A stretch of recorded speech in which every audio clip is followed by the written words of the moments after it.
They say men today.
All right, there we go. Ad should be over with, which means we are good to go.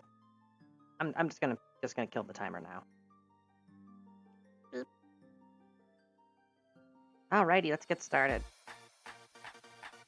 Perfect time for the music. So, did a little bit more of off-camera tinkering, and hey, Toshime! I did some off-camera tinkering, and I have something. If it'll just load.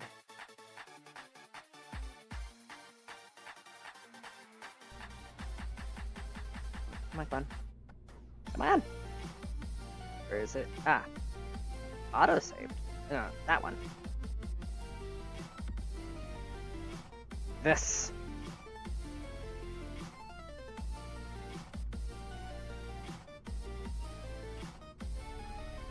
Today without the game? What do you mean without the game? Oh, you mean how's my day going outside of playing games? Take it or leave it. My day outside of the game has kind of just been sleeping, honestly. But no, this thing right here, you may notice something about its design. The absurd number of high power engines. It has a TWR of 5.19. This doesn't take off so much as go ya yeet. I did a couple of test flights, test launches, and yeah, no, I discovered a couple things. First, for the first time ever, I had to turn on the acceleration limiter so it didn't fold itself like a taco. And the second thing is that apparently these radial tanks, for whatever reason, they are glitched out in terms of staging, and MechJeb has no idea what they are. It cannot do the delta V calculations, and it cannot do auto staging properly.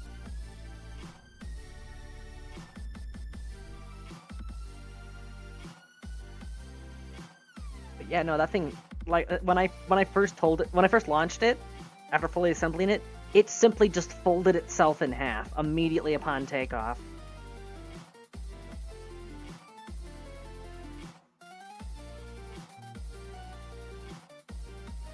I'm gonna turn the music down just a little. There it is.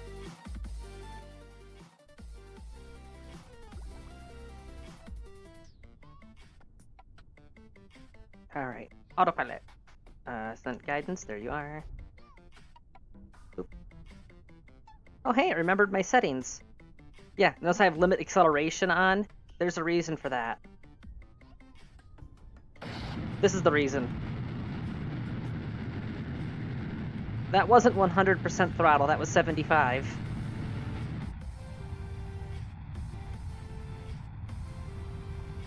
And it just immediately went from limit acceleration to limit Q. Crap, Alright.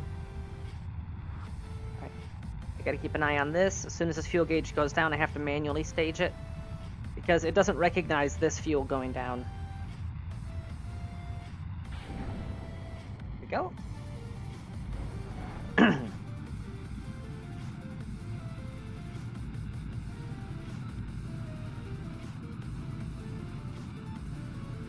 And it's not limiting Q right now, it's limiting acceleration. That's why the throttle's slowly dropping even though we're going up. It's getting lighter weight right now.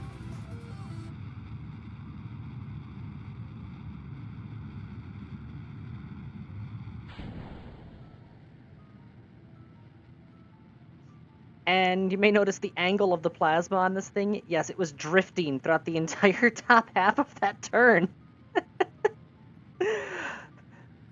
Y'all ever just pop the handbrake and pull adrift in a gravity well?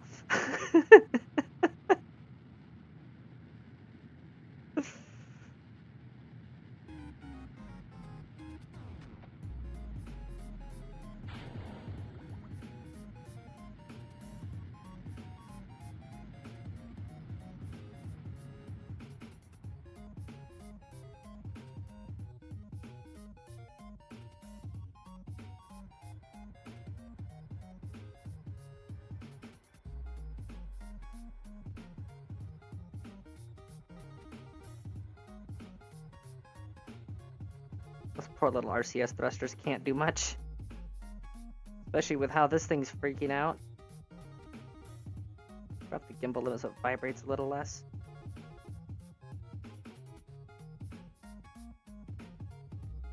Oh, just hold together. I have no idea why you're vibrating. Okay, there we go. We good?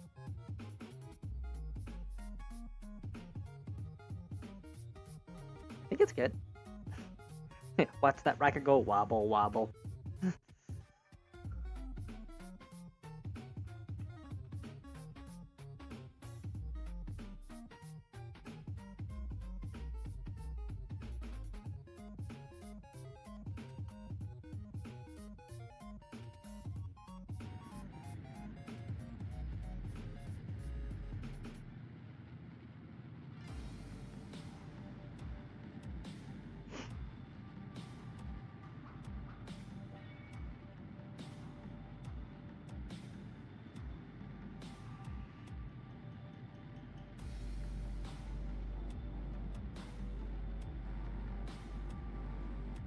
I'm going quiet here, I'm just kind of focusing.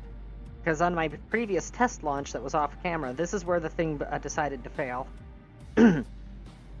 Specifically, this is actually the third engine that I've tried out on this dang thing. Because the first one was the vanilla Nerva engine, which apparently has an old bug regarding something to do with how things branch out from it, that it just will start causing serious lag and serious glitches with the symmetry and the attachment nodes. So I just said, screw it, switched to a different one. I think it was one from Near Future that had integrated radiators. That thing, for whatever reason, kept overheating, because apparently it's meant for atmospheric use or something. So that was a bust.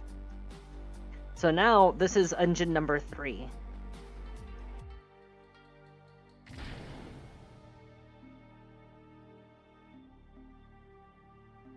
Alright, prograde.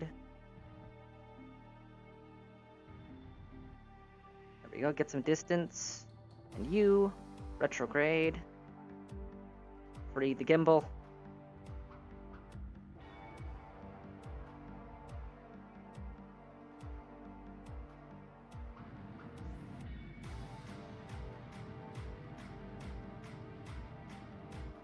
Good enough. Toggle back. We shall find out if that experiment was a success later. I decided to do the Elon thing, and I made a ascent stage that can return itself. Theoretically, stage recovery should simulate a landing with that, and then tell me how it turned out. In the meantime, I now have a probe with nearly 14,000 Delta V, and an asteroid to go poke.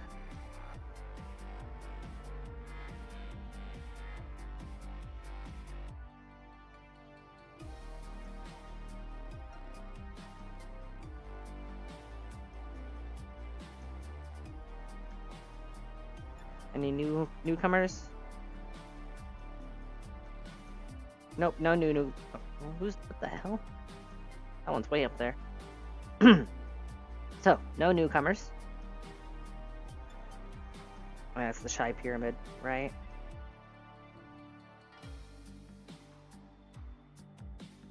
Oh, that's right. I have the Bumble Phoenix right next to that, the new thingy that I was going to check out.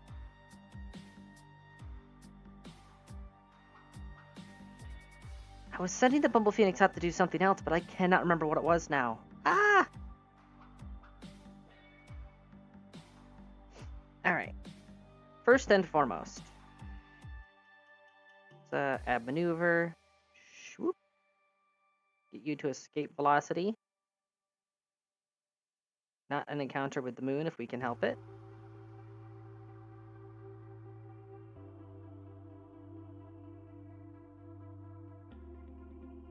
Oh, that... Wow, I actually nailed that one. Okay.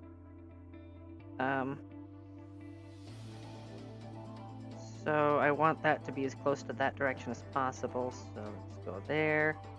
Let's just crank that speed up a little bit more, shall we? Take full advantage of that gravity acceleration. That's much more aggressive. Good.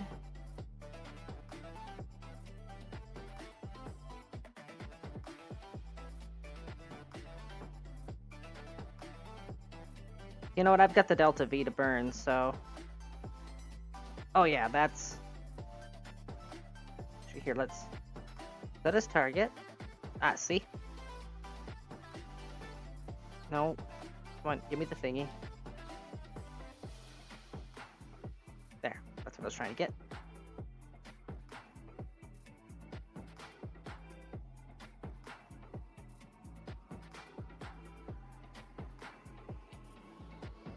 Well, you know, let's just get that escape velocity first, and then we'll worry about fine-tuning our approach.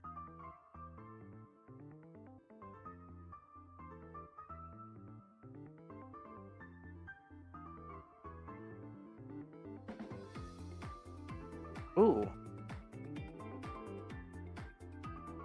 In 3 days. That's actually a really good encounter. And it doesn't use nearly as much fuel as I thought it would. I may have gone a little overkill on the fuel allotment for this mission. Oops! Hey, on the upside, I might be able to go and poke some other asteroids. Like, I'm poking the small one that we've got an intercept for, but I could just look for whatever's the biggest asteroid that I have tracking on, and then send the probe there next. Alright. Execute next node.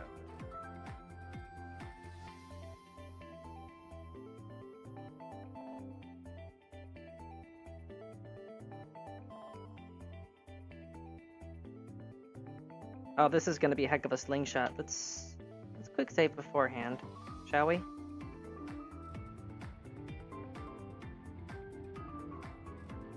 I'm gonna have to keep an eye on that periapsis.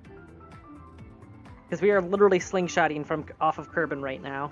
We're gonna dip down to a really low altitude before this is said and done.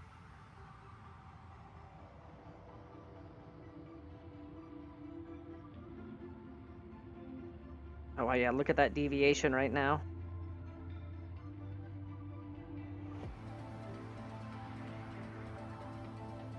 Looks like we're gonna clear just fine. Okay. Okay, I don't have to worry about the periapsis as much as I thought I would. By the way, this is 4x time acceleration. I went with the very efficient engine, but that also means slow burn.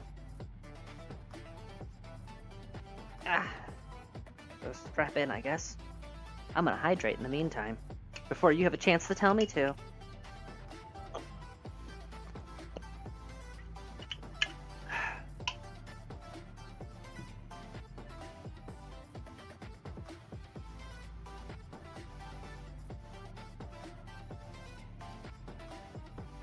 Damn you! Not do it again. Hydrate, you bastard! Hydrate! Damn it! See, this is why those have a cooldown.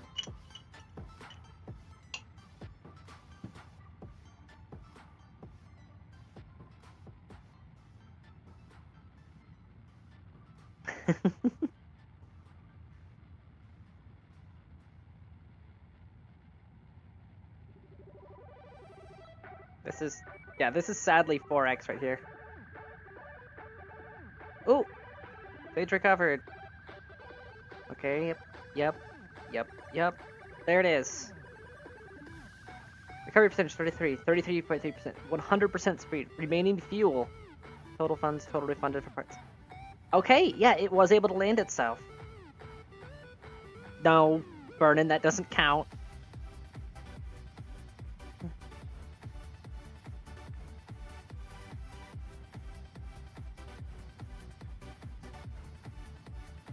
This is epic departure music as we are very visibly leaving Kerbin right now. Look at that. Yeah, yeet.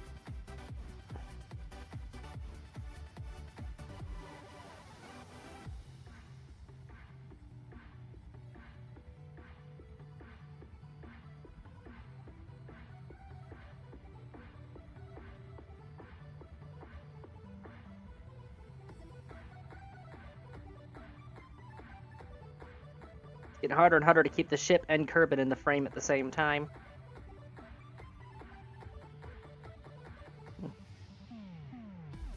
Keep going, boy.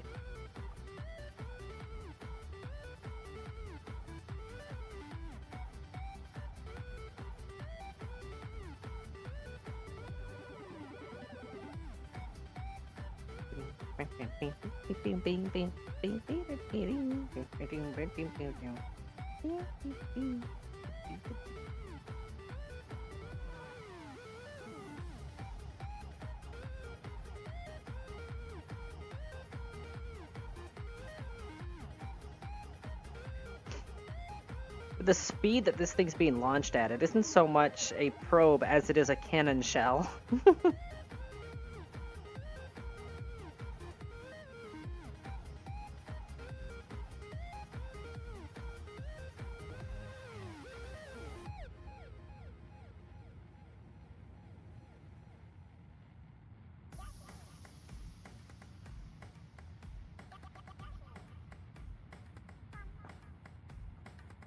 Things are looking pretty toasty, huh?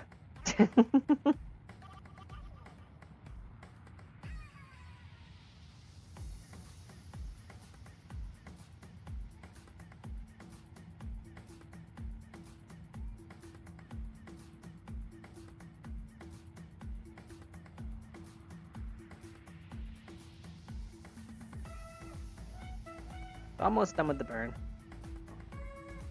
My god. So, a normal path to Minmus takes 6 days to get out to the purple. We're gonna get all the way out there in 1.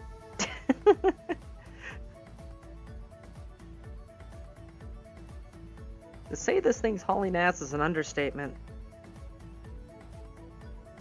But the burn is almost done. Yeah, Need for Speed is right. Sad thing is, because most of this voyage is being spent with the engines on, there's not a whole lot of window for me to, there's not a whole lot of window for me to use Time Warp to skip it. So, we have to sit here and twiddle our thumbs at 4x Fizz Warp.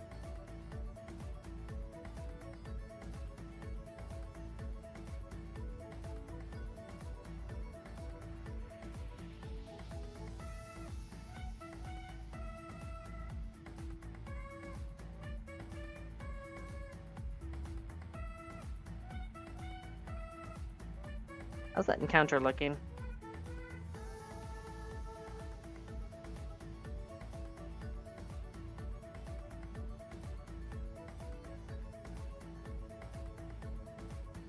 Come on, there we go.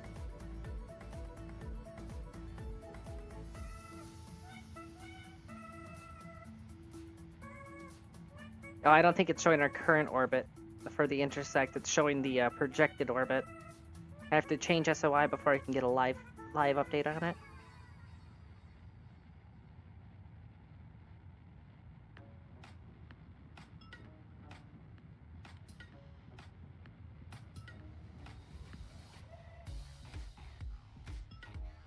Close enough, close enough.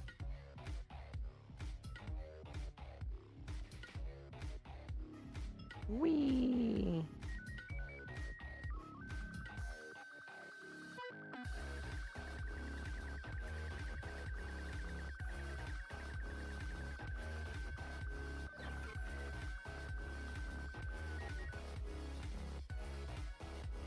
Okay, what's going on here? You gonna... Yeah, add maneuver. Thank you.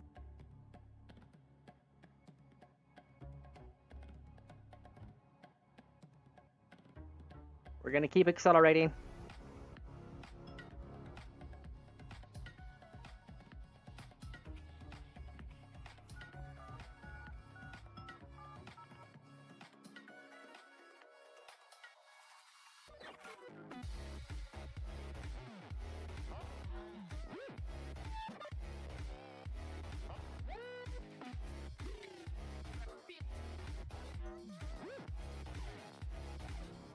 Got it down to 20,000 kilometers.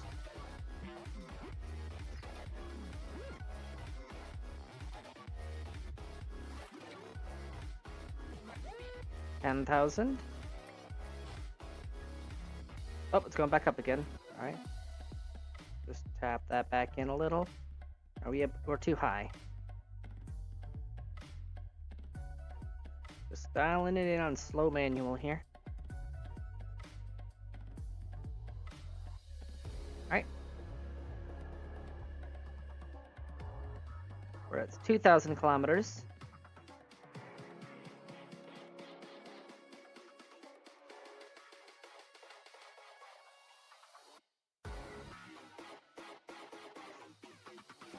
And alright, back it down a little. Back it down a lot, apparently.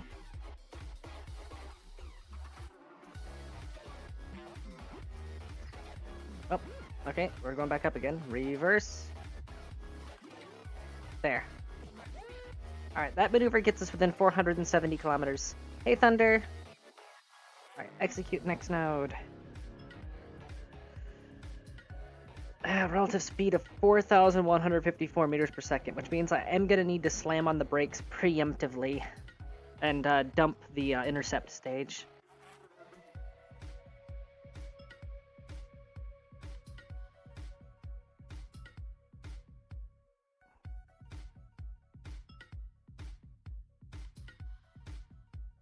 That's a relative speed of roughly, I'd say, 10 times the speed of sound. Not ideal. Come on, start the burn. Goes. And fast forward.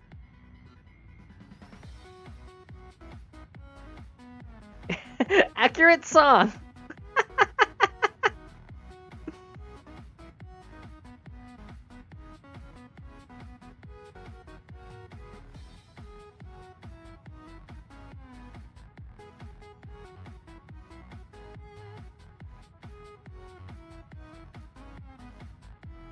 Does it have gimbal? Huh, it has gimbals.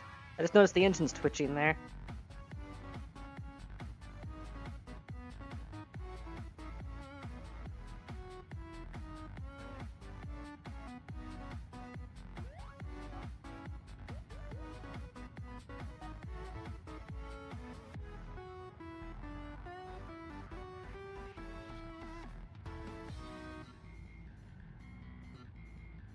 Yeah, play that bass guitar.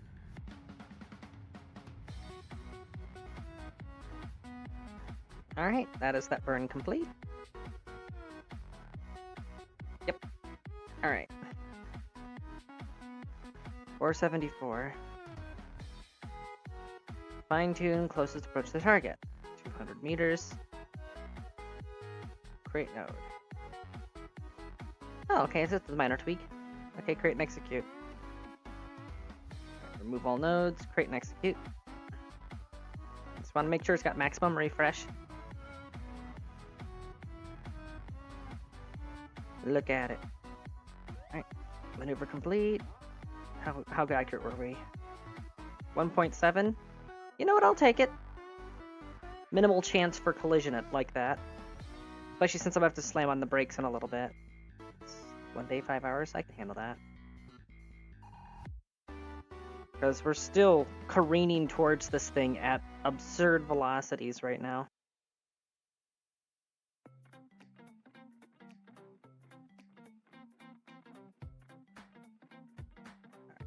Alright, that is 3 hours away. I'm gonna use this opportunity to slam on the brakes a bit.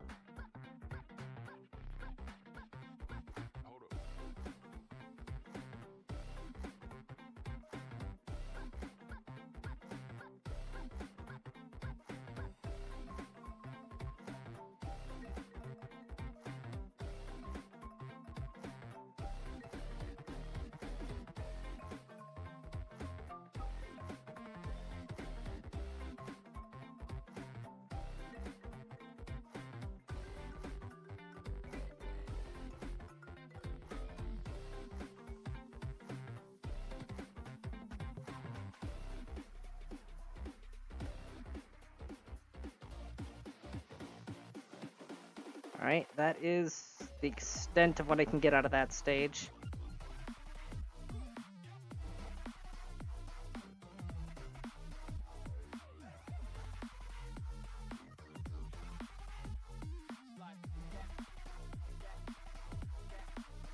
Well, that is that stage spent, so it's... Alright. Let me just find where that sits in terms of...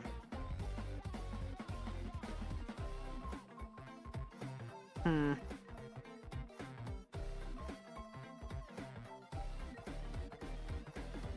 still want plenty of time to slow down when needed, so I'm gonna have to put it right around here. Execute next node. This will burn out this stage, so I'll dump it after that, and then I'll let maneuver planner plan a rendezvous. I think it can work. It can work with 2,000 meters per second. I just didn't trust it with 4,000. That's a really big number, and half of our fuel.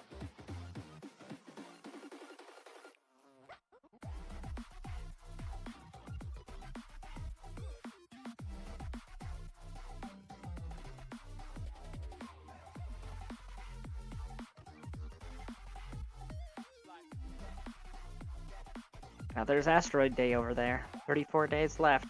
That clock is ticking.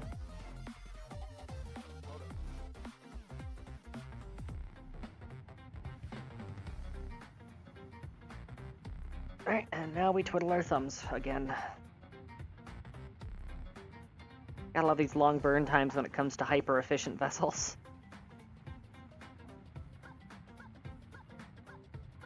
That's the only downside. It's like, I wish that the physics engine was stable enough that it could handle Fizz Warp faster than 4x, you know? Like, you know, I get it. I understand why it's a limitation. I mean, I just see how much it starts to freak out when you get past 2. But at the same time... Like, what if you could prove the vessel was stable in some way? If you could just, like, have it be a simulated burn while physics is on rails, you know? And just like it has a bounding box around the vessel, and if anything comes within that box, then it'll drop you out of the warp and say, oh, you have to turn physics back on because something might happen with physics. I mean, that would make sense.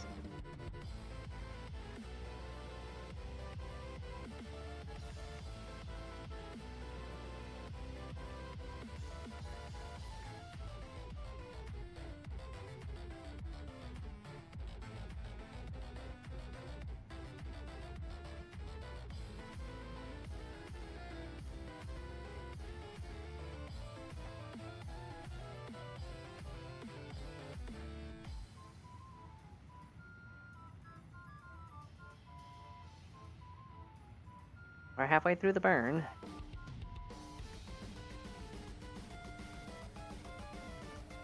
And we're almost out of fuel. Right there.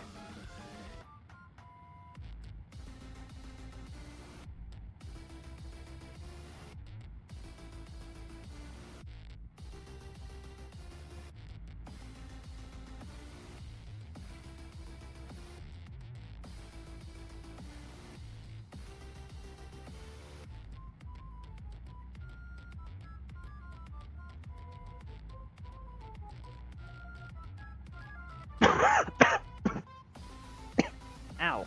Excuse me.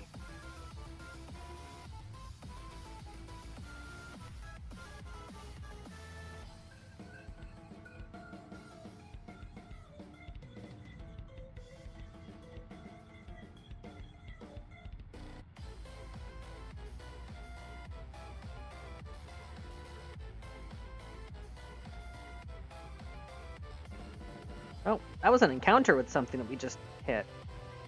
Would that have been a return to Kerbin there? No, there's nothing in the path. Oh, that would have had to have been Eve that we just had an encounter flicker with.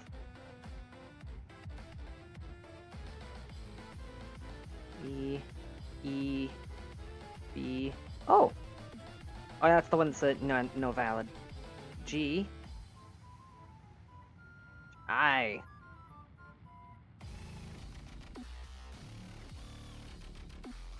That one right there.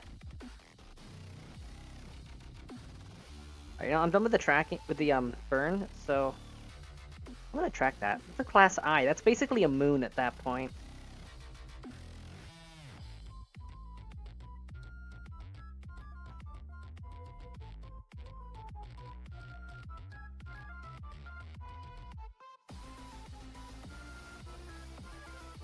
Oh hey, look who's coming back. Oh no, never mind. It's a higher orbit. It's falling behind. Where are you? Gargantuan.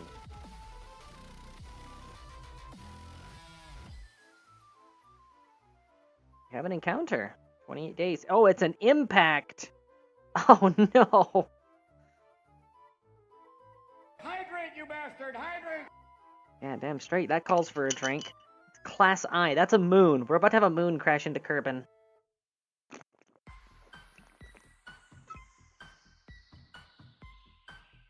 Lavender Town. Seriously. I mean, it tracks. Capturable. 34 days. And then this asteroid, 28 days. Well, not easy resources, Toshime. If it hits, it's gonna get destroyed unless I like strap 500 parachutes to it. There you go. That's why we that's why we made Ozymandias, because we have to evacuate Kerbin. Oh no. Oh no. Alright, well. Let's see. Class I objects are 250 meters in diameter and have strange characteristics. Visit one before they are no longer available. You only have a limited time to do so.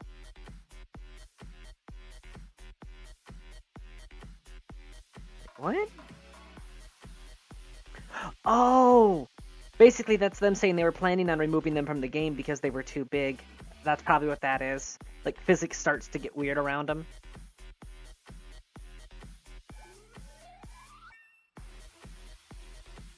Either that, or it just means that any class I that generates is going to be on a terminal trajectory.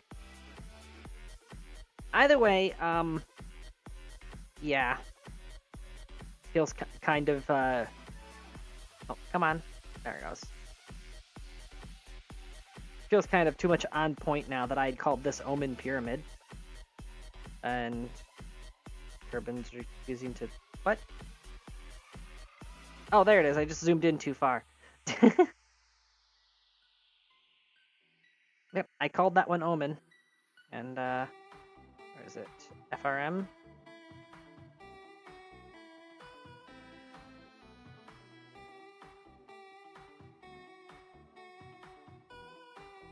Focus Kerbin.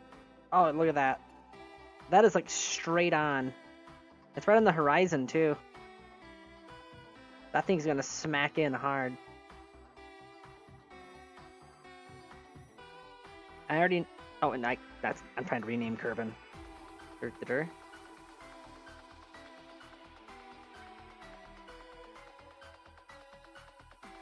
Apophis. Points if you get that reference. Alright, let's go back to the deep range prospector. With the asteroid that we can deal with. Because that class I... The only thing I can possibly think that we could maybe do is nudge it. And it's freaking huge.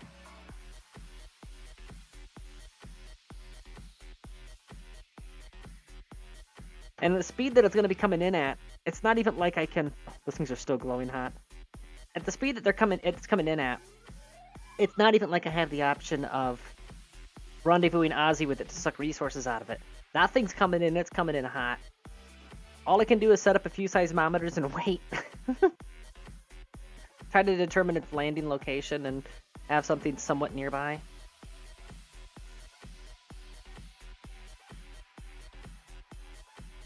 Alright, let's dump the stage. It's only got 3 meters per second left in it. Just irradiate a little on our way out. Just to spite it. Alright, fine-tune closest approach. Crate and execute. Oh wow, this thing rolls on a dime now.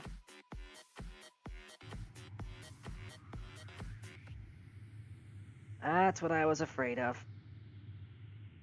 Let's try to get a little bit more charge here.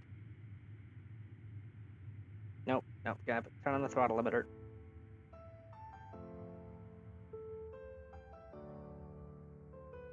%, throttle's best I can hope for.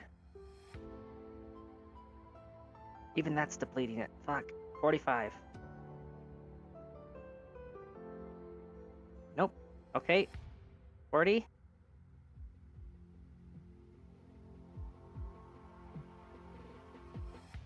Well, at 40 the power's not completely bad.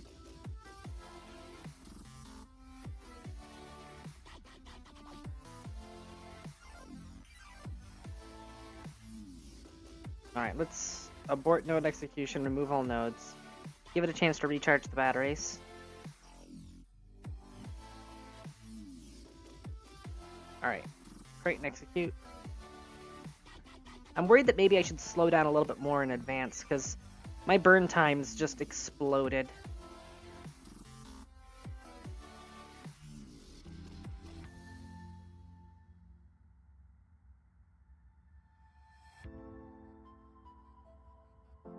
Yeah, that's my relative speed to the target. This is the speed I can adjust my orbit at. May need to pack a lunch for that final burn.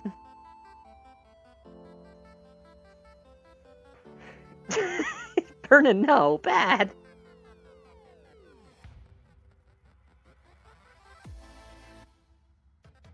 You know, alternatively, all objects in this game do have a limit. What if I were to hit it with a kinetic impactor? Like, fill a rocket with just tons and tons of the heaviest, cheapest stuff I can get, probably ore, and just have it smack into that thing at 2,000 meters per second relative speed.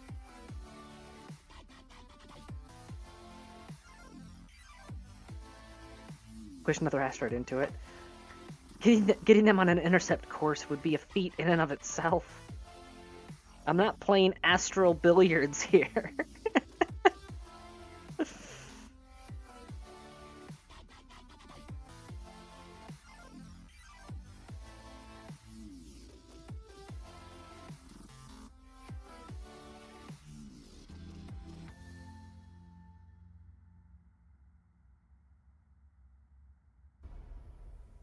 This, by the way, this is 4x Phys Warp right now.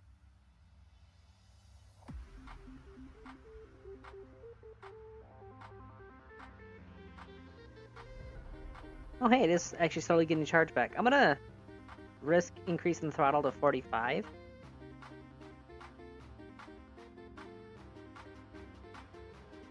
Oh, that's eating the batteries, never mind. I gotta drop it back down to 40. There's just no getting around that.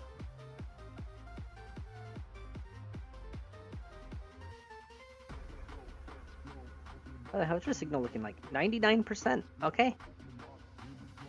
And look, the fastest fuckboy it's actually working as a deep space relay like it was supposed to.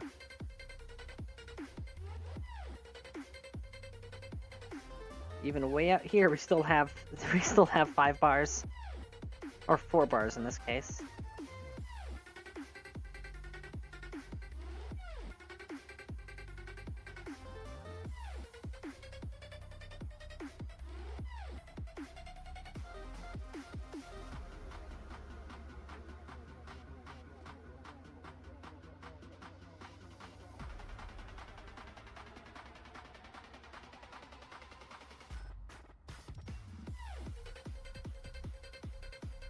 I hate... I'm just stuck here twiddling my thumbs waiting on this burn to finish.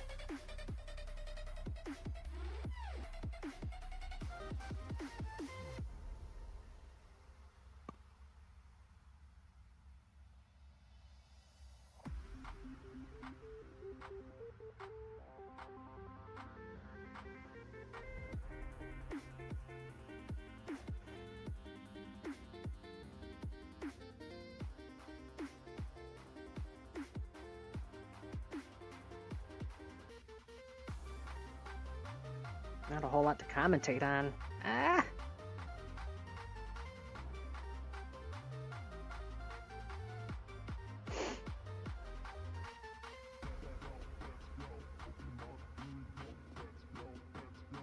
You know what I suddenly find myself wondering?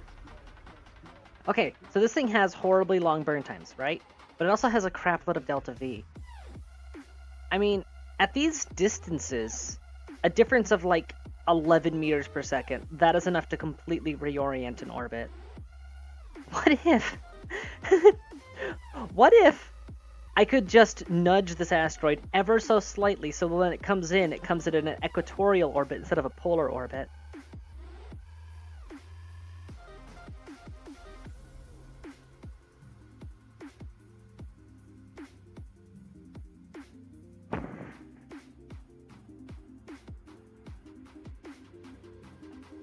I mean, it's worth a shot.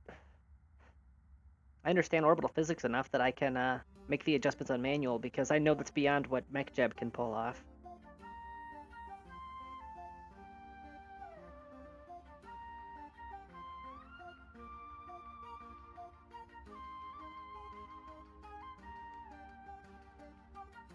Now let's zoom out a bit. Let's doing that burn. Kerbal, focus view. Yeah, there's the asteroid. Kerbal escape. It'll be coming in below.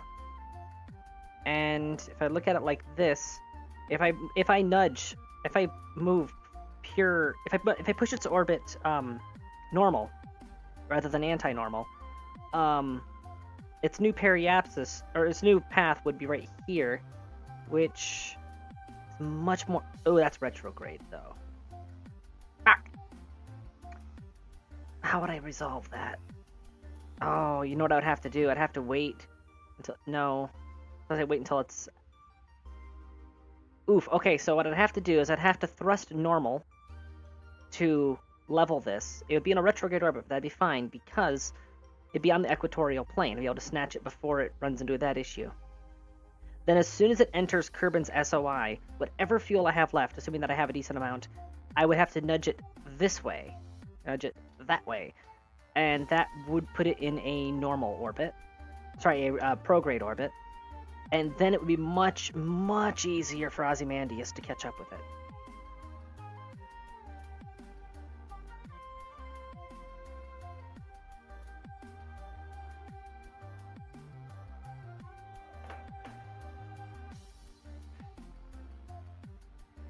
The real problem is going to be grabbing the asteroid in a way in which the solar panels still have alignment. I did put RTGs on it as a backup power, because I would hate to kill the batteries while this thing's in the shadow of the asteroid, then I'd be kind of screwed.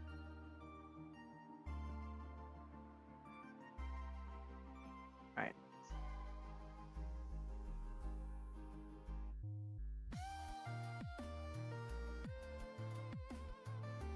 Come on, give me my camera back.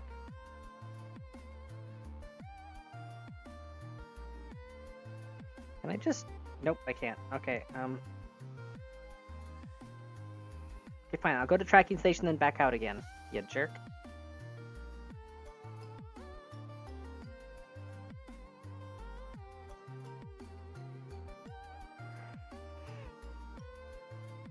Ugh. So this means that when I do grab this asteroid for surveying, I'm going to have to come in from underneath it. That's what that means. Fly.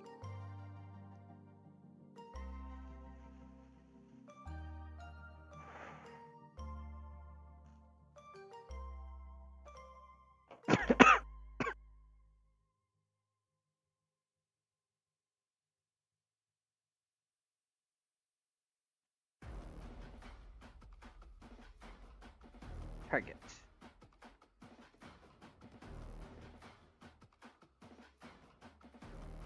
Alright, that's separation 700 kilometers. Ugh. Alright, let's add maneuver. No. This is gonna make it... Oh, that's gonna make it less. Crap. Alright, what I need is our relative speed to be a lot closer.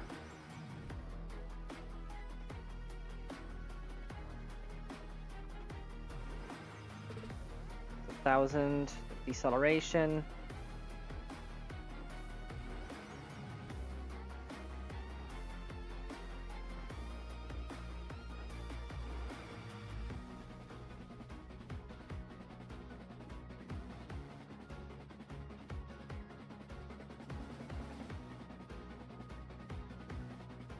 Wait, relative speed.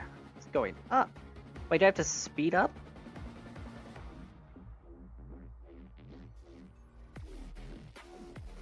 Oh, crap, I'm going slower than the asteroid is right now. Okay. That changes things a bit.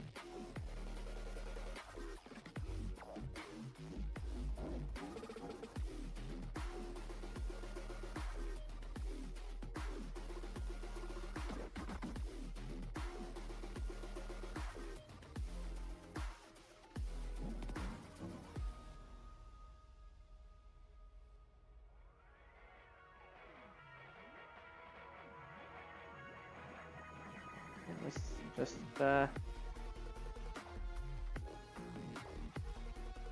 And there it goes, it changed. Why are you doing that? Okay. Slam it on the brakes. Ah, there it is. That's the spot at which it starts to speed back up again.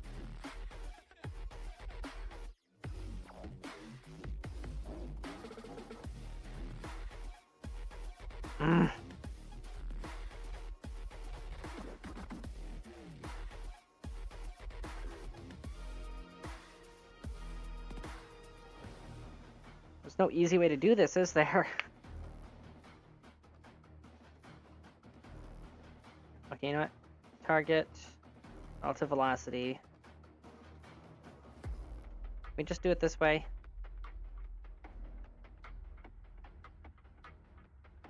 Might be the way that we have to do it.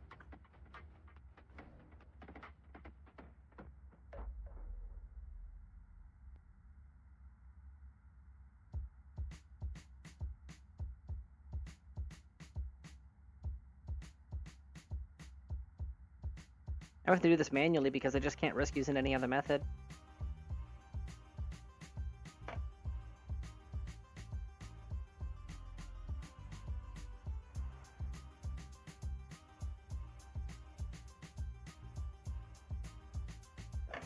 Okay, I see what I was doing wrong here. Okay, now that I see which orientation I'm at. Alright. Kill the engines. I know what I was doing wrong. There it is. I was adjusting my course on the wrong axis. Because I'm stupid. I'm not used to working with these types of angles. Oh crap, I'm still at 4x. Let's turn that down.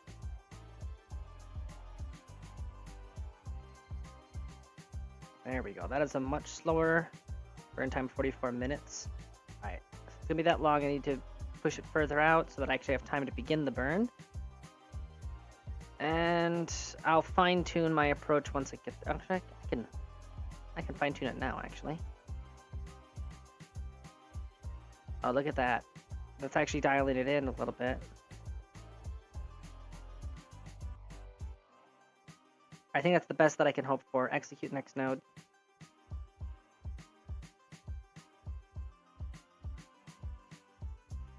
It gets the relative speed under 1,000 meters per second, which is, like I said, the best I can hope for right now. As I continue to close the gap.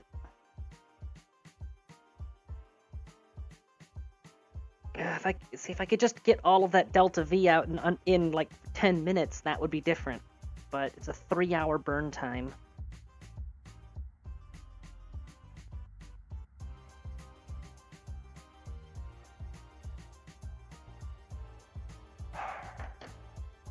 Speaking of which, burn time, 43 minutes.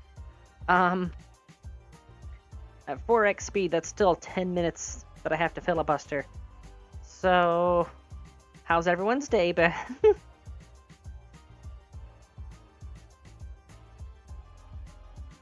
I risk increasing the throttle just a little bit. Okay, let's push this to 45.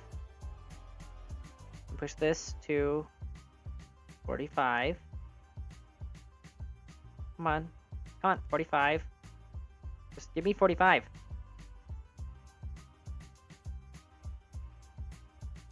Sun exposure. Yeah, that is max sun exposure right now. I can't get anything better than that. 45 is still too much. 43?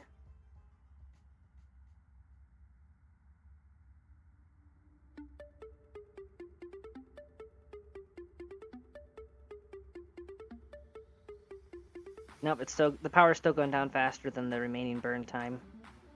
Ugh.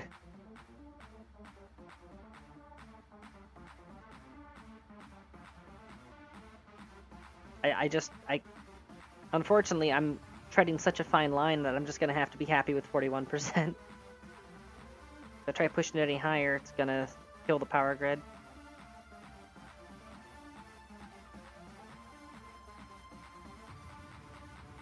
Actually, wait a minute, hold on.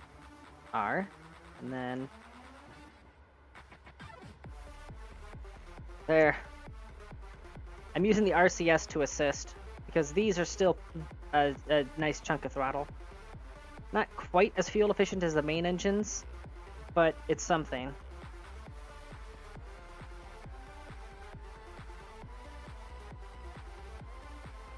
Because...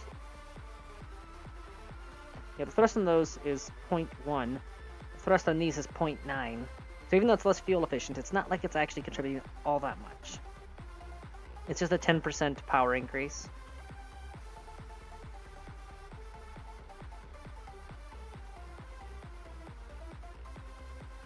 And our relative speed to the target is indeed crashing right now. I'm crashing the speed so I don't crash the ship. And I still have so much more time left to filibuster. The burn's only a third done. Ah!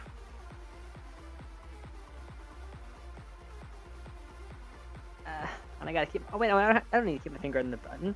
That's right, I have that fishing weight on my desk. Boop. There we go. Now I don't have to worry about keeping my finger on the keyboard.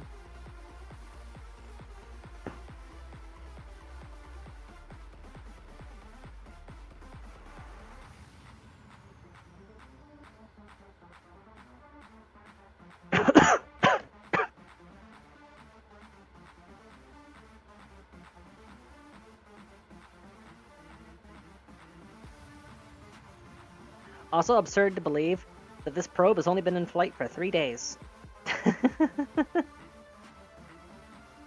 That is how absurdly much fuel this thing has, that it was just able to yeet itself way out there.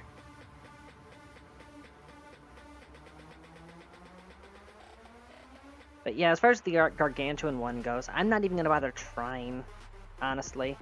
Like, okay, ideal scenario, okay. The absolute best I could possibly hope to do is make the biggest tugboat I have ever made. Fly it out to the Gargantuan asteroid. Grapple it. It would have to have its own onboard fuel refining because there's no fucking way I'm bringing enough fuel to nudge the thing on its own. And then have it begin nudging its orbit, like, the instant that it enters the SOI, and specifically keep the periapsis inside the atmosphere.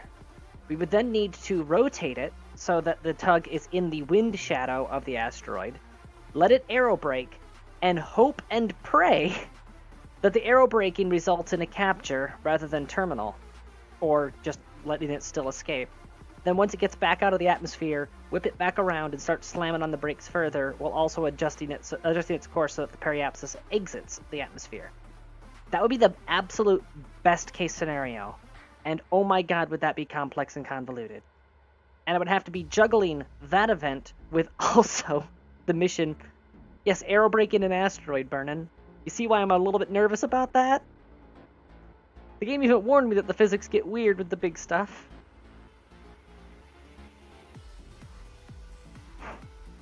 Remember when I tried to deorbit the pyramids without parachutes? How that went? The thing was still supersonic when it hit the water.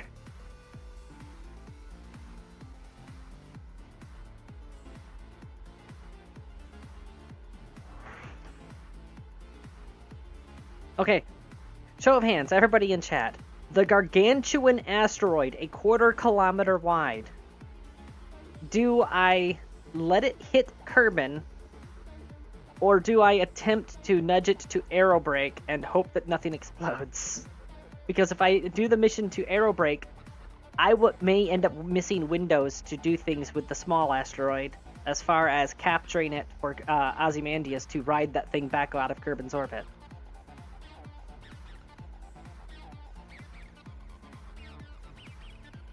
I have to choose. Do I capture a small moon, or do I throw a lasso around an asteroid and ride it out of Kerbin's orbit?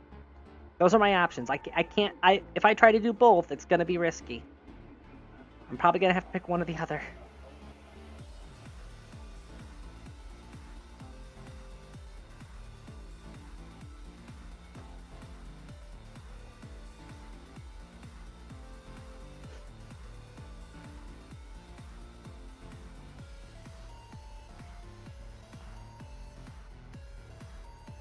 Oh crap, I just realized. I've been killing the power grid this whole time. Take the button, let go of the button there.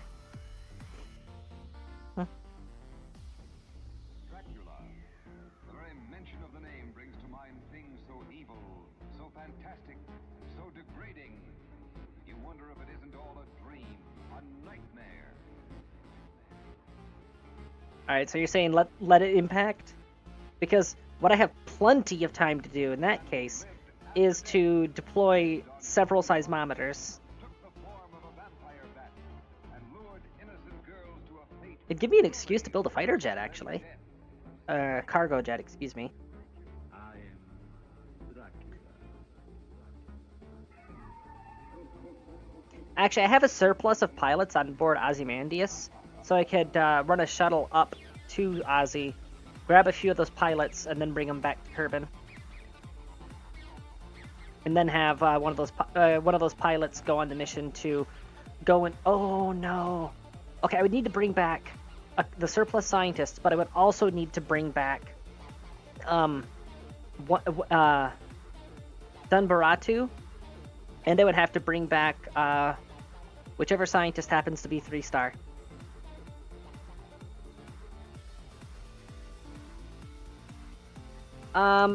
Unfortunately, the seismometers in question are surface deployed seismometers. You cannot surface deploy stuff on asteroids. You need a gravity well to do it, because the Kerbal needs to be in a walking state.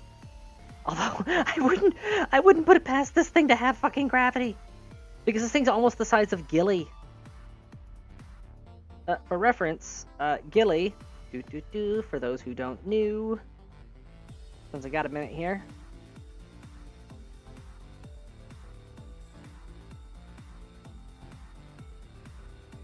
This is Gilly. Gilly is a captured asteroid. It has, like, 0.01 gravity. It is the smallest something can be and still be considered a static object in this game. Now my camera's gonna be broken. Let me just unset. Whoa, whoa, whoa, whoa, stop, stop, stop, stop. Whoops.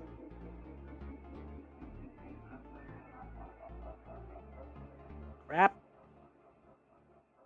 Oh, I'm just gonna save time to go to the tracking station and then back again.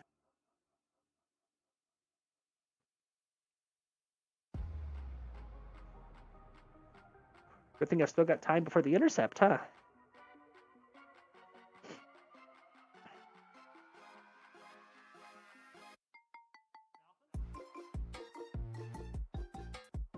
Deep range prospector, fly.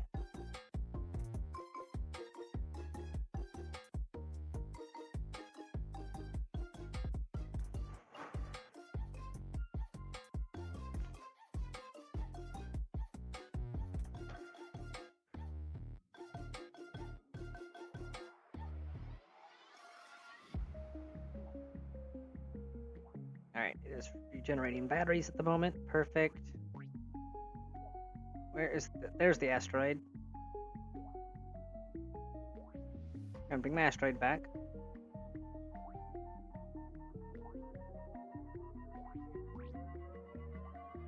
Set his target. There we go.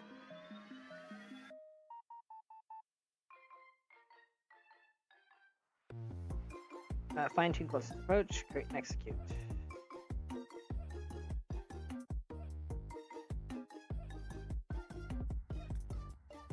And then we're gonna do this whole dance again. As we slowly but surely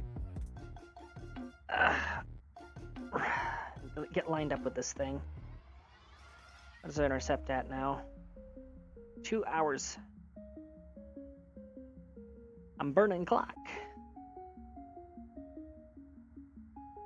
And there goes the electric charge because I forgot to rotate the damn thing. Crap.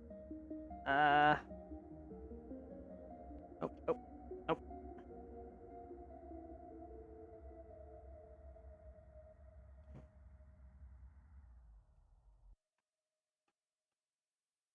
Rotation. Oh, wait a minute. Hold on. Force roll. Yeah, force roll is 0. Let's just do that. Yeah, why did I do that before? Because if I do this, it should go right back to max sun exposure. Why haven't I been using force roll this whole time? Alright, separation 7.3 kilometers. I'm kind of still okay with that. Right, While maneuver. you're here, consider Boop. a wardrobe upgrade. Alright. Slow it down even more. Slow it down even more.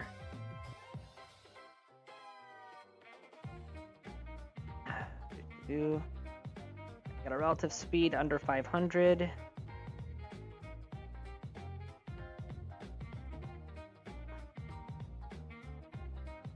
Nope, wrong way. Crap, I just screwed up my alignment, didn't I?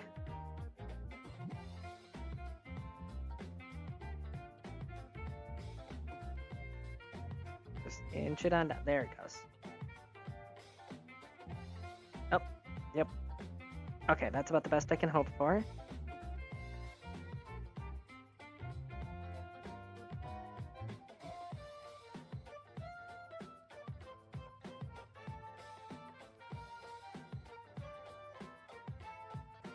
Alright, that is relative speed under 400.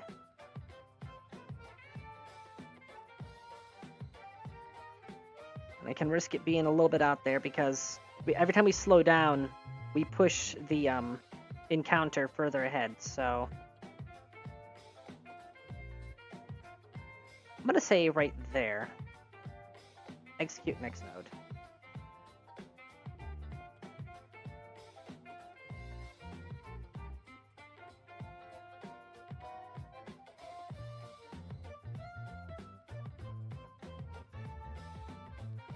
Also, welcome back, Burrito. How'd the doctor's appointment go?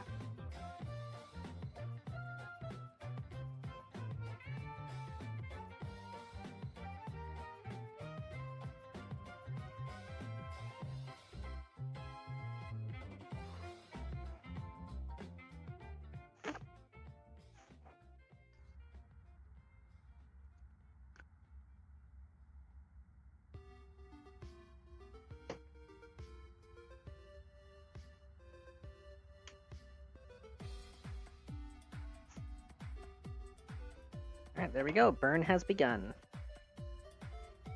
And 0 rotation? Well, I mean, I can't be sure because it's pointed directly at the sun. I don't know whether force roll is actually doing anything right now. Probably not.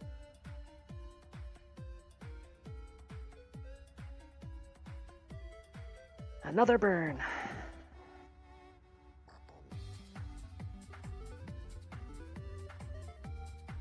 But this does get our intercept down below 500 meters per second.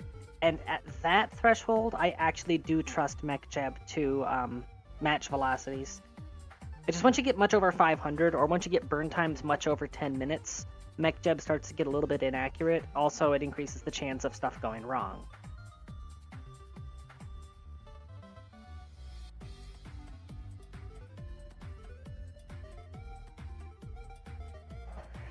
And if I can match velocities with the asteroid, even if I'm like 20 kilometers away at the time, that's fine because I can close the last 20 on manual with direct maneuvers, rather than having to rely on orbital mechanics to do it.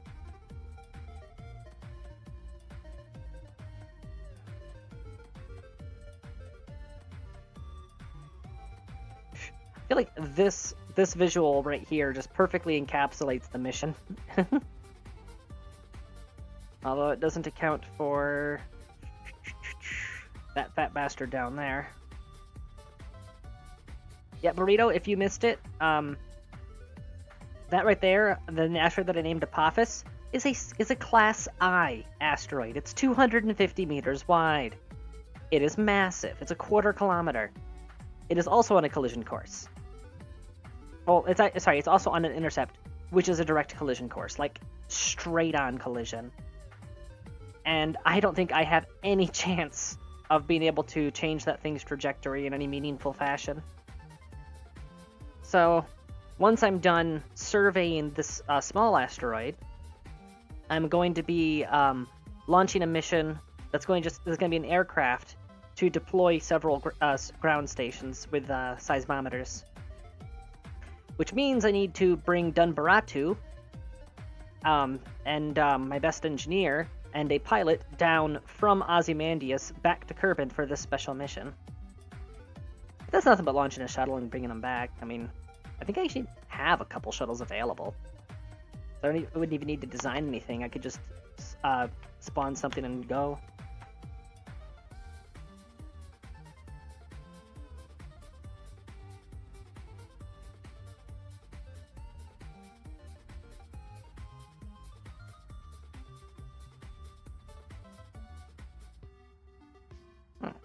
Last seen 8 days, last seen 2 hours. Okay, so that one actually might be a new one. But the small one's the one I'm interested in.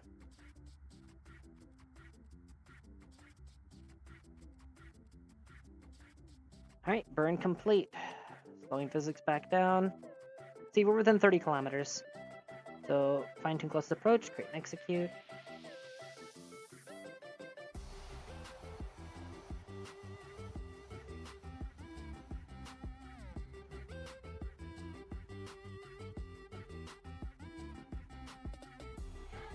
And we are at 0.02 kilometers. Perfect. Alright. Quick saving here. Match flash to the target at closest approach. Create and execute.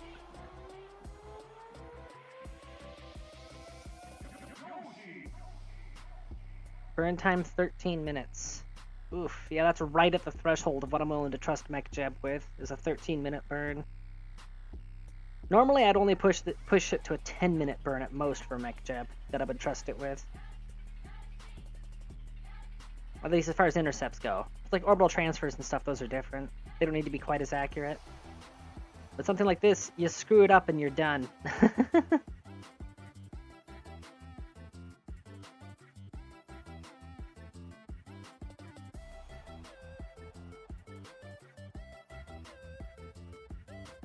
Anyway, they can get a little bit more sunlight out of this thing.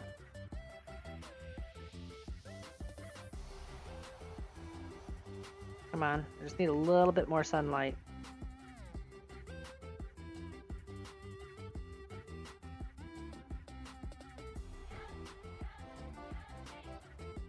No, it looks like that's all the light I'm going to be able to get.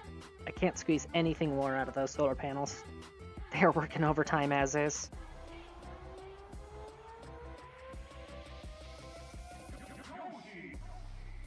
Alright, nothing to do now, but cross my fingers and wait.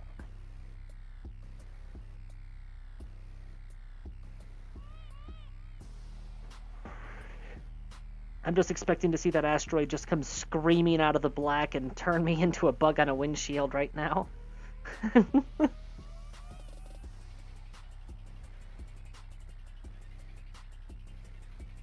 It is directly behind us right now, so we will see a yellow square pop up somewhere here pretty soon here.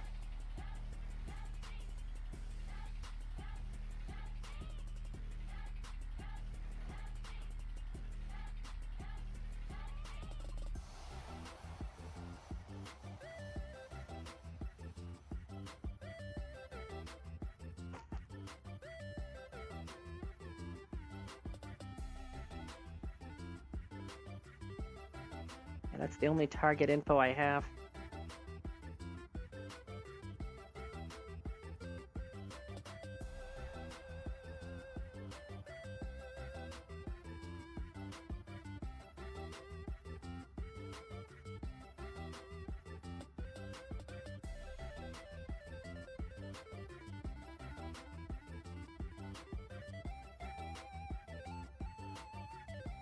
There we go. I don't know why those weren't in target orbit info to begin with. Distance to target, it just came in under 50 kilometers.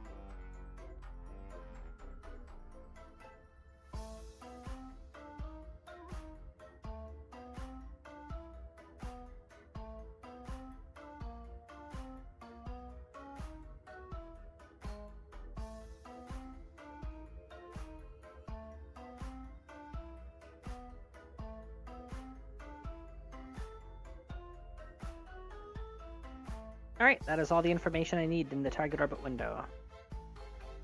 Distance to target, 20 kilometers. It's closing fast, buddy.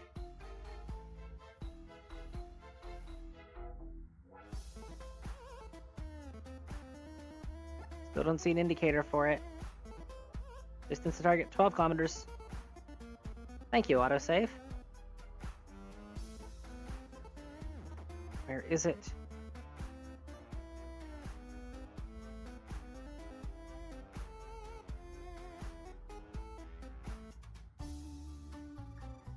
It's right there, so why do I not have an indicator? Is it because I have Fizz Warp on? Is it just...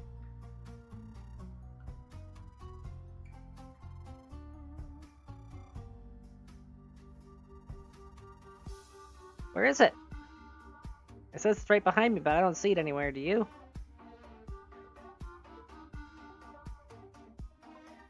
Oh, no, there it is. I see it. I see it. It's right there. There it is. That tiny little thing.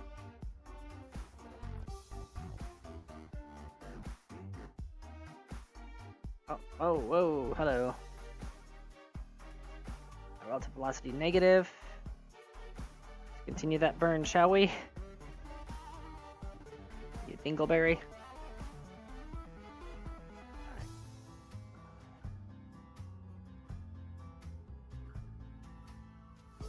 That tiny little splat.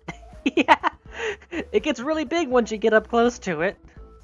Oh, that thing actually is nice and tiny. Look at that. It's itty bitty. Yeah, I'm gonna overshoot it now because I fumbled there. Oh, yep. Fizz Warp makes that thing yoink really hard. Bye.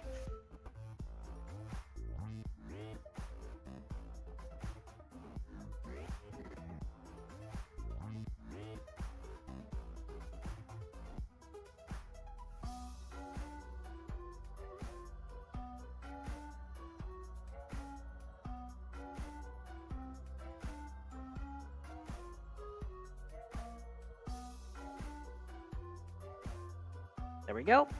Target plus.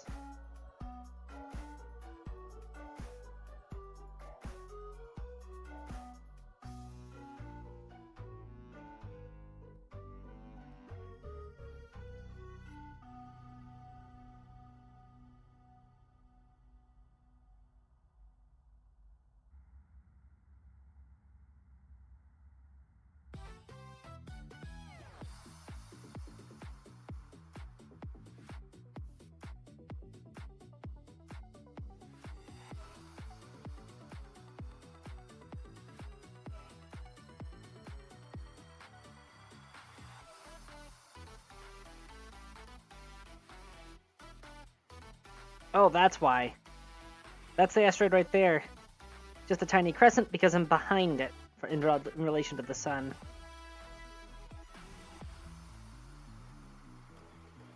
So we use RCS to adjust our course a little bit.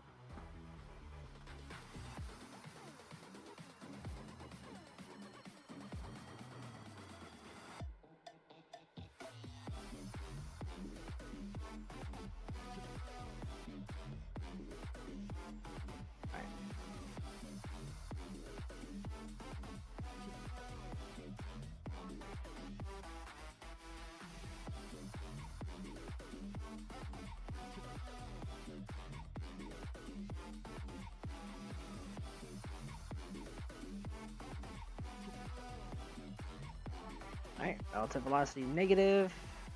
Shoot with whoop.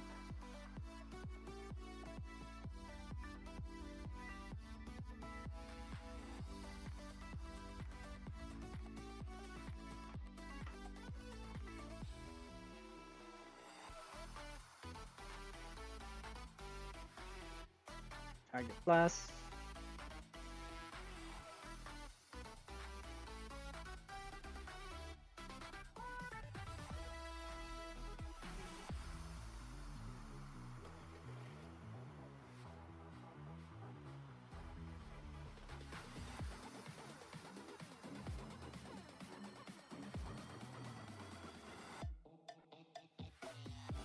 There we go, we are on a direct collision course. Better arm this thing just in case. Because this might end up being our handbrake.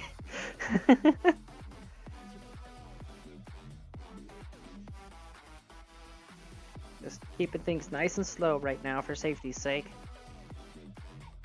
I say as it accelerates. That's because of time warp.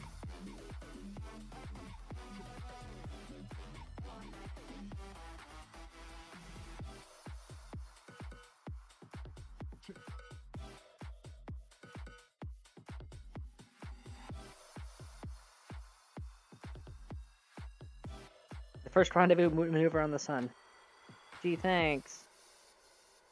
Tapping on the brakes. Just tapping on the brakes a little bit. Captured. Starting constructing the first station around the sun. Okay, calm down. That's ambitious. Docky maneuver on the sun. Alright. Alright. Orbital. Normal plus. Oh, wow. Okay, this thing's easy to rotate. Mass 16 tons. I was expecting more than that. Okay, and look at the amount of delta V we still have while attached to this thing. Oh, this thing is so much smaller than I thought it would be. Okay. Pod. Quit it. There we go. Auto strut heaviest part. They're anchored to the asteroid now. Okay.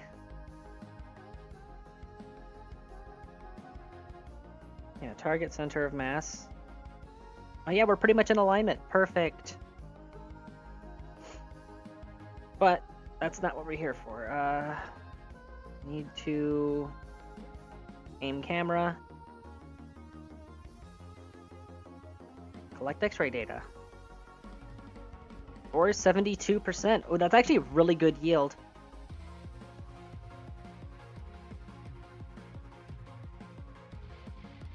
Recovery 39 science. Alright,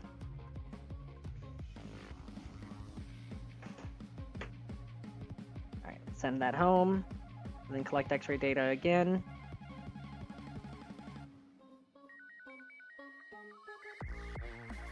Alright, deploy drill. Yeah, keep that this time.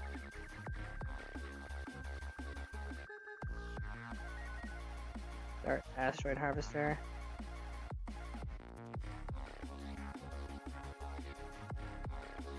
Immediately overheating, but that's fine because... Alright, let's deploy drill. We'll just pretend those are anchors, I guess. Alright, you! Asteroid comet scanner. Resource, 16.4 tons. Resource composition, or 72%. Xenon gas, 0.01, so it's useless for that. Okay, so yeah, that 72%. This thing is basically just, it's damn near pure resources for what we need it for. Because I refine ore to get lithium. Observe mystery goo. It rises around after the goo inside starts violently expanding and contracting. Oh no, it's hyperventilating. Big shiny ball. Alright. Transmit one of those samples. Observe mystery goo. Keep the other.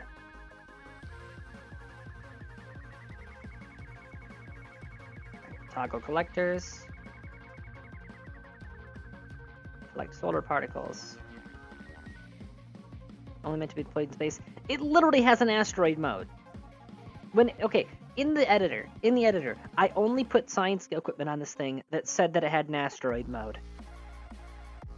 Oh, wait, no, it's auto strut. Never mind. I thought I read asteroid for a second there. That's kind of BS. Okay, whatever. Wasted material, I guess. Like laser data. At least this will scan the asteroid. That's something. Appears to be from primary various silicates. Send that back home. Collect laser data again. And keep it this time, because we're gonna be putting those in the laboratory once we get back. Now, 682 ms is actually a sizable budget in terms of, stuff. So here's what I'm gonna do. Scroll, scroll, scroll, scroll. Focus view. Right, there's the Kerbal escape, there's the Kerbal encounter. Out of curiosity, if I start doing this, is this actually going to affect? It is. Oh, look at that. It is seriously affecting that orbit. We got something here, people.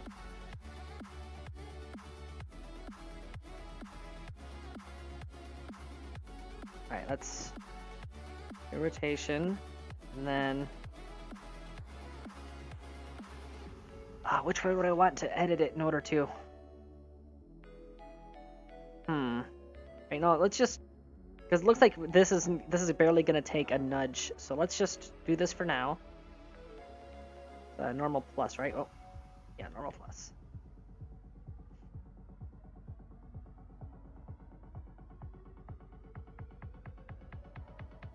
I think prograde and retrograde may be my options here for tweaking its lateral. So let's actually, kill rotation, since I can actually rotate this thing. Let's just do a quick test. Alright, tell it prograde. There we go. And that is indeed what we want. Alright.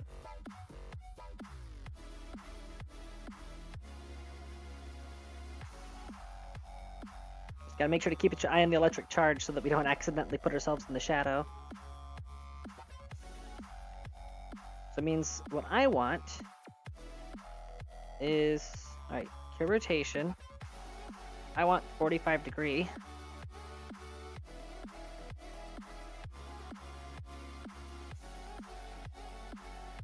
There we go.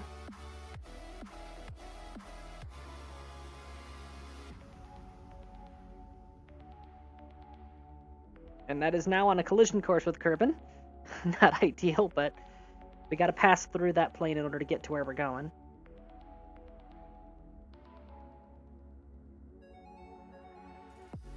Alright, can I afford a fizz warp? That is the question. It looks like it's rock steady. Alright, perfect.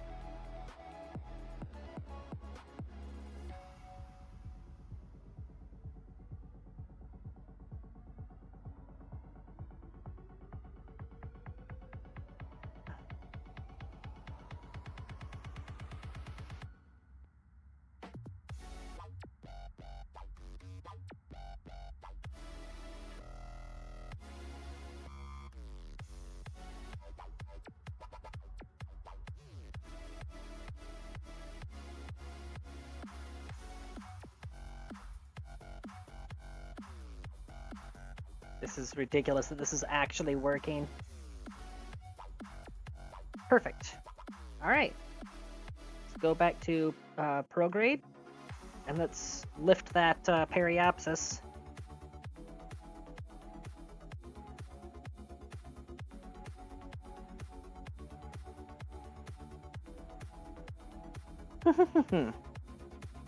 Ow.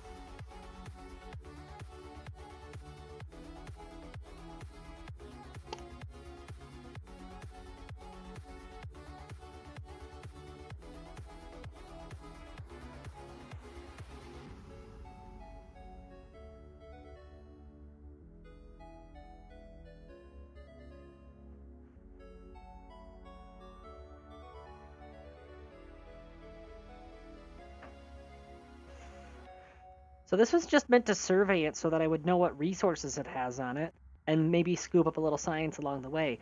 I was not expecting to just outright be able to edit the orbit the thing arrives on. But I'm okay with that. I'm honestly okay with that. How many missions have I done so far where once I got there, I was like, hey, wait, there's this other thing we can do. This is why you over-engineer everything.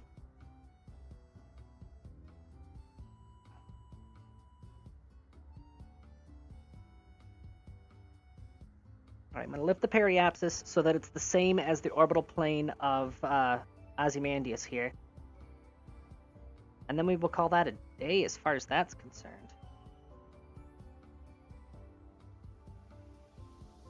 Right there, 350.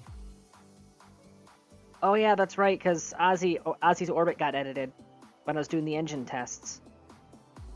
So let's actually go with something a little bit more generous and forgiving in terms of relative speeds.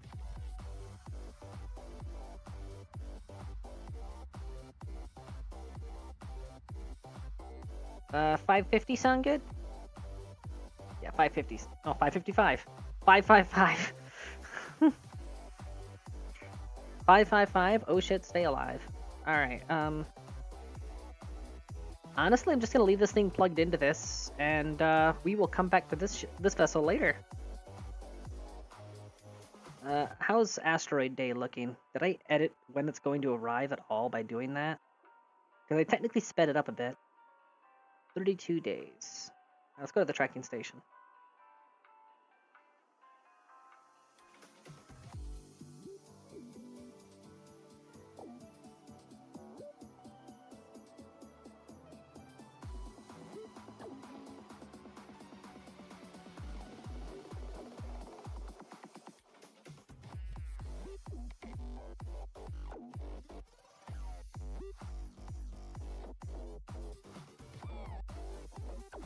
Oh great, this one's on the collision course as well.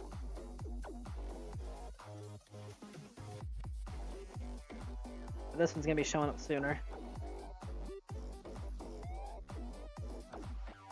Track you. Terminate. Yep, stop tracking. Track you. Terminate. Yep, stop tracking. Track you. Terminate. Track you. Not even an intercept, or an encounter, excuse me. Stop tracking. You. Track. Stop tracking. Anything else new? Nope, that's it. Oh, also we need a name for the tiny asteroid that we just captured. I mean, I'm just gonna suck it dry, but at the same time...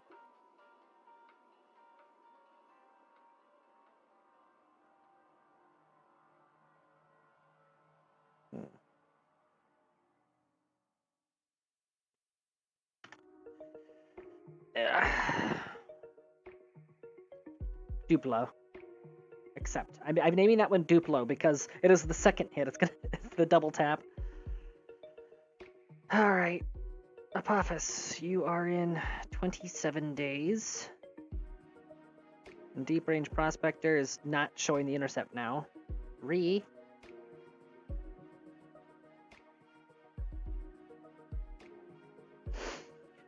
How big is Duplo supposed to be? 18 meters in radius. Okay, so that's substantially smaller. Actually, so look at Kerbin. Focus Kerbin. See, that is an orbit that I feel like I could actually maybe edit. Especially since it's a much, much smaller asteroid. Ow. Leave facility.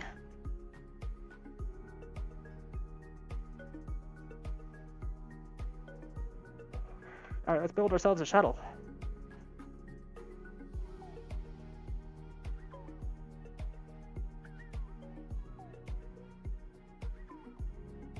Alright, wait for it to finish loading everything. Let's just go back to the tracking station real quick. I need to double check something. I think I decommissioned my science sites on Kerbin. I might need to Landed at moon, landed at moon.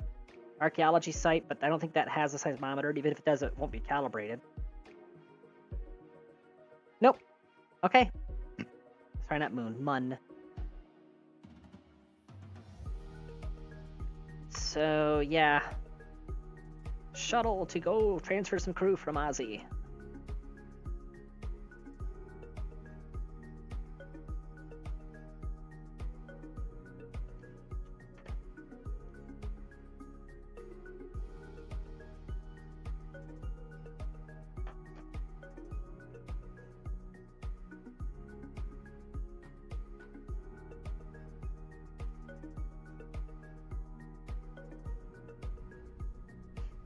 Alright. Do we have any decent shuttles that I can trust for this mission? It'd save me some effort. Astro Boop. Range Prospector. Fast Fuck Boy. Fuel Tanker. Helios Hellion.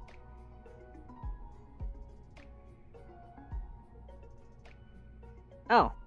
This one's... this is a vintage design, actually. I'm actually gonna delete this one. That is an old, defunct design.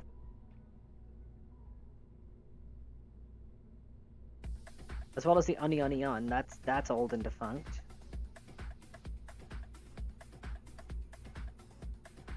There's all the different modules of the Ozzy. People Tanker! Load. Oh wow, this thing is outdated. That's right, this was a custom mission because I was needing to send some specific parts to the space station I was building at the time. Yeah, that one's defunct. Delete. The sounding rocket was just a proof of concept. I can get rid of that. Storage silo, I still need to use that blueprint for some things. Space Tug Mark 1. This was the proof of concept, actually. Yeah.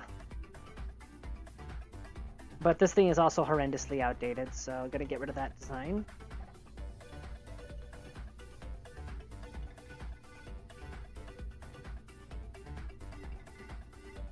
Alright, Space Bus, it says Mark 1, so I don't have high hopes for it. Yeah, this thing's also outdated. Thing is, though, it kind of doesn't need to be really advanced to get the job done, does it? No, wait, no, I remember this thing actually gave me some difficulties, so... delete. AAA, I know that one's expired. Or expired. My AAA expired. Outdated. And that one... well, it's Untitled Spacecraft, therefore I know. Okay, that cleans up my blueprints a little bit. Tour bus. Tour bus might work. Oh yeah! This thing's slightly more advanced. Uses the air brakes. It has RCS. It has everything it needs. I actually think this will work. I'll just take the tour bus up there. Alright, what do I got for crew? Bob doesn't need to go. Yeah, just Jebediah. Send up Jeb. Lunch.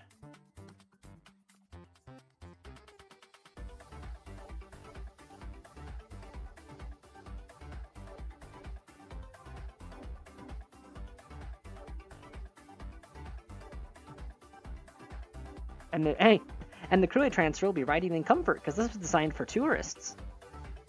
Oh, speaking of tourists, I can finally bring that tourist home. He's been up there like a year. It was supposed to be a 1-week trip. He's been up there for a year. Alright, map. Ozzy, set as target. Where are we? There's the Space Center.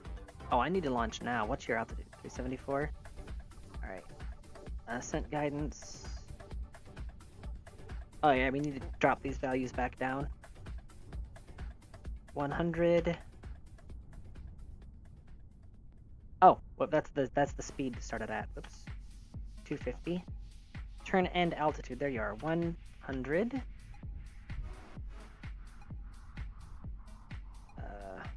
Drop that to 8 kilometers. Fuel limit acceleration. Force roll, limit AOA. I'm gonna limit the AOA to 8 rather than 10. I'm not quite so sure I trust this thing.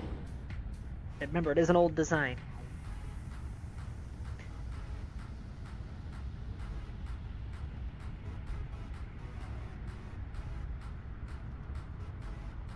It's an oldie but a goldie. Oh crap. Limit Q to... There we go. Whoops. I forgot to update the limit Q. I still had it set to 30,000 because of the bullet that we launched the that probe in.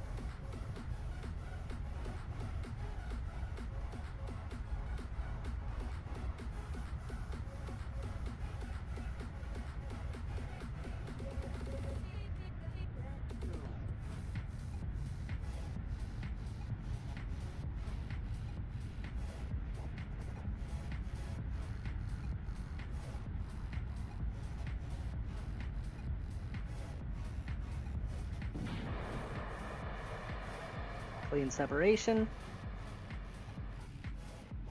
Ooh, there's a thunderstorm down there.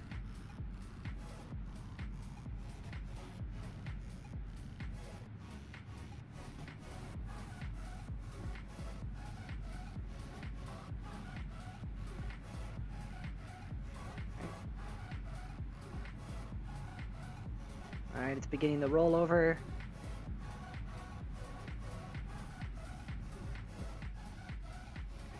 You gonna stage? Oh. Oh! Well, now I know why it didn't do that.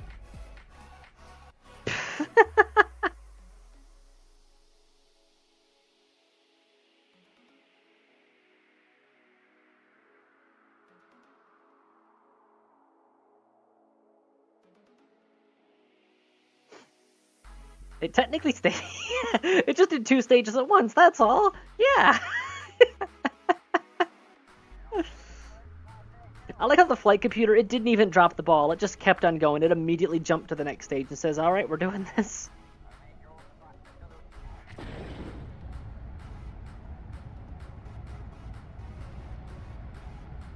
So, actually...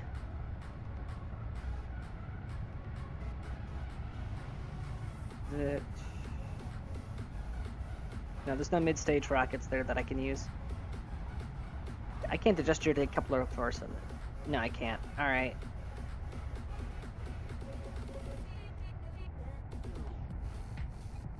What I'm gonna have to do is I'll use the throttle override to kill the throttle on that engine.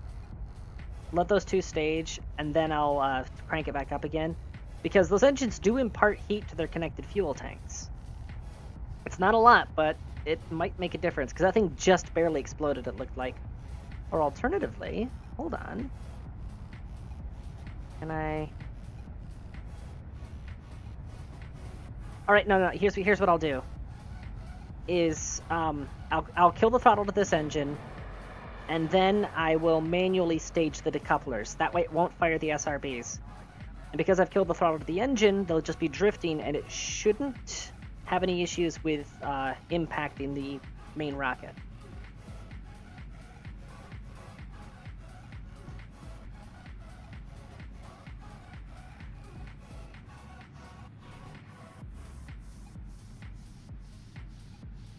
Alright, it's beginning the rollover. It's aligned. Alright. Come on. Decouple.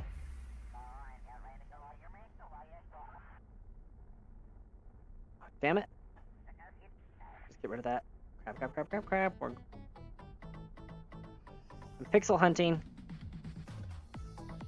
Give me your pixel. There it is. Decouple. Okay, we're good.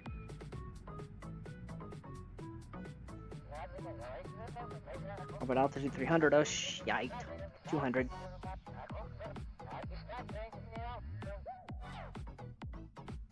That was me missing a number.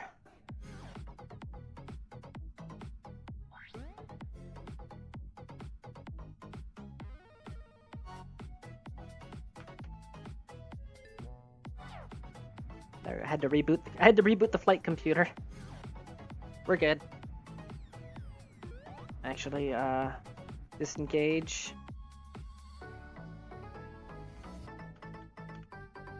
Engage. There we go. I can work with 125.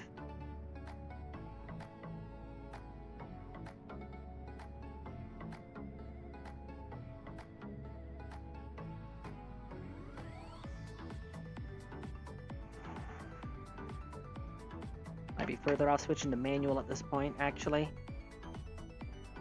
Yeah, disengage, kill the node, prograde.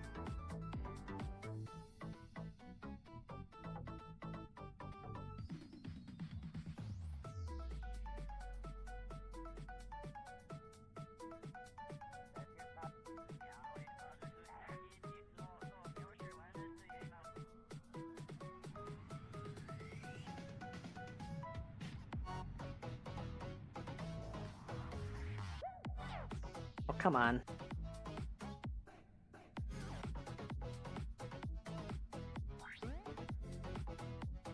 There we go. Okay.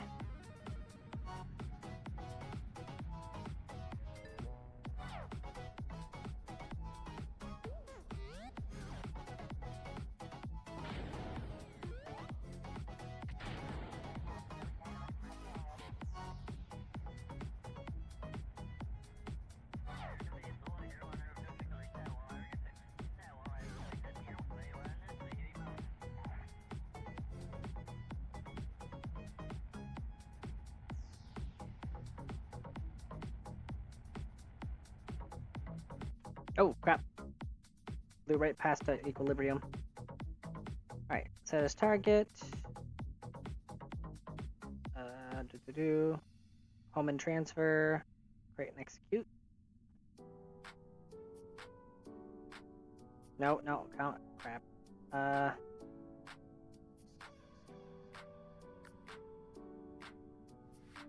It still wants to do it in 2 hours. Okay, you know what?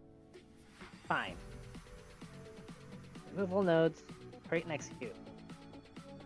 Need to remind you we are on a clock here.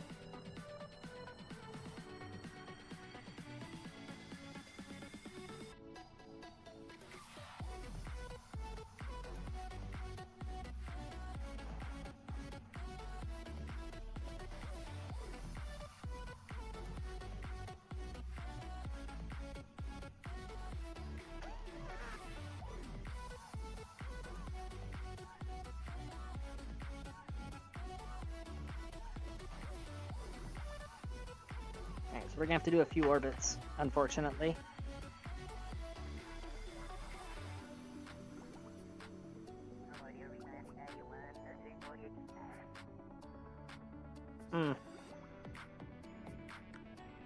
So wait, terminal velocity 8, less than 12 needed. Oh, it burned up in the atmosphere. Okay, I was about to say. You liar!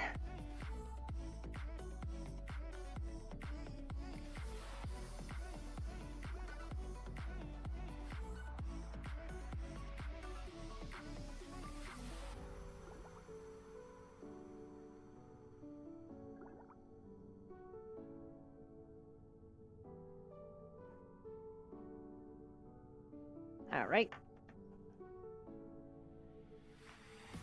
Yeah, it's that slightly elliptical orbit on Ozymandias that's throwing off all these orbital calculations.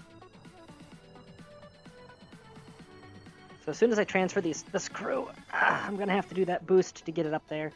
Because sending another ship out there to send the crew back up to it shouldn't be anything but a thing.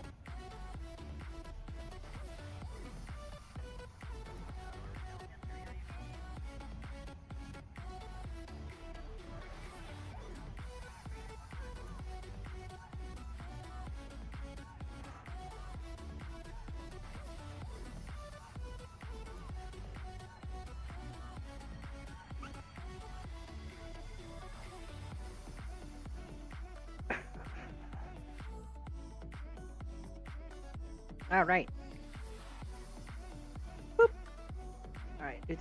Match velocities with target. Create and execute.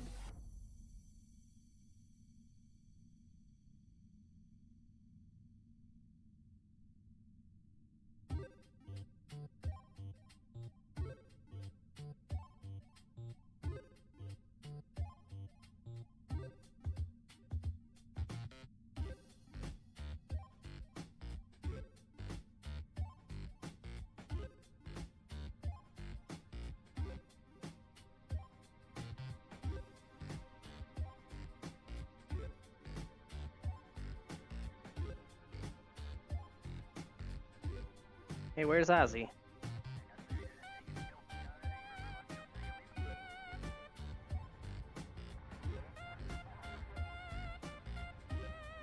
Oh, I found where Ozzy is. Yep, there it is. Hi, Ozzy. Weird that it's not showing the preview rectangles. That fat bastard. The moment that it loads in, you know immediately where it's at, because it's huge. Huh.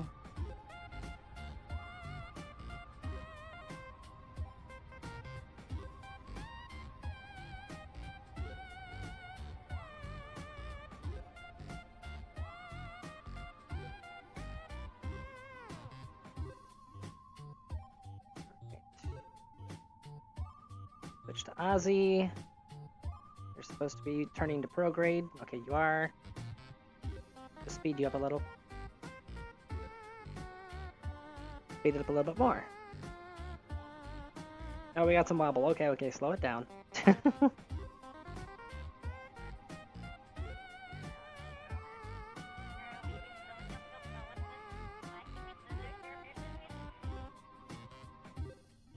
And force roll. -90? Is that the direction I want to go, or is it regular 90?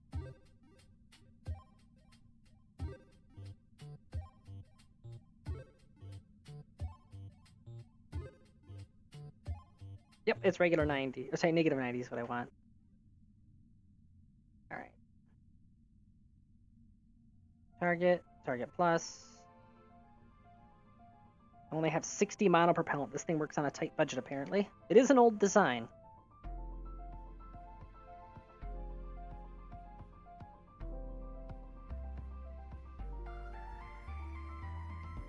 Just a gentle little... Alright.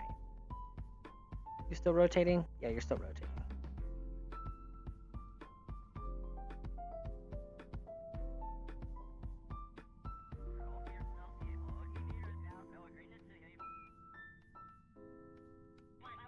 Also, I ran some numbers, and apparently bolting a second reactor onto Ozzy isn't a terrible idea.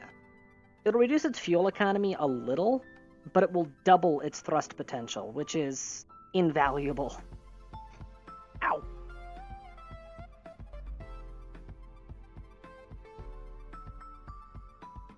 Oh, that was the wrong... There it is.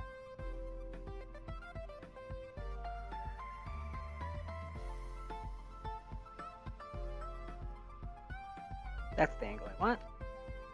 There we go.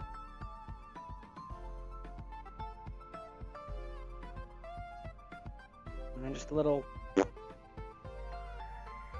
No, kill rotation. Don't reorient yourself.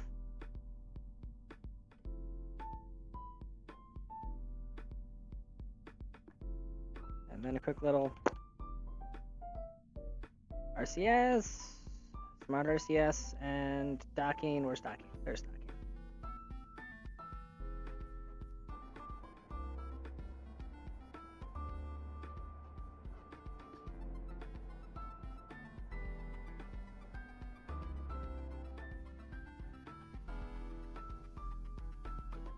Relative velocity negative. Whenever you're done here, come on, rotate faster. Control from here.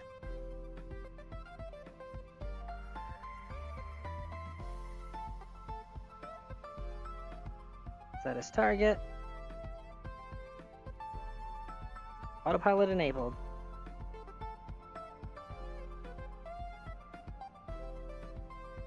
being a little aggressive with the RCS right now, buddy.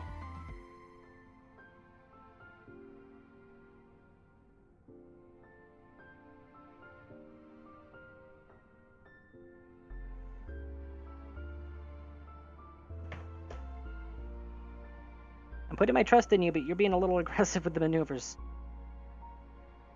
Okay, it's being too aggressive with the maneuvers.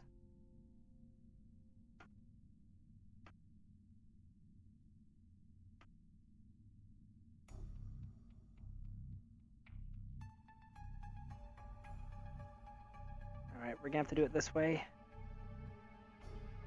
Kill rat.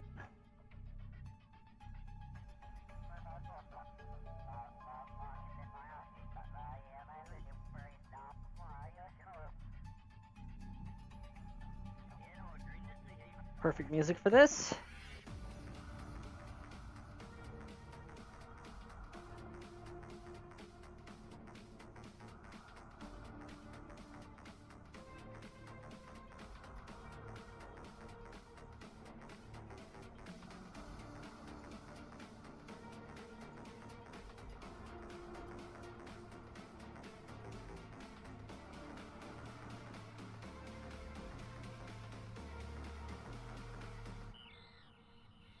Oh!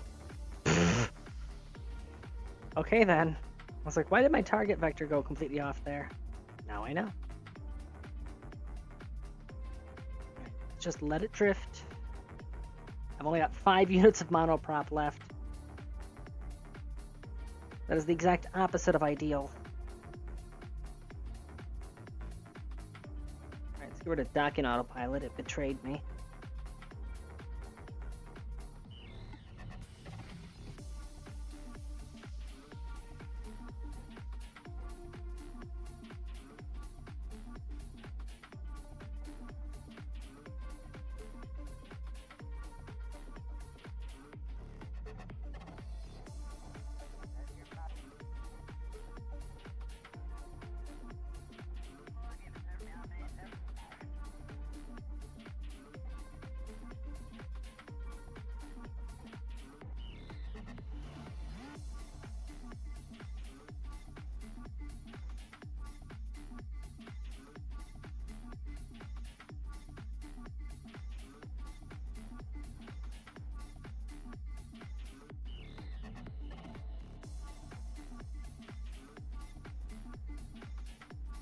There, was that so hard, Mech Jab?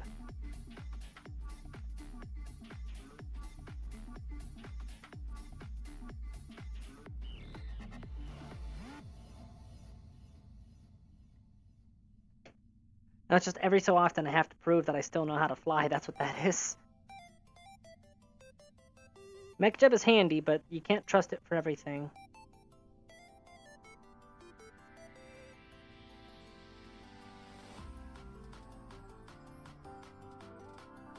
There's Burning Sun, Arthur, Jets, Gumbaratu. Yeah.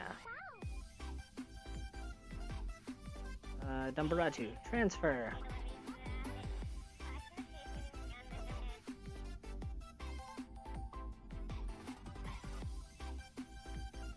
Alright, no crew in there. No crew in there, so it's all scientists in here. I managed to select the science junior instead of the actual lab. Come on, that was a crew hatch I just had selected. Ah. Just keep going down the line. Those are all 2-star scientists. I know I've got a 3-star somewhere.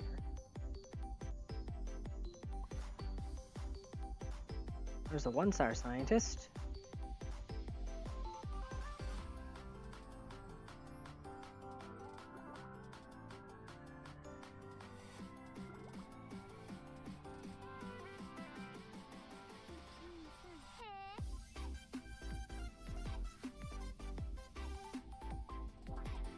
Well,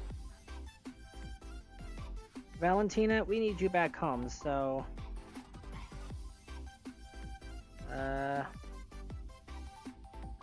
where's the button?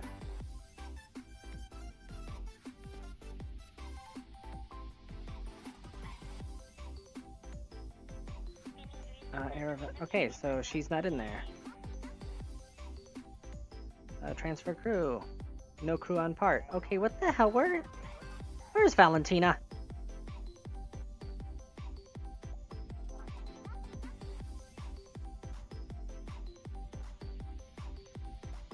No crew on part. No crew on part.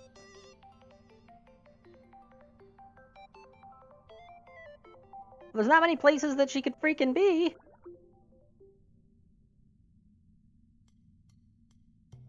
Is she in the lab?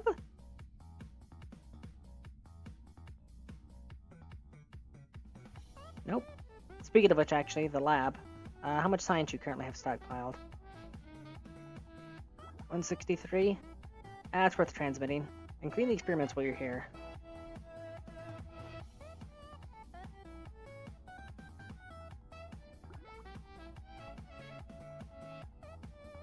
Oh, wait a minute. There's 10 forward. I forgot all about 10 forward.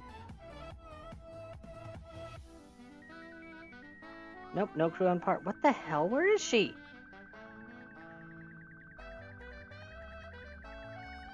Era Toshime Shadow Wolf. Is she in the airlock? She end up in the airlock somehow. Alright, can I just... Is there a crew tab that I can just use?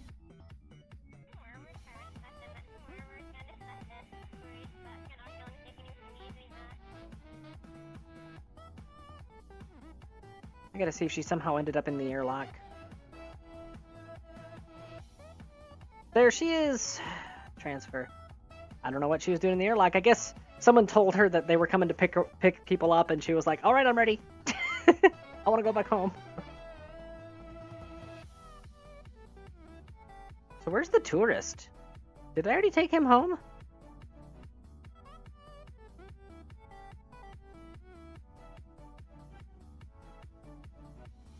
Era, Toshime, Shadow Wolf. I believe that all three of them are pilots, so...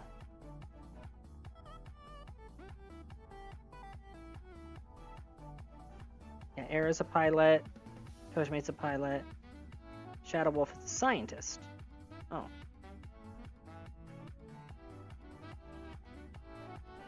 Four out of 4, so they're stuck there. Which means Shadow Wolf's a surplus scientist, but he's also only 1 star. I don't want to take him back for this valuable mission. So, we're going to pull one of the scientists from here. Transfer crew, it doesn't really matter who. I guess, Sunseal. Sunseal gets to go home. And then, transfer crew. Shadow Wolf, you get transferred to the lab.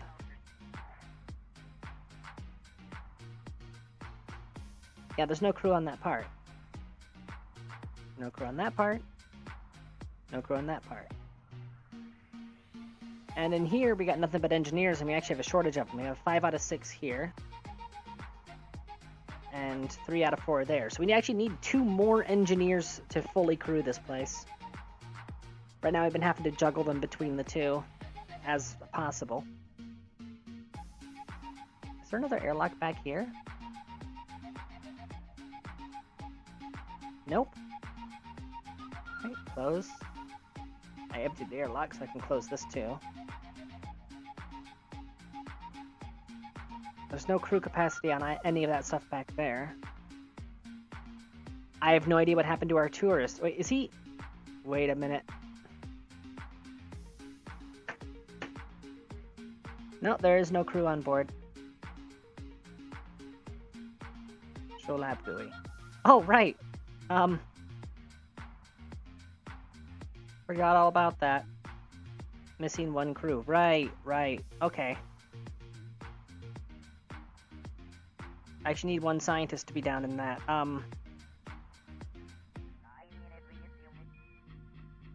I guess we transfer, Shadow Wolf. They're only 1 star.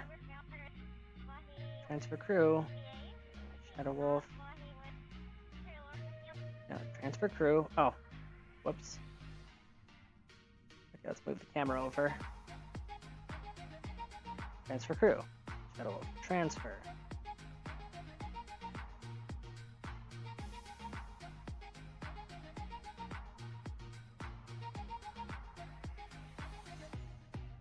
Alright, transfer that, but...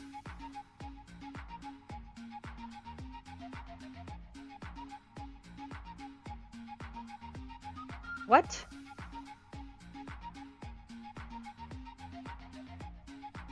Okay. I thought that it said that it could still hold one crew. Okay, whatever, I guess. Okay, go back up to the lab then. And yeah, I have no idea what happened to the tourist. Think he might be on board the Bumble Phoenix? Oh, whatever. Our unlucky tourist missed the train, I guess. Means this thing is junk, I might as well scrap it. Build a new one of the appropriate size. Spaceship green is people. Well, yes, yes, the spaceship is made by the green people. You are correct. Alright, whatever. On dock. Tourists missed the boat.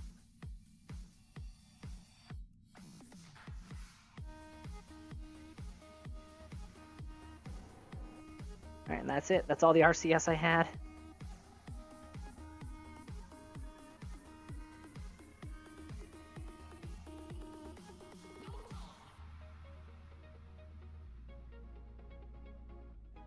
Bring in Valentina back and Sunseal. It's all the crew that we need for that mission. And Valentina will get to stay planetside after this because we don't need additional pilots for that mission. We've already got enough.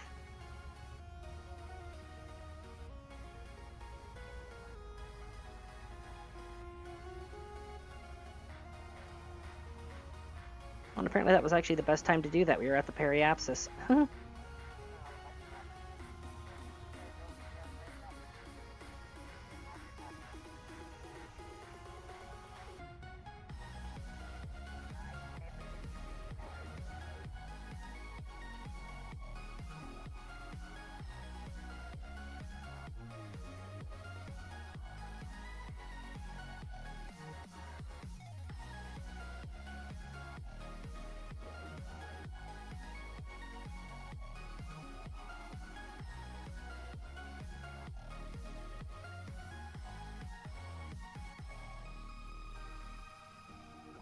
This is going to be the smoothest and shallowest re-entry I've ever done.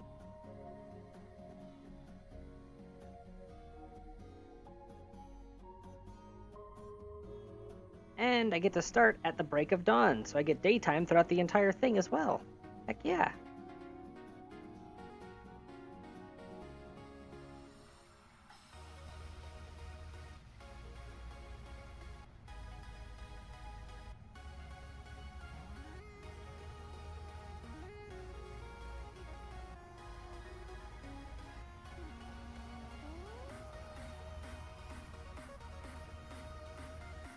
Hey, wait a minute.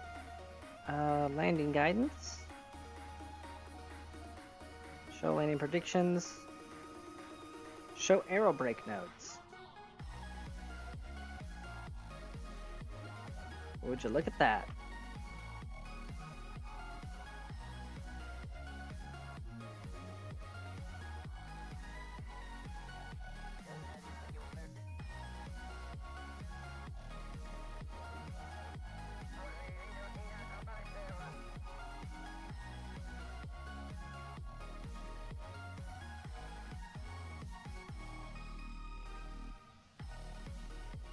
And now we get to see just how much of a difference those, hold on a second. Watch the aero brake nodes. Oh, would you look at that? Okay, those definitely affect it. Oh, would you look at that? It's like directly on top of it. Perfect. So yeah, those air brakes do definitely affect its flight speed.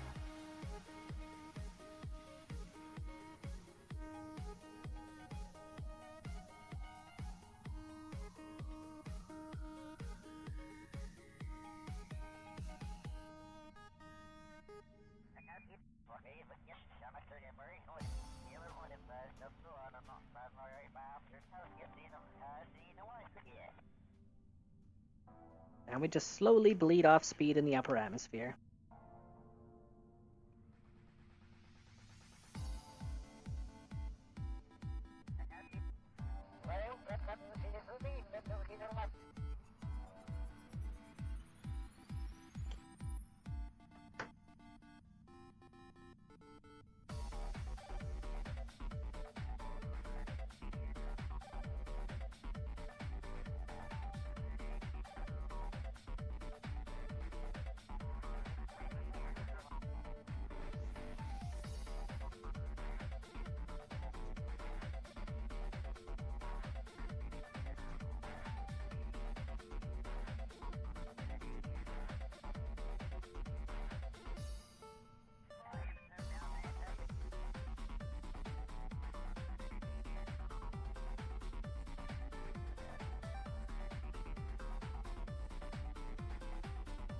The skimmin'.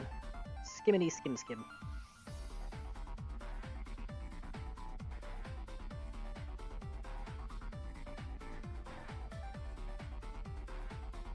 There we go. Now we're finally drawing some plasma.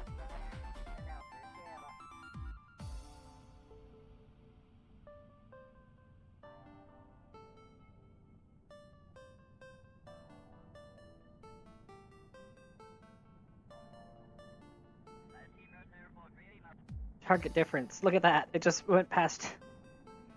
Actually, hold on. Boop. Aha!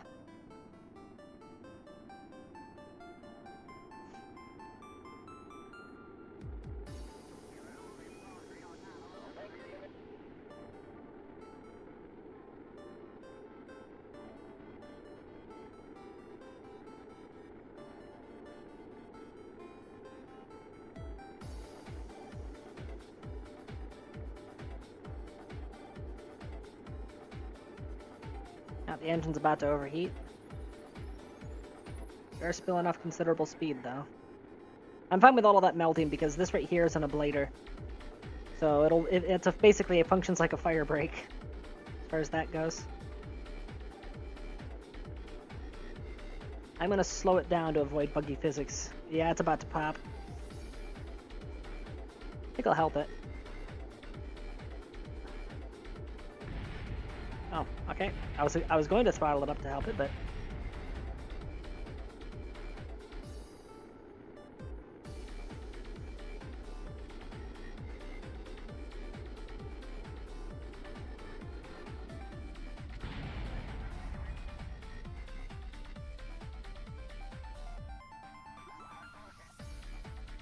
oh, can't see where I'm landing through the cloud cover, but I am landing. Oh damn. That's actually really damn close. Oh, that's actually exactly where I need to be. I'm gonna land in the water just past the pad. Check that out.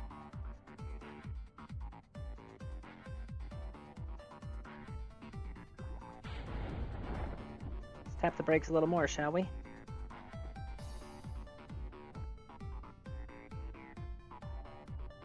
Get at least one of the parachutes to open as soon as possible.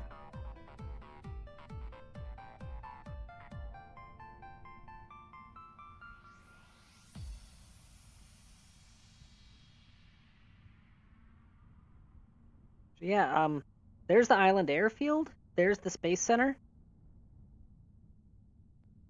Yeah. I think I'm gonna be landing right on the coastline.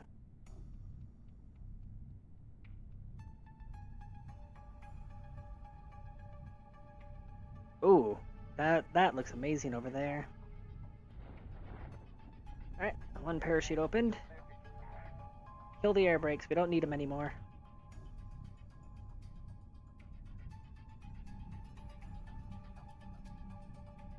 This music is too ominous for this moment.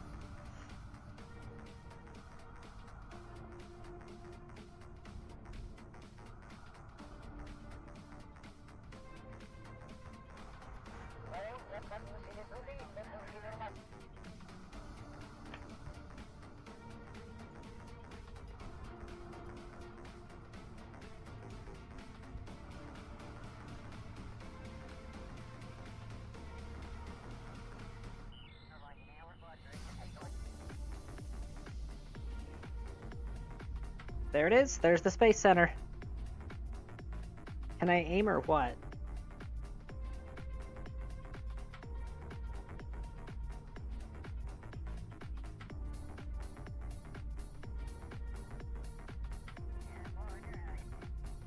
I'm seriously tempted to cut that parachute so we go faster. This is gonna take a little while at this speed.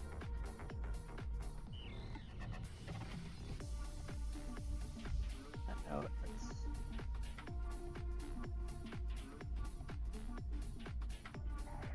250.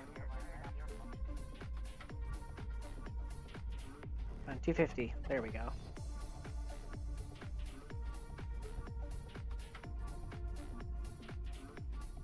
Not sure if this is supposed to be shadows or if this is like mist rolling across the surface here. I think it's shadows. Also, that is a heck of a thunderstorm coming towards the Space Center right now. Which means my next launch is going to be in that thunderstorm.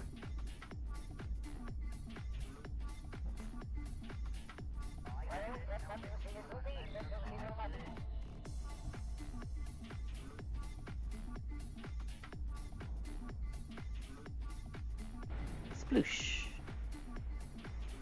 Cover vessel.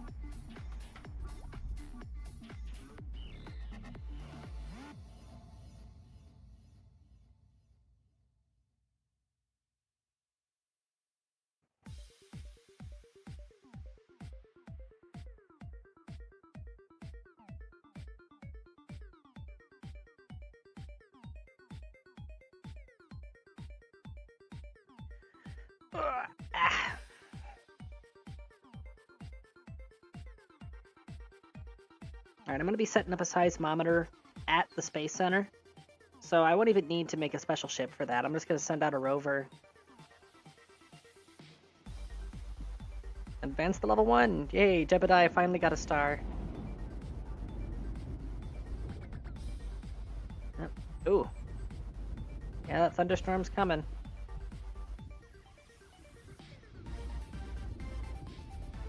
Okay, yeah, 100% that's shadows from the sun setting.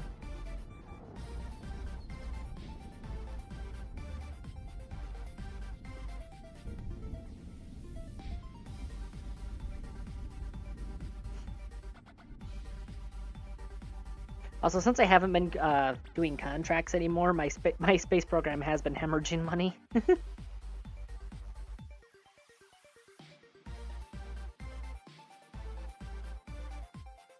Gonna hemorrhage even more when I send up that second nuclear reactor. Alright, open.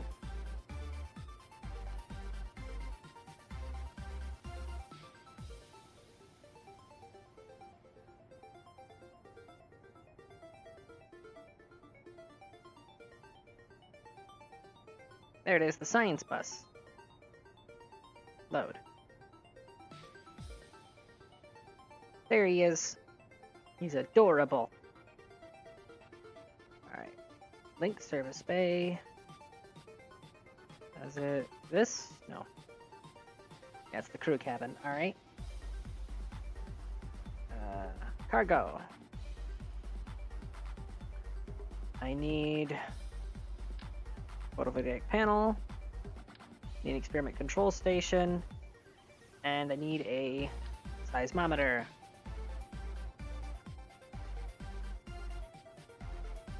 It looks like I can actually fit 3 on this thing. That's exactly what I'm going to do. Sorry, not 3. 2. I can fit 2 on it. Blarg. I can word. Alright, Valentina, she's earned some downtime. Sunseal and Unbaratu, you guys gotta head right back out there again. Alright. Launch. The joys of already having something pre-built. Hey, Orca. We've been doing a lot of crazy stuff. Such as that asteroid. I sent a probe out to it that had way more fuel than it needed. Turned out that the asteroid was at the smaller end of its size range, and I had plenty of fuel left when I got there, so I was able to adjust its course. It's no longer going to be coming in on a polar orbit, it's going to be coming in on a normal prograde orbit, and I've adjusted its periapsis, so that it'll be much easier for Ozzy to intercept it when it gets here. Also, I'll be able to use what's the fuel that's left in the probe to adjust its course even further to make it even better for Ozzy to intercept. I might actually be able to capture the asteroid. If I do a burn at a strategic time. Alright, I'm gonna set up the seismometer next to the pyramid and the captured UFO.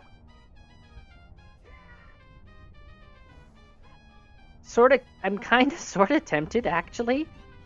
What if I... Ooh. Okay, so what if I actually capture the asteroid? Okay, my frame rates are dying. Holy crap. What if I actually just straight up capture the asteroid? And, come on, brain, work. Straight up capture the asteroid, actually land it on Kerbin, and bring it here to add to my trophy case.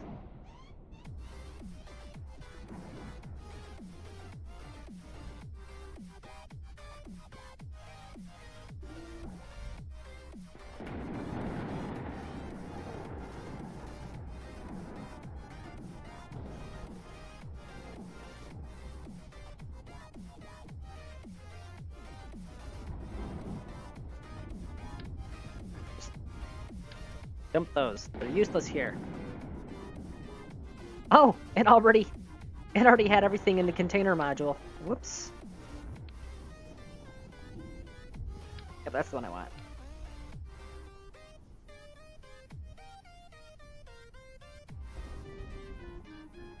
Ronald Race Cars says, my RSS mind is spinning at the words capture an asteroid. Yeah, no, Ronald, if you're gonna hang around for a few minutes, I can actually show you what I'm talking about. Yeah, this is my trophy case. I have an alien pyramid that I dragged down from orbit. A captured UFO. Technically, I made that UFO, but it was my first attempt at using the UFO technology to make a craft. It's very difficult to fly it, so I just added it to the trophy case. But I have a Class A asteroid, so, you know, very small, very manipulable, that I was going to have Ozymandias, the generational ship that I've been working on. I was going to have Ozymandias rendezvous with it and then ride it out of the Kerbal SOI on its way to Jewel, or Duna, haven't decided yet. But it's so small, I was like, hey, wait a minute. I could actually capture this thing. I could land it on Kerbal and then use an airship to deadlift it back to the Space Center.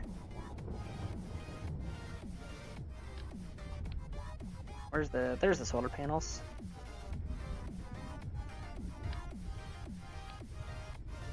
Oh, the rain is here.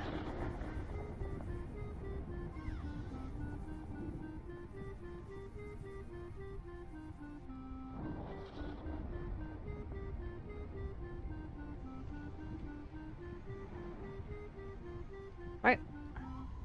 That has done Baratu's job done.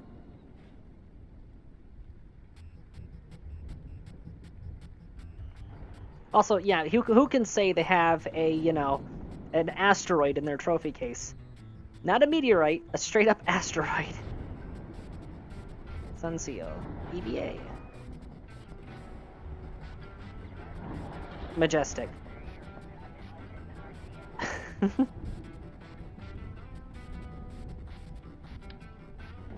put you in storage. And seismometer.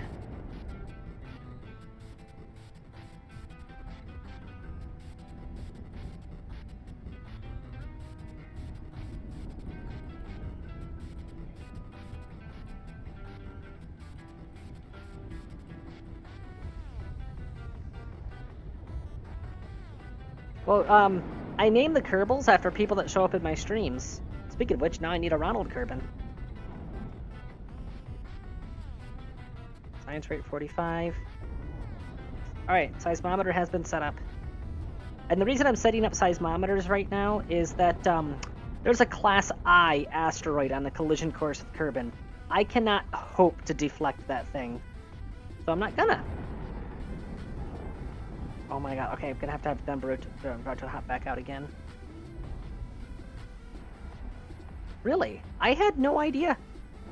I honestly had no idea that he made mods. Just he showed up in a stream one day, so I was like, okay, I'm gonna name a Kerbal after you. well, now me accidentally giving him 5-star skill level when I spawned him in, I don't feel as bad about that anymore.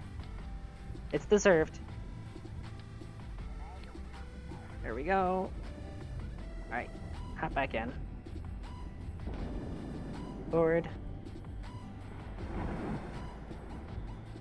I was gonna have this thing go to a second site, but yeah, we got a thunderstorm coming in, so that was enough of a mission.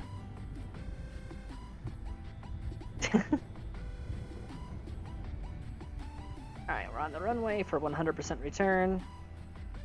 Recover vessel.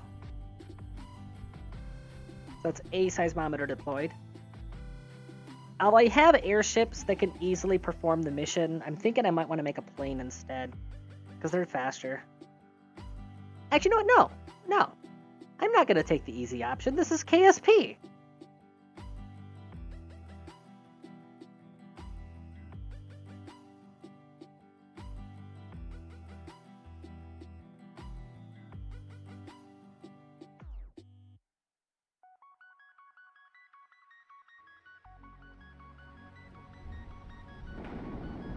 There we go, it finally loaded. Alright. Alt F12, since a new person showed up. Kerbals. Create. Run. I'm assuming from the name male, but I don't want to like assume it right away, so male, female, pilot, scientist, engineer, and how courageous and stupid are you?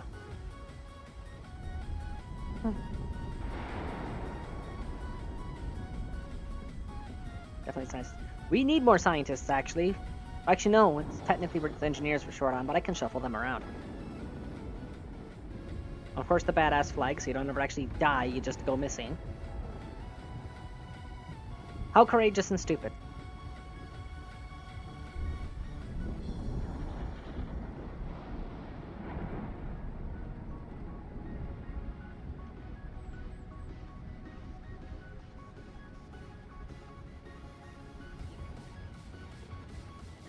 "50 courage, 30 stupid." That works. 50 courage, 30 stupid. Create Kerbal. Kerbal created. Yeah, that is a angry storm right now.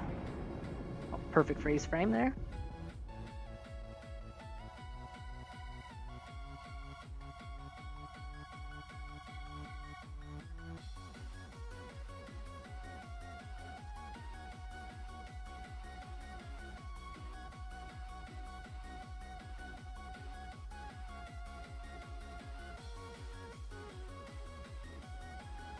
Oh, we got a bad mood right now? What happened? Right, not Bumble Phoenix. What am I looking for? Dirigible. Oil rig ready to launch. That's not the one. I could take the Pridwin.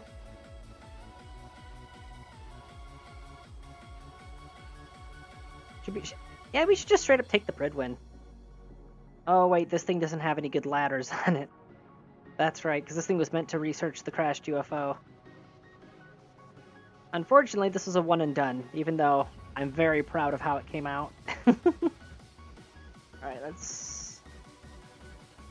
What in the Hindenburg is that? You're saying you don't recognize the Brotherhood of Steel mobile base?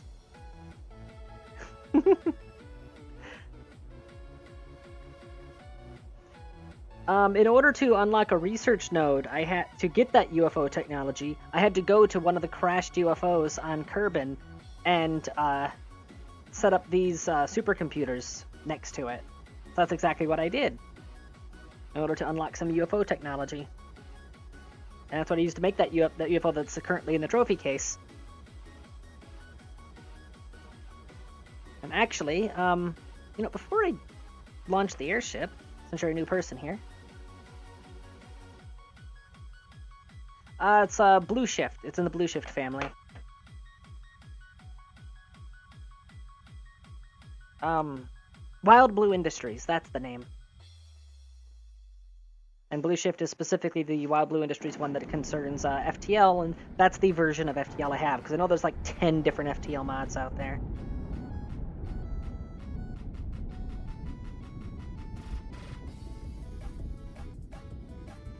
Oh no, no, no, no. If you're running RP1, I do not think it will be compatible. Alright. Don't mind my spider web. Apophis. This jerk right here. Yeah, it's gone scrolling. Apophis is a class I, and it is on a collision course. And if I change the camera back to Kerbal here, yeah, I basically have no shot at nudging that thing off course without extreme expenditure. So I'm just gonna let it hit and have a bunch of seismometers set up to record the results. And shortly after I started tracking Apophis, this one popped up, Duplo. So named because it's set to arrive about a week later. You may notice that it's slightly ahead of Apophis, yet it'll take a week to get there. That's how fast that thing's going. And it is also... See, this one I might have a chance at nudging it.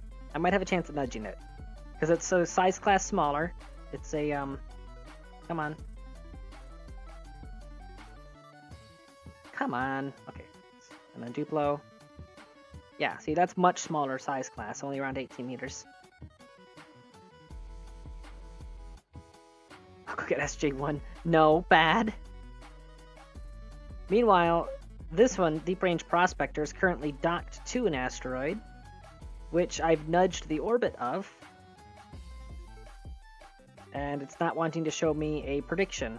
Fine, I'll just fly it.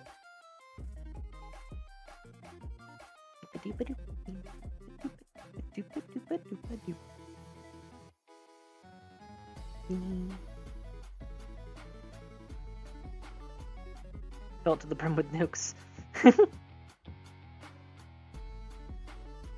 Gonna ride it in Slim Pickens style.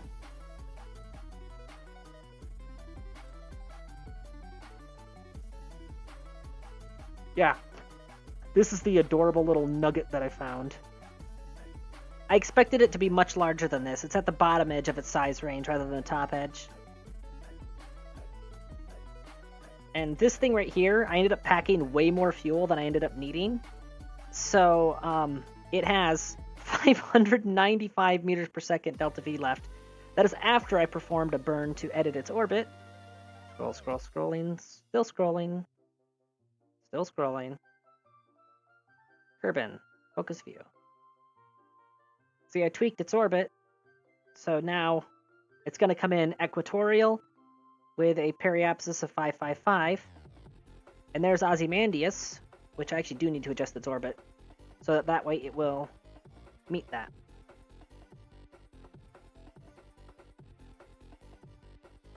Yeah, it's calculating the delta V. If I were to undock it from the asteroid right now, it still has like 6,000 delta V. I used the most efficient Hall thrusters I had access to, which unfortunately are extremely power hungry. Because see, these are the Gigantor solars. Both of them with direct sunlight can only run those things at 40% throttle, and there's only 2 of them. See, 41%.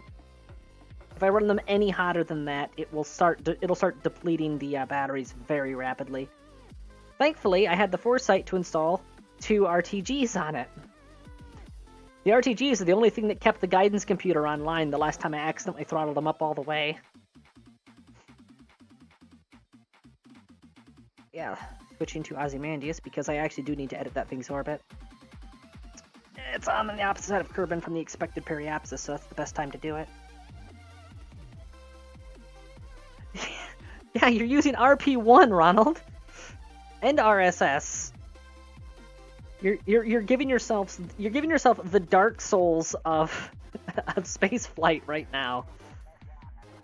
This is Ozymandias, and everywhere that you see a caution stripe on this thing, caution stripe, caution stripe, caution stripe. Oh, there's supposed to be a caution stripe there. Caution stripe. That is where 2 modules ended up docking together.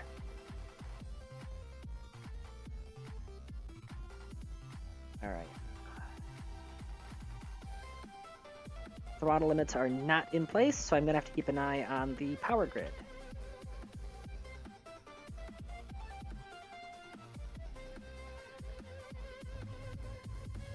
Yep, there's the power grid dying. I really do need to launch that second reactor.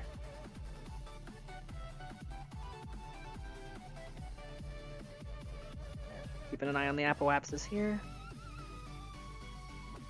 Oh, this thing, it was freaking expensive and took ages to assemble and so many disasters. You have no idea.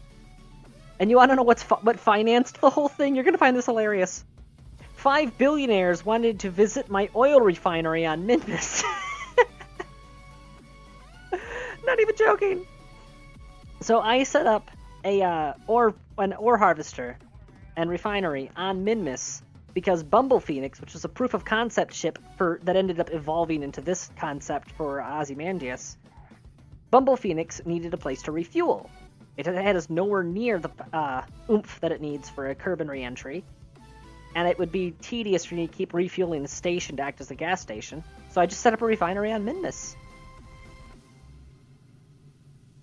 Wait, which part did you facepalm at? I say a lot of stupid things.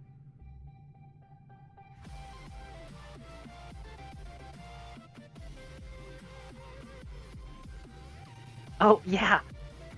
Yeah, they wanted to go to the refinery and visit it for a week, and they're willing to pay me like 40 million credits for it, and I was like, because it's like when I first saw the mission, like, oh, they want to go to Minmus for a week. It's like, well, how does it feel to want? Then I noticed the price, then I noticed all the zeros at the bottom of the contract, and I was like, step this way, good sir.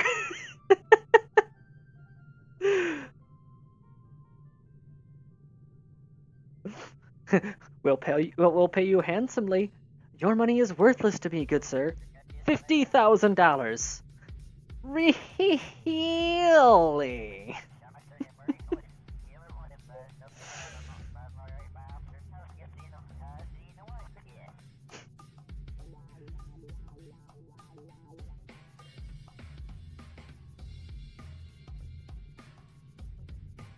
Alright, almost got the apoapsis where it needs to be.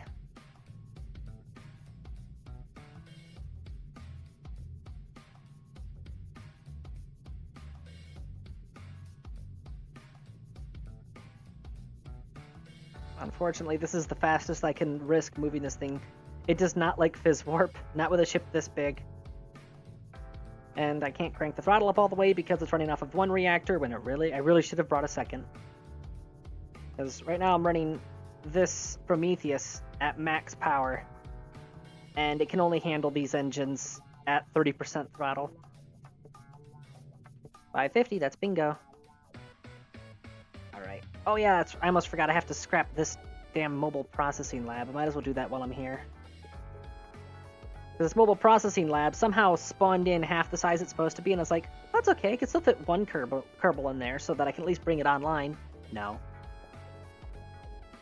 It's a redundant part too, because I have this science module here. The only reason I bothered adding a mobile processing lab is because apparently these science kits that I brought, the science experiments in them, yeah, that adds an extra module. That's the lab GUI here. And the lab time. Yeah, apparently I need the vanilla mobile processing lab. No, the mod didn't bother adding that module, like scanning for anything that has a science lab on board and just injecting it. No, they specifically edited the config on that one thing. And they did it in a very convoluted fashion with a bunch of reference calls that it didn't need. So I can't even just patch it into the other science lab because I have no idea how to do that. So currently, I have the 4 supercomputers on board just farming lab time so that I can finally get a mobile processing lab functional. I can just snap my fingers and instantly complete the first experiment. Alright. Orbital Workshop. Recycler. Let's, quick save first. Find quick save. There we go. Just in case.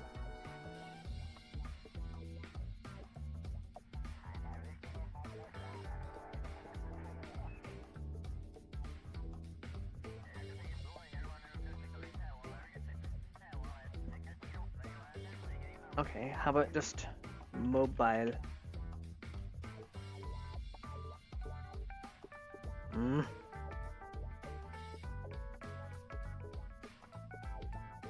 Workshop.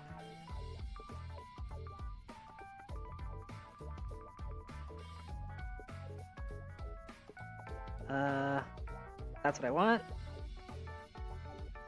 Mobile processing lab. Recycle. There. Okay. It's been dismantled. Close. Orbital assembly line, let's get you ready because I'm gonna need to begin building a new one of those. Hopefully of the proper size. Close these. I don't need these at the moment. Alright. Give me the servo GUI. There we go.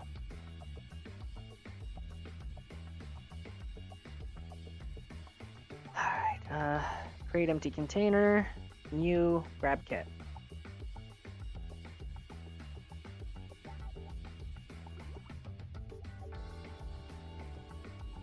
Right, now stop.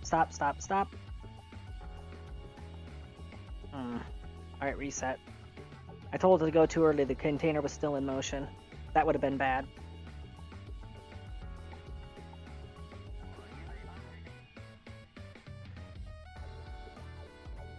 I guess we'll store this one port side. Grabbed. Alright, move it port side. By the way, you have no idea how long this arm took to program. I spent like 2 hours and like 10 explosions and quick saves in order to make this thing function properly. There it goes. Alright. Hold the arm back up.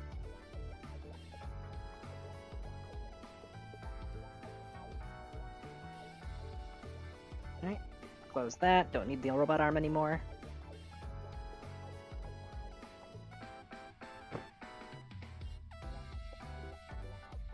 Alright.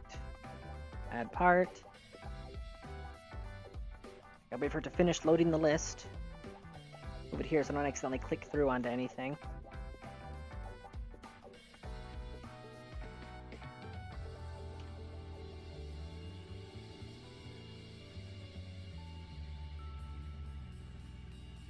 Crap. This one, that's the one I want. Add to construction queue. Start construction. It's gonna take them 2 hours? No. Okay. Can you just get crew now? You're not gonna do it. Okay. Close you for the moment. Oh, that's right. Right. Okay, open you. I changed my mind. Close doors. There we go. Oh, that's right. I don't have Dunbaratu up here anymore. I'll transfer Thunder. Dunbaratu is like my main man. Oh, okay, having Thunder helping still shaved off 20 minutes on the construction time. That's fine. Alright. Alright, maneuver planner, where are you? Maneuver planner.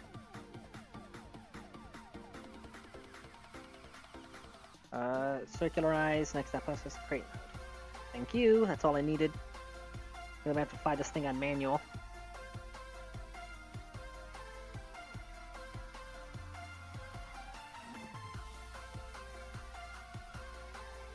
Yay, sun time.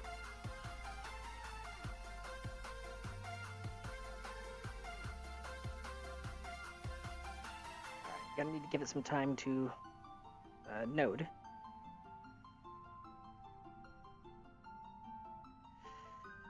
Alright, you fat ass, spin around. But yeah, that UFO tech, you may notice I'm actually employing some of it in the nose here.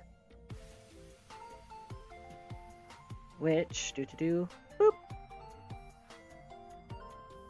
In camera. See? Got some nice crew space here. They got it. They got the fridge. They got the desks. Beer. Beer is essential. Plenty of seating. Sadly, the habitation ring doesn't have any IVAs, which is sad.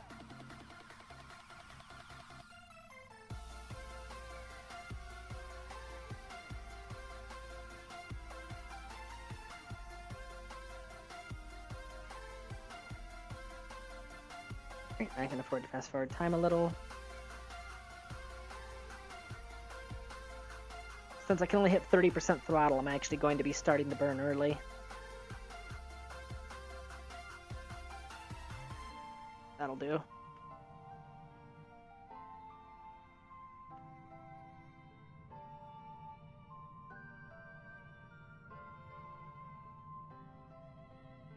What are you doing?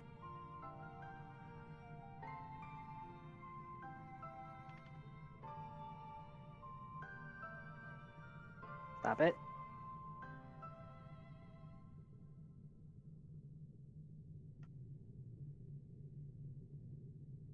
Alright, need orbit info back up. Orbit info, where are you?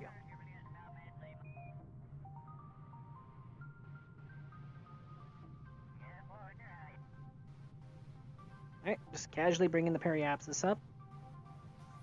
Can afford to run the engines flat out for a couple seconds here. And back it down. That was all the juice we had for running full boost. That was basically me firing the nitrous. You live there? Oh, on the Ozymandias?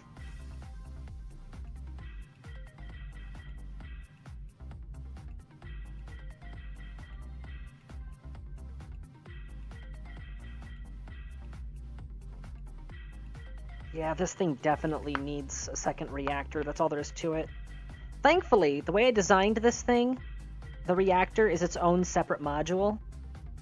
So, I mean, well, that and the WorldJig nuclear reprocessor, because I wanted to have the ability to refine fuel in situ, and also I wanted the ability to recycle my existing fuel, just in case. Because I can get lithium anywhere, but getting uranium is a little bit more difficult. But, while I could just launch a second Prometheus reactor and bolt it onto the ass, I'm kind of tempted, since I've got better tech now, to outright replace the Prometheus with a bigger, better one.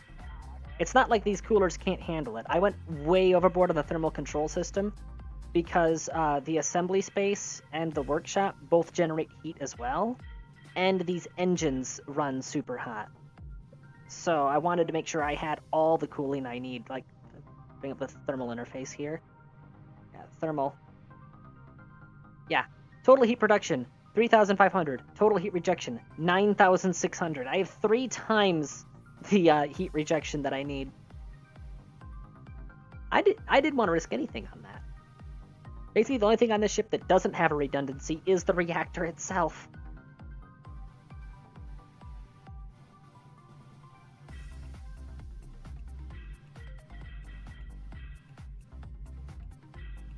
Okay, yeah, what we're hearing with the music right now, that's just what it sounds like in the orbital assembly space.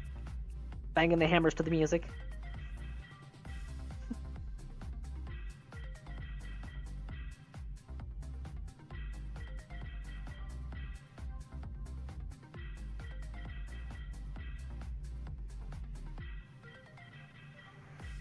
Burn is half done. Let me see if I can risk a 2x.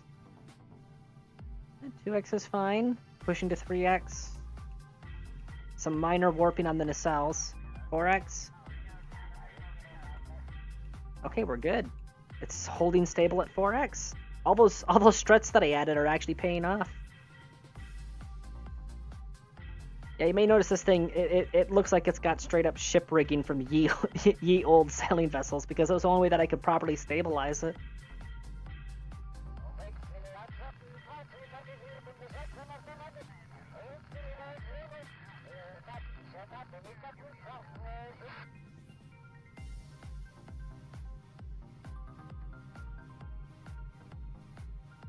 Alright, let's back it down.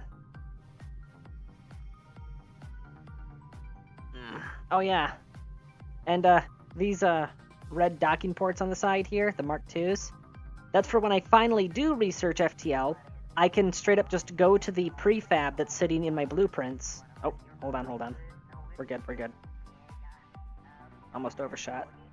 I can just go to the prefab that's sitting in the vehicle assembly building and design a warp nacelle that can just socket onto that, then just build 2 of them, and then it'll be warp capable.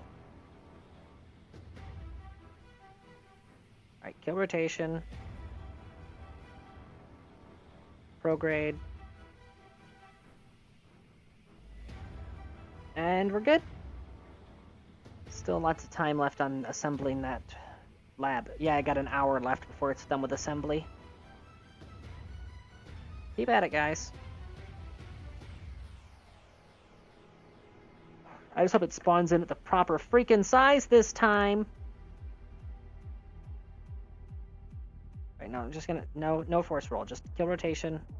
Call it a day. Space Center. I got places to be. Hey, maybe that thunderstorm might have passed.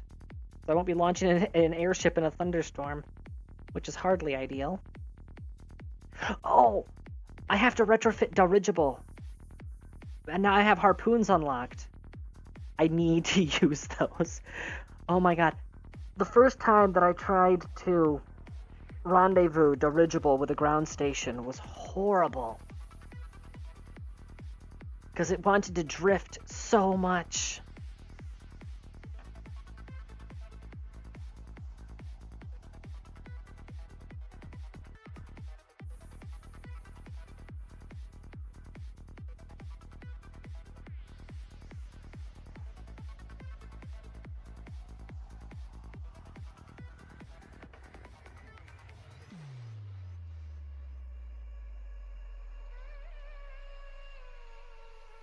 Come on. Oh, I just realized I never showed you Bumble Phoenix. Since you're, a new person here. Oh, actually, I'll just show you the prefab. Bumble Phoenix. Load. This is Bumble Phoenix. This was the proof of concept. Well, this was the original blueprint. It's been updated since then. Do I have an updated version of the blueprint?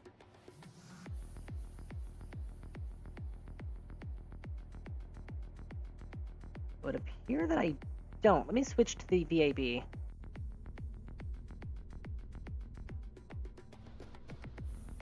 Ozzy, Surveyor, Tour Bus. Bumble Phoenix. This was ready for launch. So I think this one had all the retrofits.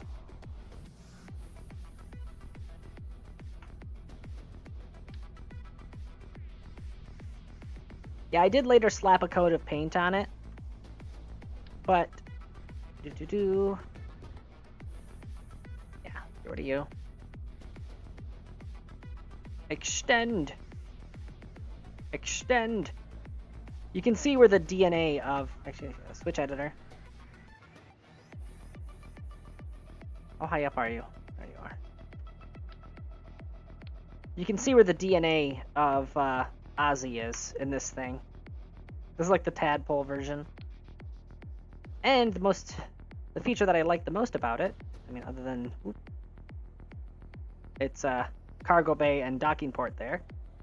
Is you may notice this nozzle here. Because... Controller, open editor. Forward play. It switches to VTOL mode.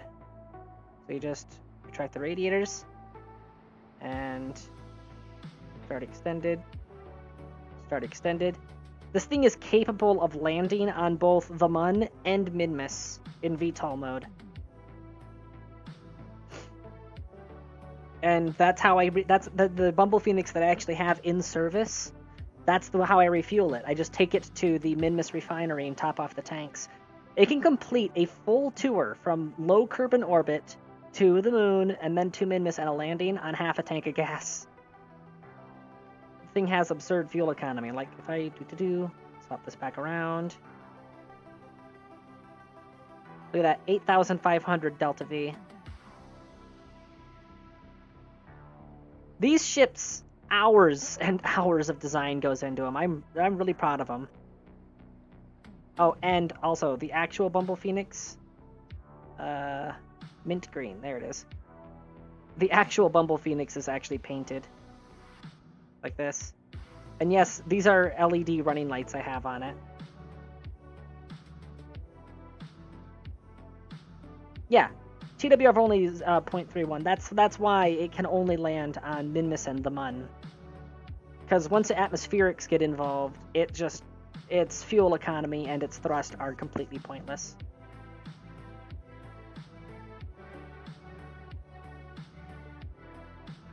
But I had actually specifically researched nodes just to be able to build this thing. That was actually one of my earliest reactors I had access to, and the earliest engines earliest magnetoplasma dynamic engines I had access to. Open. All right. Dirigible load.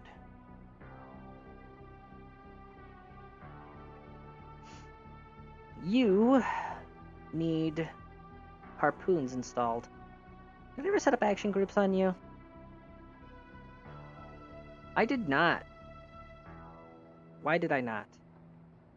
Are you that old of a design? I mean, you're still using those big solar panels on top rather than the curved ones, so I'm assuming yes.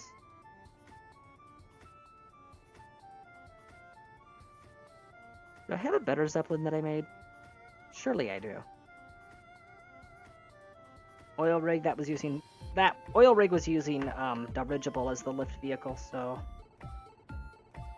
the super lifter only ever got used once. The Zeppelin maybe and Zeppelin perhaps were proof of concept vessels, so yeah. I guess the Prid one's my most advanced airship.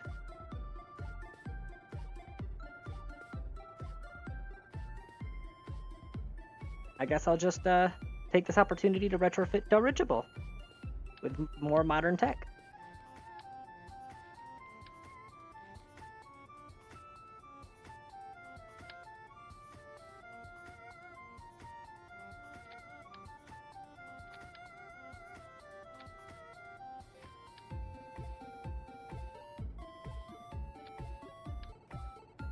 It's 60, no, 30. That's what I want. Tuck those in nice and close. There we go. Much more streamlined than before. Action groups. Custom 2. Toggle forward reverse thrust. Alrighty.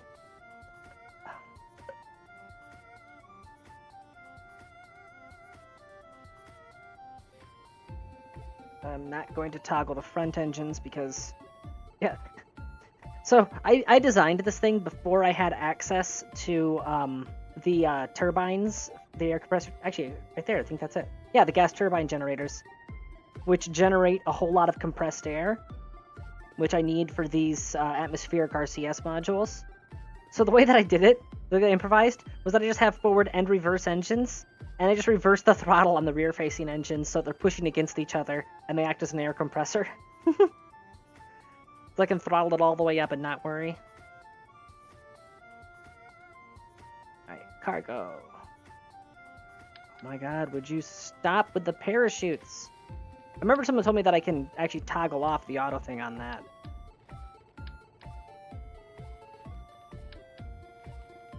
But I can't remember how to do it. They told me how, and then I forgot. Yep, there's the cargo.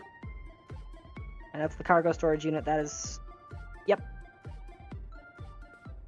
Alright. Weather analyzers.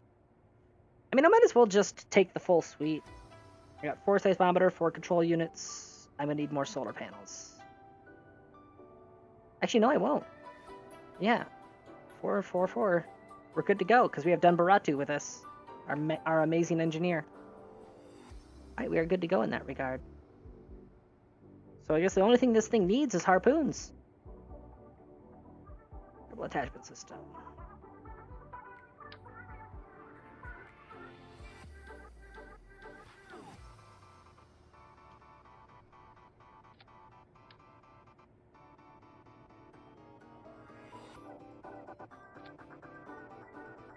Alright, 4 harpoons all set up.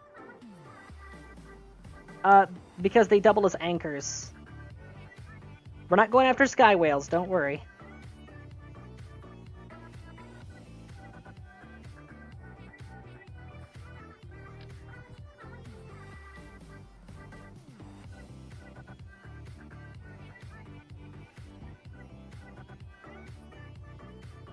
Come on. Just let me attach it. There we go. See? The harpoon? So basically, what I'm going to do... What I do for airships once I have harpoons unlocked, because this thing was designed back before I even had those, is that I just fire the harpoon into the ground and then start gently reeling myself in. It's a great way to kill off drift. And if you need to fine-tune your landing, you just increase your buoyancy slightly above neutral, and then you selectively... Oh yeah, that's right, I need to have some slight outward angle. You selectively reel in and let out some of your harpoons.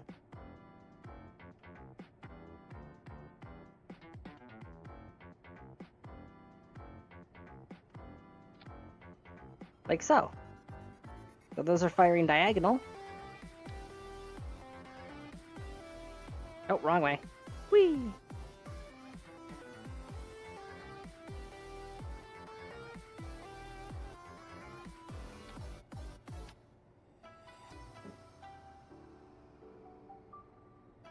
Alright, perfect. So once this thing's in position, I'll just fire the harpoons, and then I can fine-tune my landing by selectively reeling in and releasing various cables.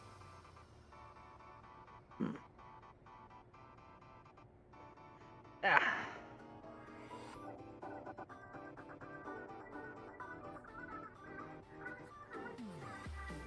Alright, I think we're good in that regard. Yeah, I'm leaving the authority limiter high on those because that's needed. You know, I'm actually tempted to swap out the engines wholesale because those things are very outdated. I've got jet engines that are just as efficient now and can handle much higher speeds.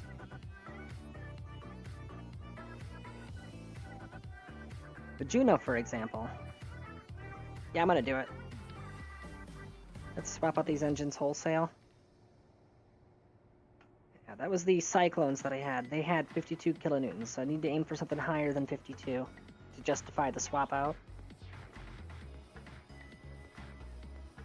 That is significantly higher. That is true. But it doesn't have reversible thrust. I need something with reversible. Like the Weasley, for example. 120 kilonewtons, 1050. Come on. Can you reverse thrust? Yes.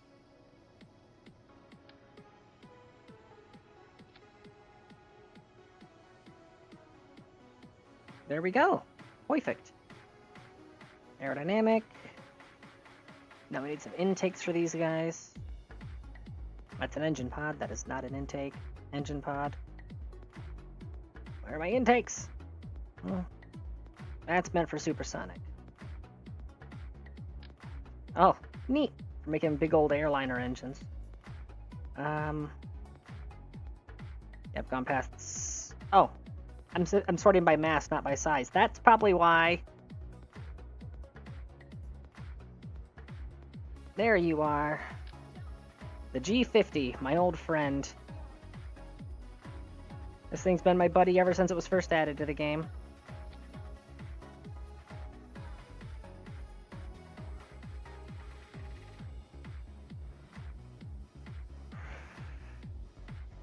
Should probably remove some outdated equipment from this thing. Like the small scanning arm, for example. And this thing never proved much use. Radar altimeter is no longer needed because now I have a survey satellite. And my experiments with the D-Magic seismometers have concluded. I no longer need it to have these.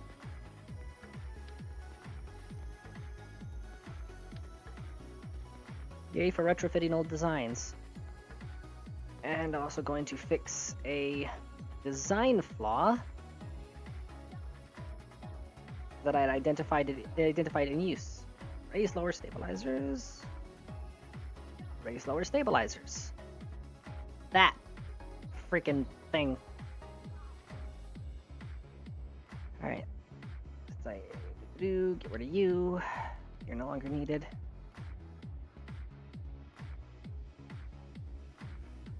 Actually, a lot of this equipment can be chucked in the bin. It's basically no longer needed. I mean, there are still a few biomes that I haven't scanned, but that's not the purpose of this mission, so why have the dead weight and the extra expense, you know?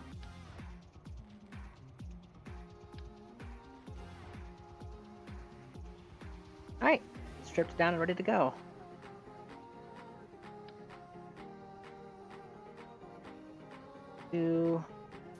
Get the fuel lines installed.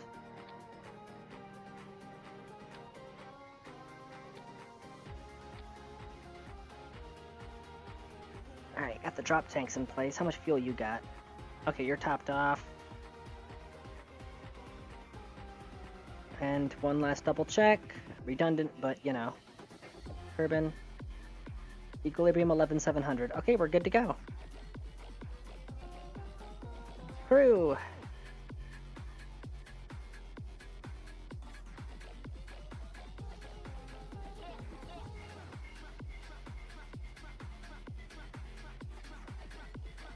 Bando Lab. I guess Ronald can come. Come on. Get in there. Gambaratu.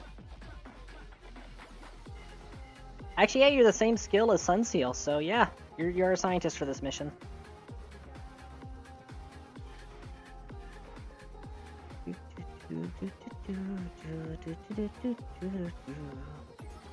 We are good to go. Save the updated blueprint and launch. Just realized I forgot to do the staging, but you know.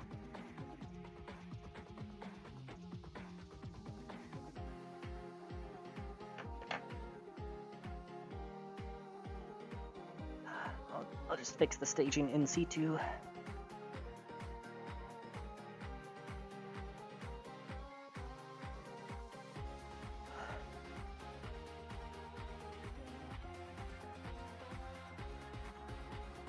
Prepare to watch my frame rates go bye-bye. Frame rates are already low around the Space Center, but I'm also launching into a thunderstorm unless it moved on. A nighttime thunderstorm. Yay, the thunderstorm moved on. Alright. Altitude control. Alright, well you're inflating. Let's fix the staging.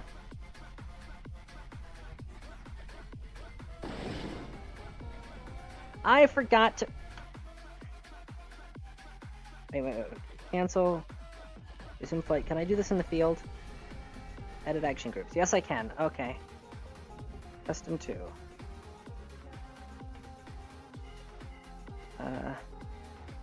Toggle engine. Oh wait, no. Toggle thrust reverser. That would have been bad. Actually, since these have a visual indicator on them, I'm gonna set up a toggle thrust reverser for those two.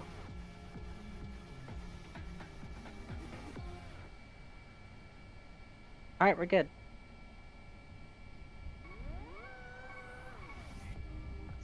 Get this thing airborne. Get the gear up. Track the ladders. And level it off. Boop, boop. Whoa. Okay, calm down.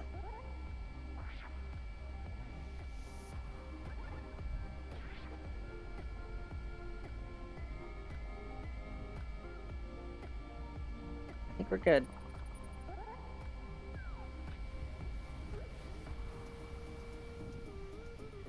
We're heading north.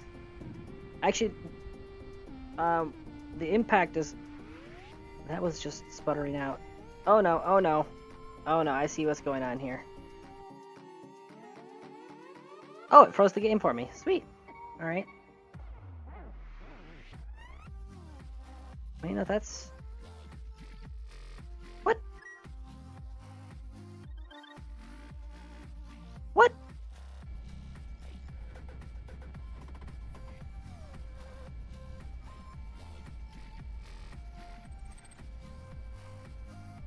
Huh.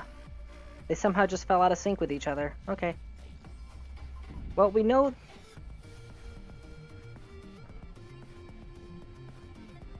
Let's get rid of you.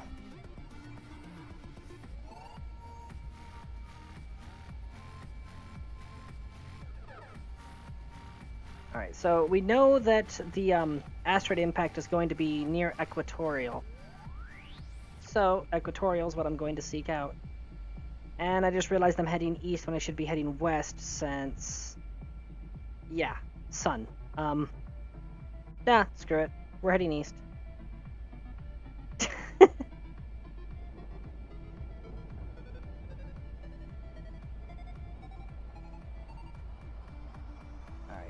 Aircraft autopilot, where are you? Heading hold. 90.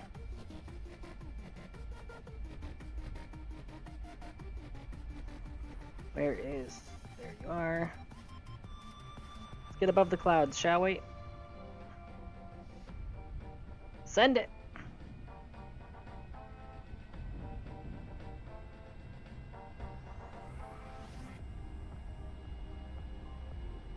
Kind of interesting how the things keep backfiring. Oh no, wait, hold on.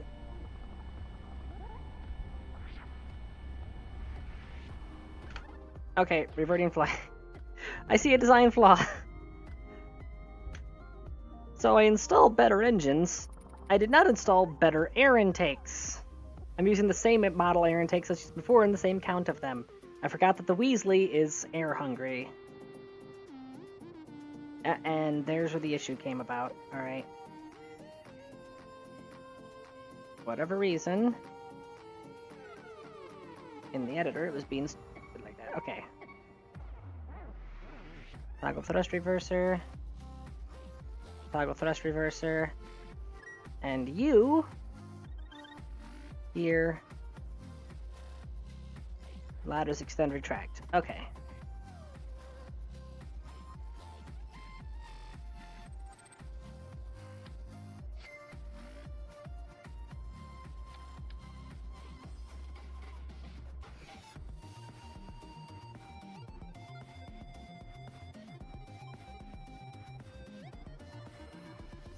Alright, calm down, calm down. There it goes. And it looks better like that anyways.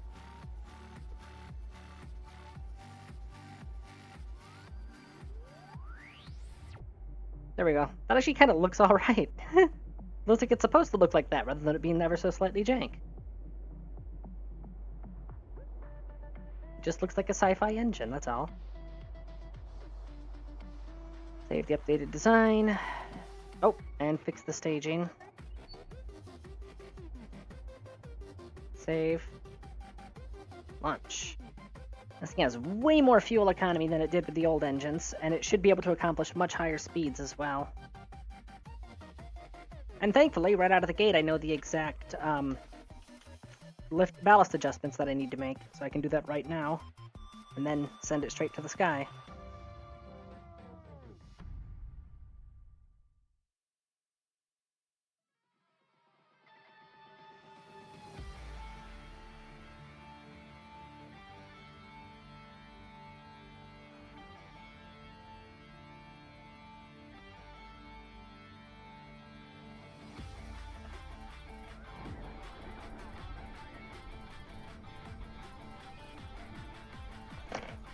Alright. U, plus, one click. U, altitude control. Get this thing in the air, shall we?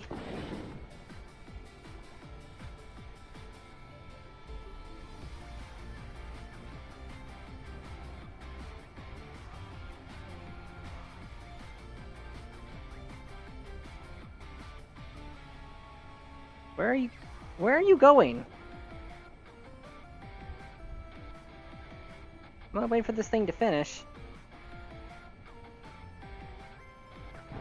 You wanting a heading of 270? No, you're still with the... Oh, you still inherited the 320, whatever. Okay, boom, boom. That should update it.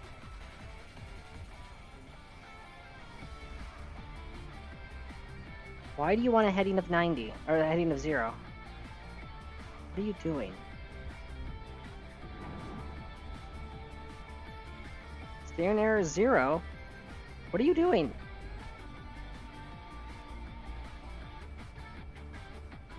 Disengage autopilot, it's being stupid. Surface, Pitch 0, heading 90, execute. Clearly, I can't trust you, aircraft autopilot.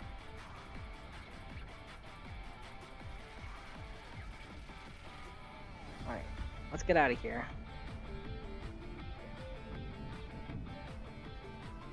You seriously flaming out on me?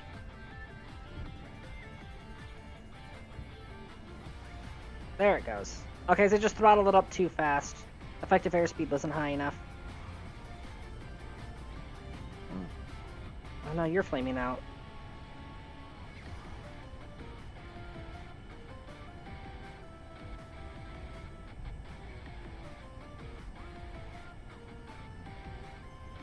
There it goes. Okay, so memo to me, throttle it up gently. Which means this thing might actually start to choke at higher altitudes. Shh. Makes quite the cloud, doesn't it?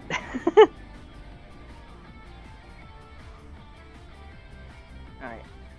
Let's get above the clouds.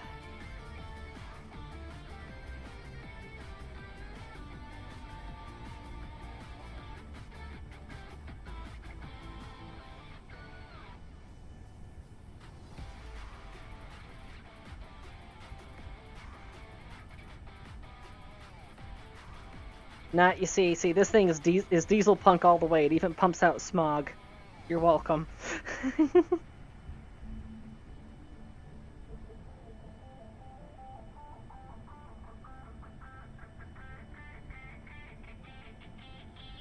Crank this thing up all the way. There we go. Now we're gaining altitude.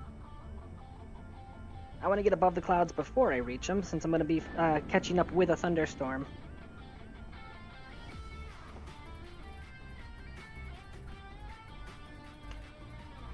Opportunity to get a refill here.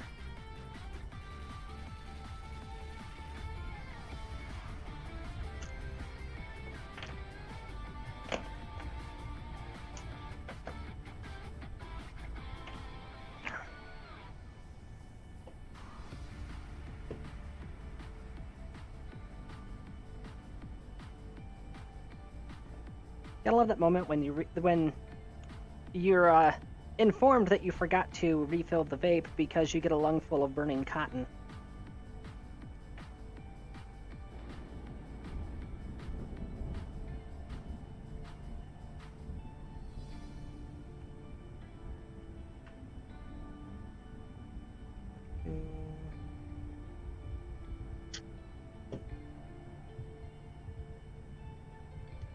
Yeah. I don't blame you. I prefer the vape because it's more convenient and doesn't tend to leave tar in your apartment.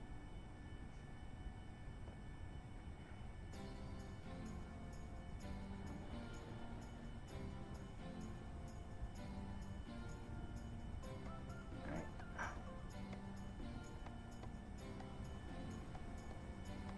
Yeah, exactly. I can just, right here at the computer, just go...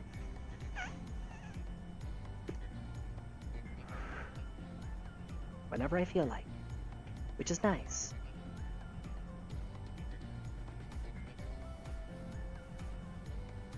Although at work it's a bit of a pain, because it's a completely smoke-free campus, so I actually have to go out of the building and across the street in order to do a smoke break.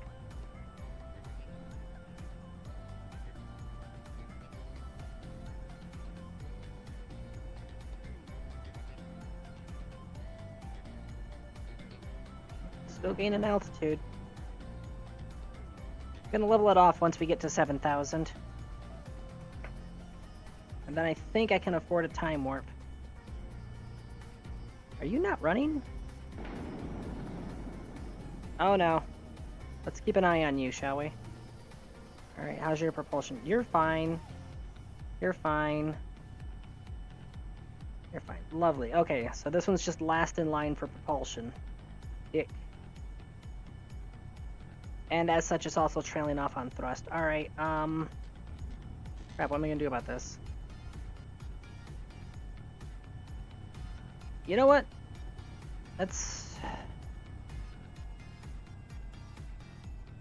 I know a solution, unfortunately.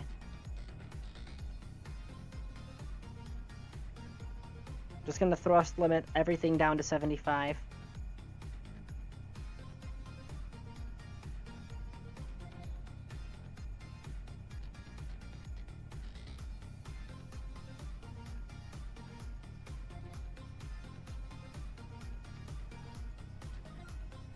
Alright.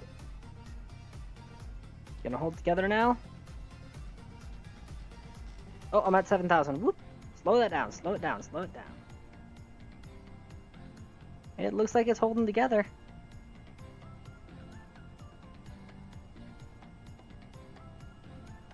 Oh, no, there. Oh, it's sputtering. Sputtering a little bit. Alright, we are leveled off.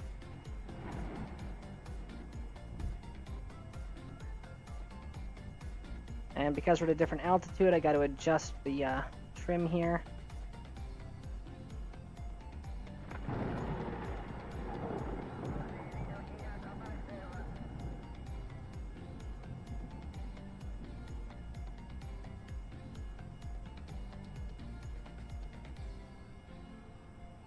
Whoa, whoa, whoa, whoa, whoa. Calm down, calm down. Hey, welcome to the garden, Ronald. Mr. Twitch Auto Mod. Oh, yeah. Can't say that F word. You can say fuck just fine.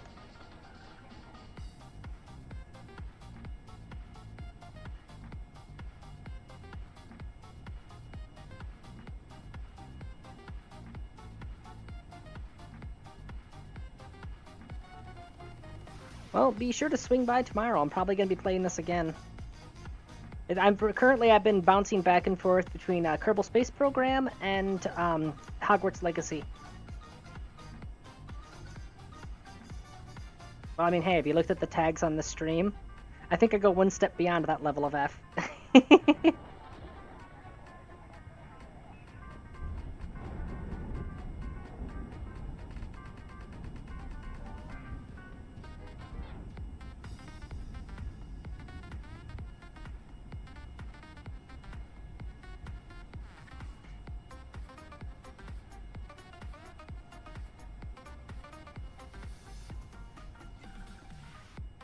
This thing is just 100% leaving a cloud behind it.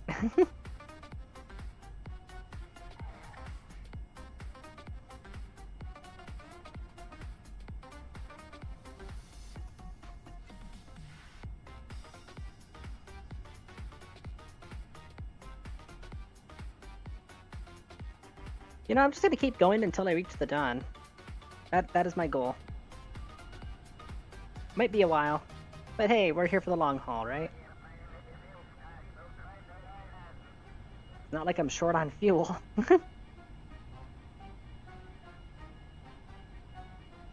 And yeah, Orca, there's no smoke detectors in the elevators, you see. Plus, because it goes between floors, you can't really narrow it down to a small list of tenants. Because if it's a hallway that's all smoky, you know, it's a very small suspect list. If it's a stairwell that's smoky, well, which part of the stairwell? An elevator could be anyone in the entire building.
I'm tempted to push this thing to its ceiling, see if I can get any more speed out of it. Yeah, I'm gonna do that. Gotta keep an eye on the pitch controls. Once it starts pushing too hard, then I'm gonna have to adjust the trim.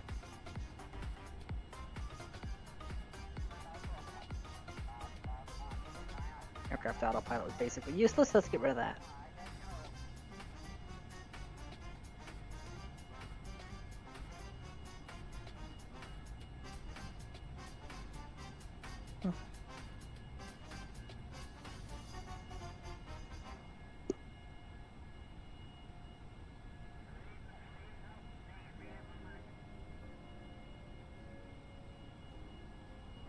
Well, you've got the badass flag. You'll come back.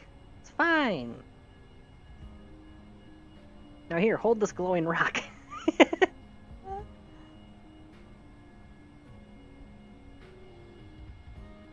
We can rebuild him. We have the technology.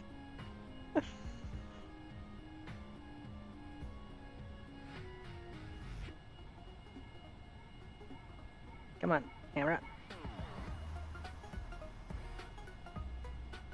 Do aim camera.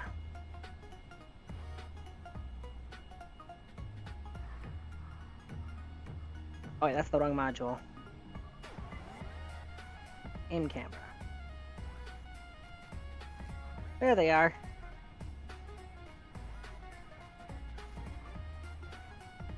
He's playing with his lab equipment. Smoke just zooming by out past the window. And he's observing the Mr. Ego.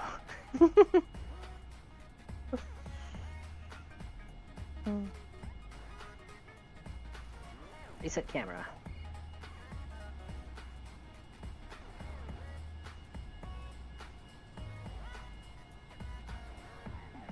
Oh, whoa, whoa, whoa, whoa, whoa, whoa, whoa, level off, level off. I wasn't even paying attention.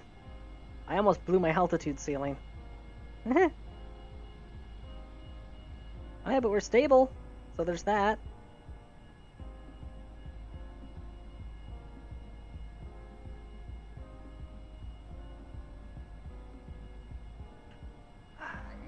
Also, oh my god, yeah, the fuel economy went up considerably, and our speed is increased slightly.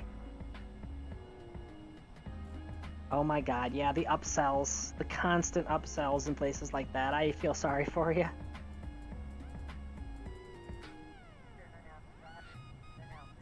Yeah, 77. I was going 75 before, so this is an increase in speed. And my fuel economy appears to be rapidly climbing. Ah, it's not that. Actually, I think that the ISP is yeah, the specific impulse never changes on the Weasleys. So less drag means better fuel economy. Simple as. Higher altitude, less drag.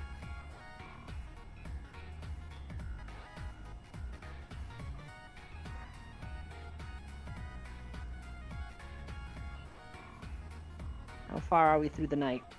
We are past the halfway... Oh, no. We are at the halfway point. You actually haven't even left the Space Center very far behind, unfortunately. Price of an airship. It's not exactly the fastest thing in the world, but it's fuel efficient.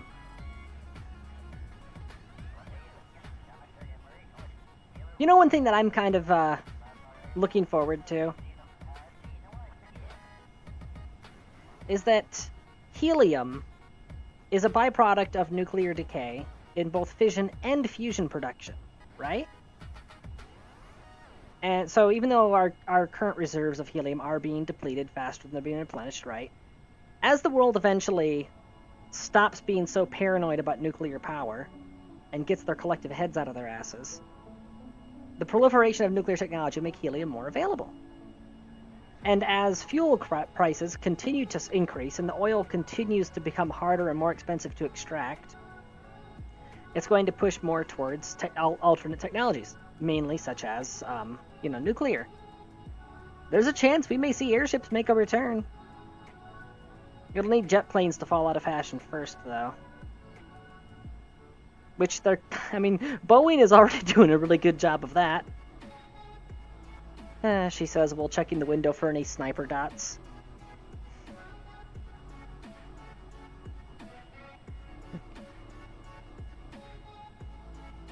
Look, I just find it very suspicious that 3 separate whistleblowers each died before they could finish giving their testimony in the course of a month, okay? I also find it especially suspicious that that happens around the same time that several planes start falling apart mid-flight.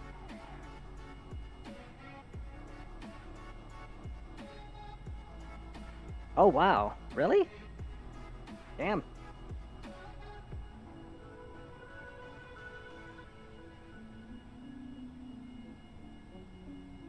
But yeah, no, just our current oil use is unsustainable. I mean, new technologies keep stretching out the remaining supply, and they do keep finding a new reserve every so often, and of course, we're starting to tap reserves that previously were thought untappable, namely like oil sands and a lot of the deep sea deposits. But the thing is, it doesn't matter how much you stretch out the supply, it's still going away, you know?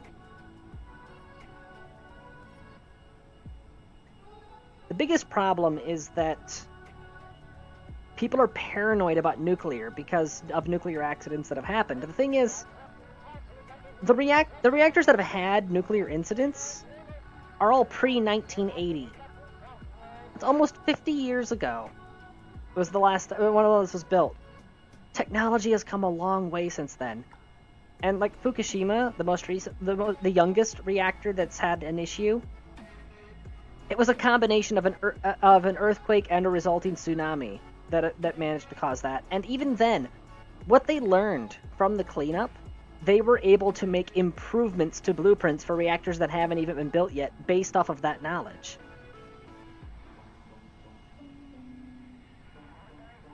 Yeah, exactly, Orca. The paranoia over nuclear, a lot of it is fostered by oil industries. And you notice that all the big corporations are pushing towards wind and solar, which is, fine. Problem is that our current solar tech, the cells diminish in potency over time. After 20 years, they're outputting significantly less power than when you first installed them. They need to be replaced every few decades. And they want to be there for that because, hey, replacement parts, planned obsolescence. Never mind the manufacturing process causes a crapload of pollution, requires a lot of energy, and also the depleted solar panels can't be recycled. And in the wind turbines, we have technology for cycloidal wind turbines. So the ones that are now shaped like a squirrel cage. Those require less maintenance, are less hazards to birds, and have a smaller form factor. Plus, they work in any direction wind rather than needing to pivot the whole head around any time that the wind direction changes. Why is it you don't see those as much? Well, it was in the description I just gave. Requires less maintenance. In order to get proper, cheap, renewable energy, you need to first eliminate the financial incentive for tech that breaks down. And there's no easy way to tackle that one. The huge problem we have with plastics is that things are designed to break. Our consumption would significantly go down if they just designed stuff that would last. But they won't because there's no financial incentive for that.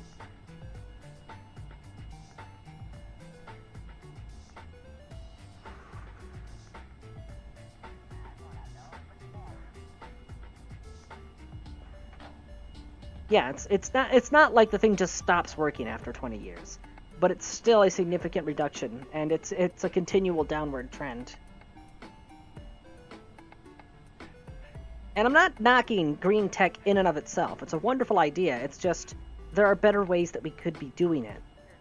It's like, what about tidal? What about thermal stores?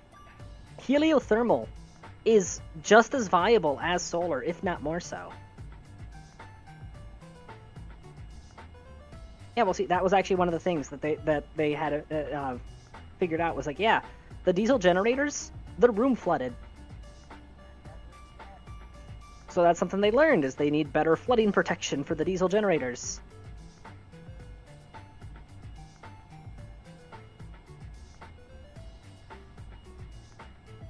Also, maybe don't build your nuclear reactor on a coastline. Like, I get it, they were using the ocean itself for the water cooling. But if you know you're in a tsunami zone,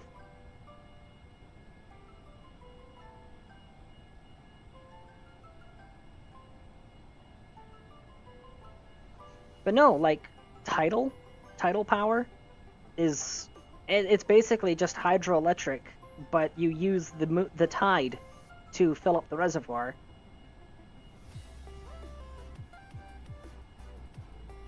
Yeah. But, heliothermal. I am a huge, huge proponent of heliothermal. Now, obviously, it's limited where you can employ it properly, but it's great, especially because storing the energy, so you have continued output during the night. So the way that heliothermal works is you have a bunch of reflector dishes. Technically solar energy is nuclear energy, you are correct. But no, technically solar power is fusion power, so yay, we already have fusion power. But no, heliothermal. You have a bunch of reflector dishes that either concentrate sunlight towards a central tower or towards a pipe in the middle of a curved reflector dish, right? And this superheats the oil to near boiling, or past boiling if it's a pressurized system. And then that oil is used to boil water to drive turbines, right? Well, here's the thing. Thermal stores. Thermal stores are super cheap. All you need is a good insulator and something... Oh. I should have completed the work on the robots on that by now. Oh, very nice. But no, where was I? Oh yeah, thermal stores. So all you need is a decent insulator and a thermal ballast. Sand. Literally, just desert sand is a sufficient thermal store. So you just make a big box out of clay bricks, lay a bunch of pipes through it, and then you fill it with sand. You now have a thermal store. You superheat that during the day with the oil running through it, and then during the night it keeps the oil hot, and you can continue running the steam turbines throughout the night.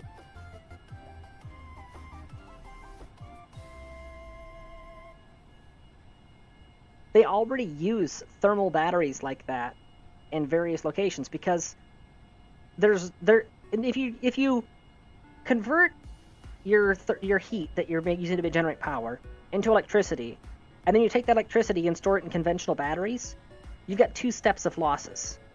But if you just dump the heat into a thermal store, it's like 98% efficient. Because you're just storing the heat that you already generated. It's already there. But the thing is, those thermal stores are super cheap, last basically forever, and are highly efficient. All reasons why you're never going to see any major corporation promoting them. Because lithium batteries, now those are nice because they wear out. Never mind, the children in the cobalt mines.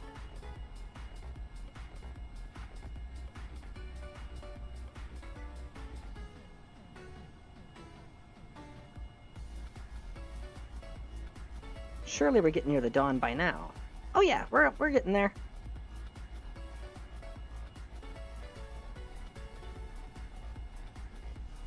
Wait, I never sped time back up. I'm stupid. Well, that explains why it's going so slow.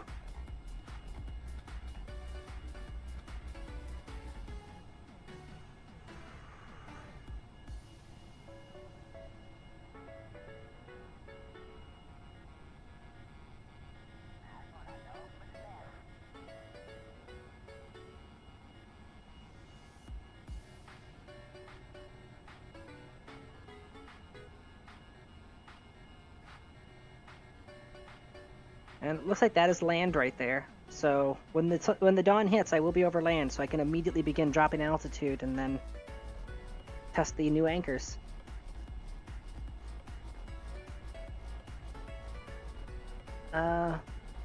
Lithium FR. Are you talking about the sulfur batteries? I'm not sure. I'm not familiar with the equation you just posted there. Because I do know they've been making advances with sulfur batteries. They're much more replenishable than lithium, don't require cobalt. The issue is that lithium iron phosphate. Oh, I heard that offhandedly mentioned once, but I have no idea what the details are on that. Sulfur ones. For the longest time, sulfur has been a viable alternative to well, not viable. It's been an alternative to lithium that's possible. However, the thing that kills lithium batteries is crystallization. Crystals form within the lithium that eventually breach the the anode-cathode barrier, which shorts out the battery, and that's what causes them to begin off-gassing. And if you don't deal with that immediately, eventually rupturing and catching fire. Sulfur batteries, they had serious issues in early development with the crystallization, but apparently they've come up with a few polymer versions that don't have that crystallization issue that are undergoing lab tests as we speak. Dendrites, yes, that's exactly the thing I was talking about.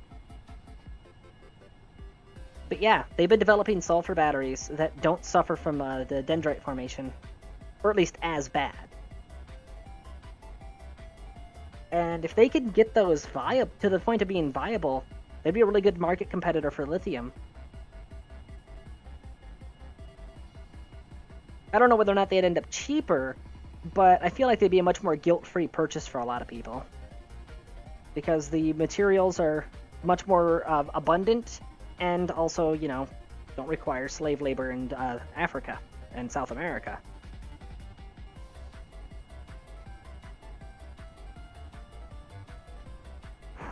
I have heard about graphene supercapacitors, but never anything outside of theoretical stuff. I don't know if anyone's actually working with that in the real world yet. I have to say yet when it comes to tech like that, because somebody's gonna try it. We're almost there. We're almost to the dawn.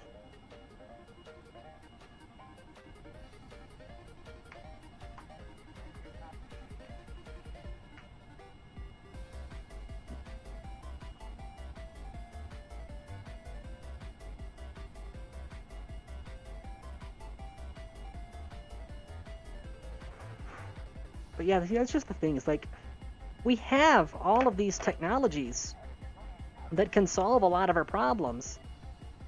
But the problem is that you've got non-renewable energies interests pushing back against them actively, and then you have corporations that don't see the profit potential in something that doesn't have to be replaced every 5 years, that are pushing back against it passively by not investing in the first place. I mean, you want a perfect example of it? You know Gorilla Glass? You know the stuff they use in smartphones now? You know that shit was invented during the Soviet era? So, during the Cold War, Russia was desperate for things to shore up its economy because it was failing rapidly, right? There was a chemist who came up with a polymer glass that was damn near unbreakable. And he pitched it to a dozen different companies. He was like, this is a magical miracle product. Surely they're going to be interested. You know what he was resoundingly told? We don't want to work on that. No, not sapphire glass. It might use a form of sapphire, but no, the stuff that he invented wasn't sapphire. At least as far as I know, it wasn't. Anyways, he was told they had no interest. Because if it never breaks, people never have to buy replacements. That was exactly what he was told. They sold it independently, and they managed to have a few small places that bought them. And there are several pubs in the UK and Germany that still have those glasses that they manufactured to this day because they never break. And that formula ended up just sitting in stasis for decades, and nobody really had any use for it. Until smartphones came around, and they were looking for super duper durable screens that would never break. And suddenly, now they had a market for it, because, yeah, it makes the screens way more durable, but they're made so absurdly thin that they still break. They still have a chance of breaking. It's just, they'll hold up to scratches and fogging a hell of a lot better than regular glass.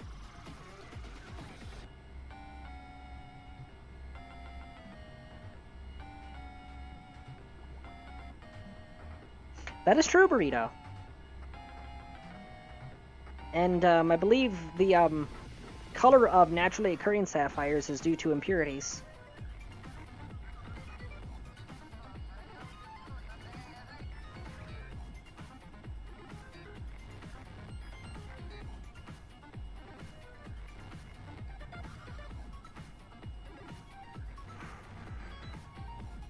I want to see non-crystalline transparent aluminum myself. Because crystalline is nice, but it's not pliable.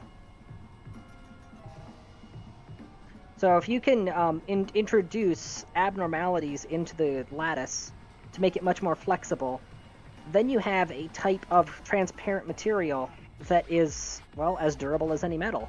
You can smack it with a hammer, you're just gonna, you're gonna leave a really scuffed up spot, but you're not gonna send fractures running through it,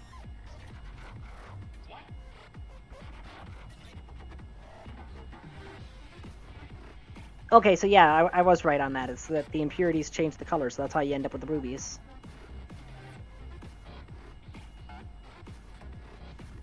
I think it's time to start dropping altitude, since we're past the dawn now.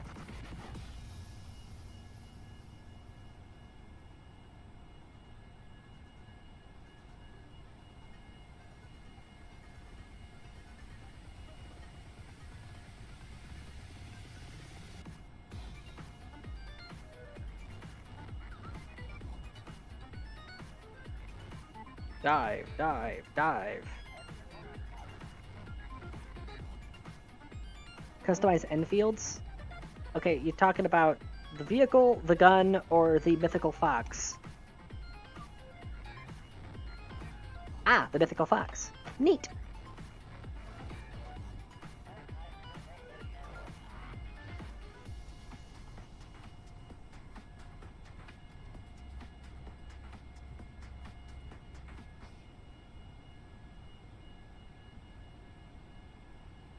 That looks like ocean. That is ocean.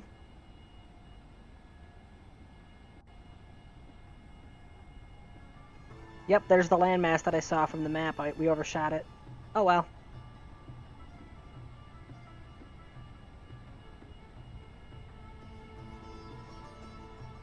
Oh hey, we're gonna get a solar eclipse.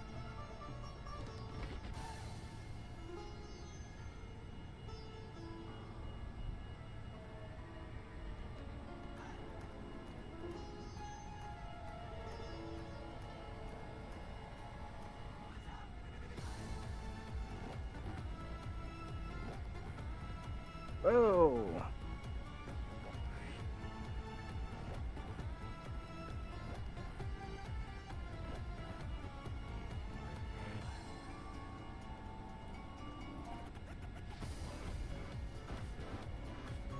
There we go. Perfect.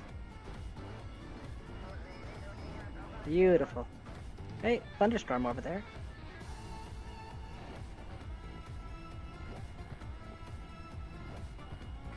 Oh, that's a brick. We knew how to make sapphire from before Star Trek, just most people would not know that is quite literally transparent aluminum. We've been using them as watch faces for a while, but all metals are crystalline on a molecular level, as well by heat treating wrongly can make melt brittle. Yes! Exactly that. Because that's actually what that's how tempering blades works. Is that, okay, let's, come on. Stop gaining altitude. There we go. Is that the rate that you cool the metal affects how much it's able to form crystalline structures.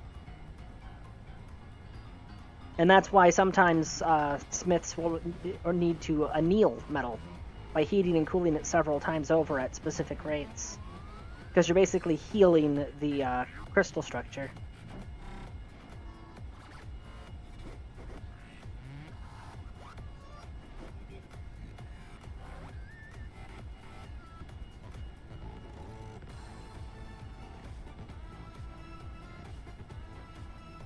Ooh, that's pretty.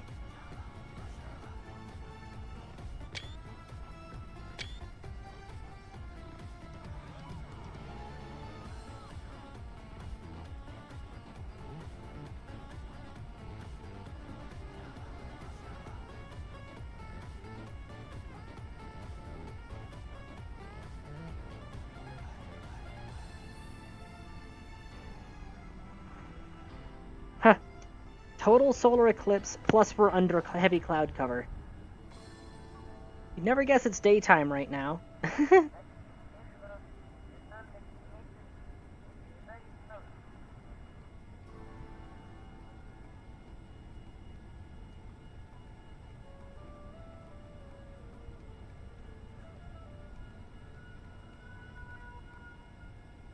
Oh, check that out. You can actually see the shadow from the mun. That is neat. Didn't think they actually did that. Yeah, check it out. There's the shadow.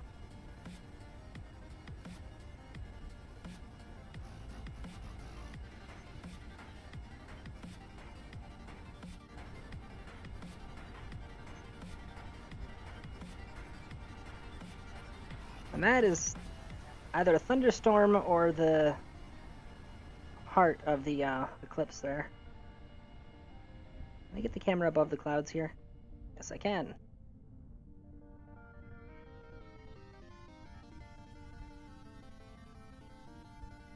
Oh no. Because we're moving east so aggressively right now, we're kind of keeping up with the eclipse slightly. We're peeking out of it, though. We're peeking out of it.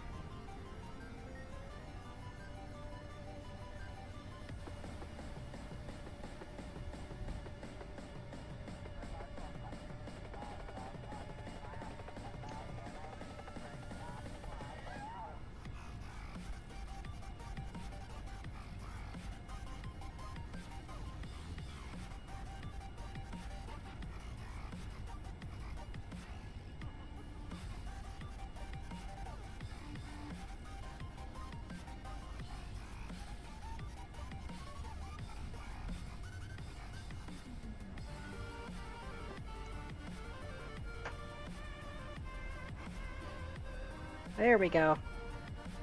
Now it's all gone. Still no land all the way to the horizon. It's nothing but water all around.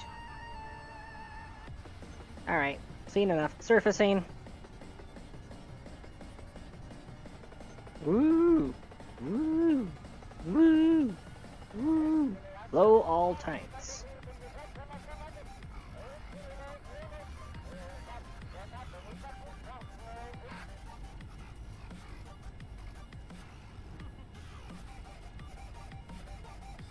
There we go. We're sailing on the White Sea now.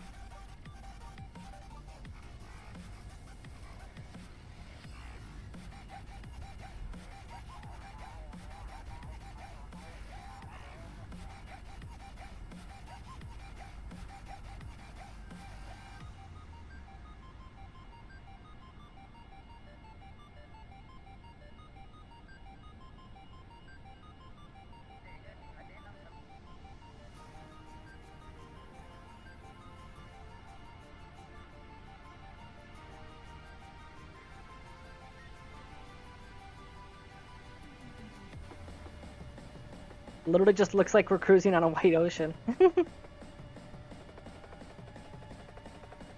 pitch the nose up a bit more. Clouds are getting thicker.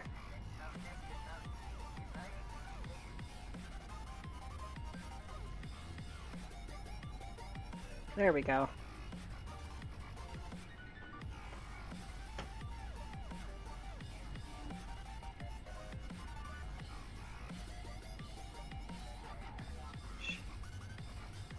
As we get closer to that storm, yeah, the clouds are just getting taller.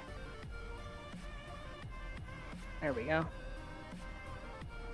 Look at him. He's so angry over there.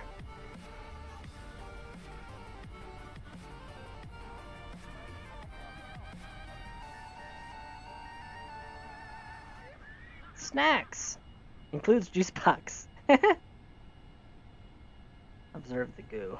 Observe it.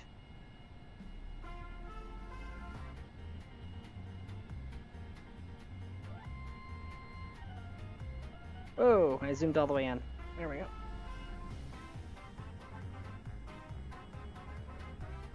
Still water all around. Hey, there's the eclipse. Thankfully, it looks like we are going to be making landfall soon. There's that peninsula right there. That's where we're going to set up the seismometer. Oh, hey, guess what it's time for? Look at the Delta V stats.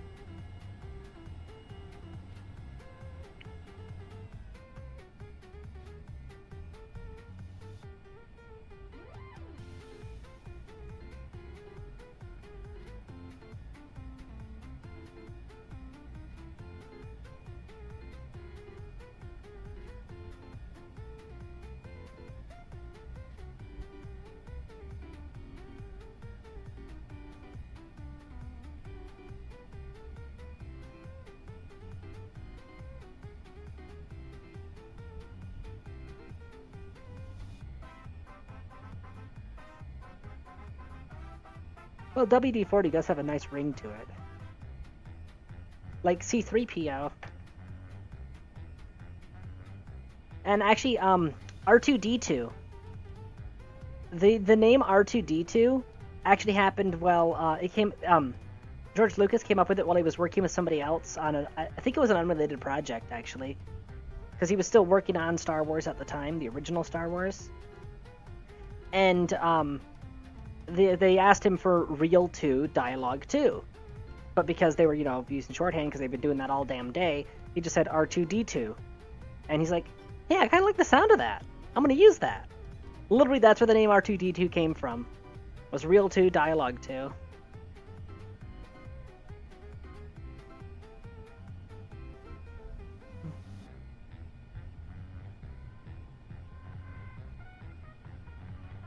Alright, leveling off.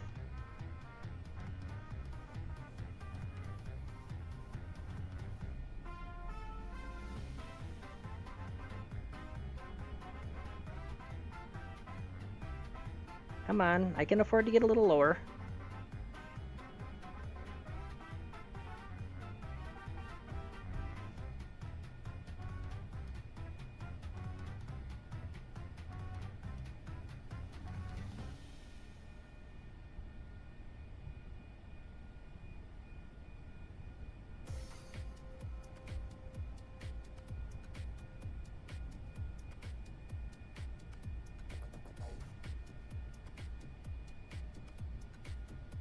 Alright, leveling off.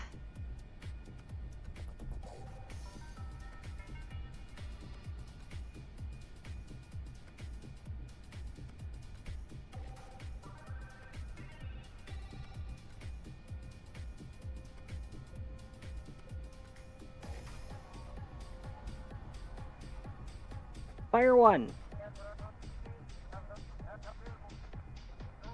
Pew! Crank this thing up to full throttle.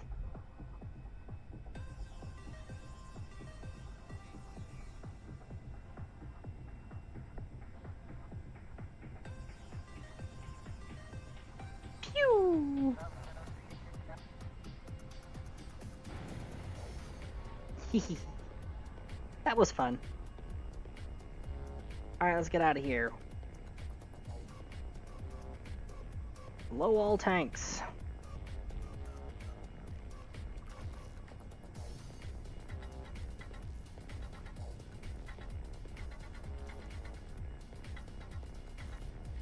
Okay, wow.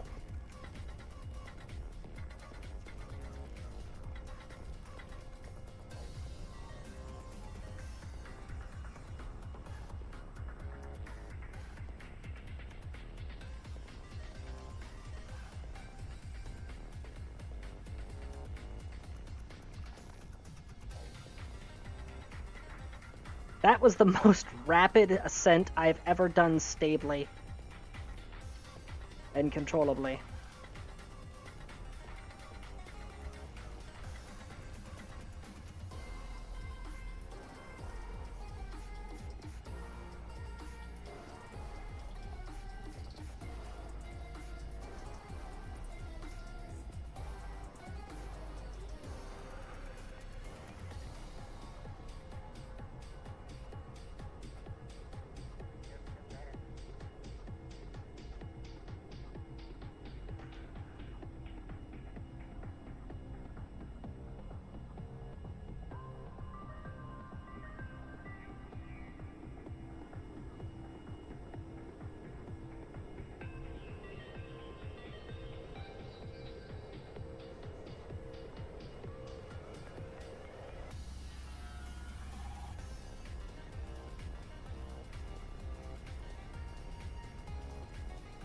We can afford to go a little higher.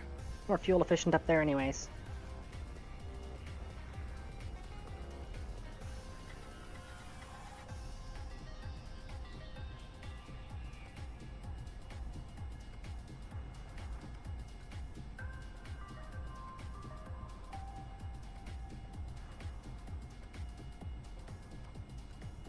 Where was that peninsula? I didn't overshoot it, did I? Nope, it's still ahead of us. Alright, fast forward time again.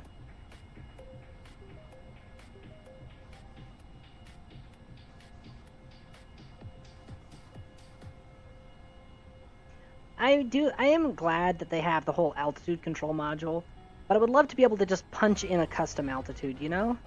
And just say, take me there and keep me there, you know? Rather than having to fine-tune trim and all that. That's funny because auto pitch. Look at this. Oh hey, auto pitch didn't go crazy this time.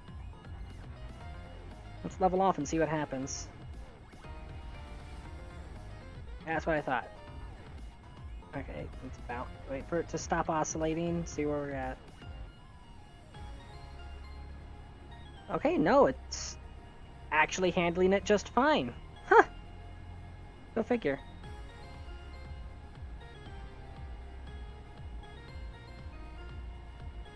Right. Vertical speed is a little on the high side, so let's trim that down a little.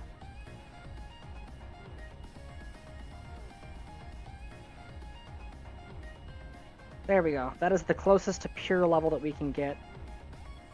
We're moving at -7 millimeters per second. As far as altitude control goes, that is absurdly accurate.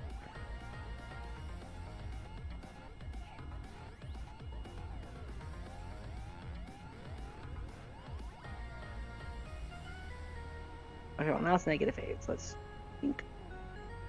There we go. Since it seems to like it wants the trend slowly downwards, so I'm just gonna let it be like that.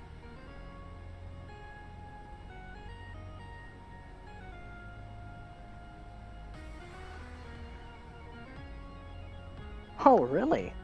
I did not know that. Maybe it's because something about the formulation means that they can't patent it, like it inherits something that's public domain or something like that. Or it's such an absurdly simple formula that anybody can imitate it.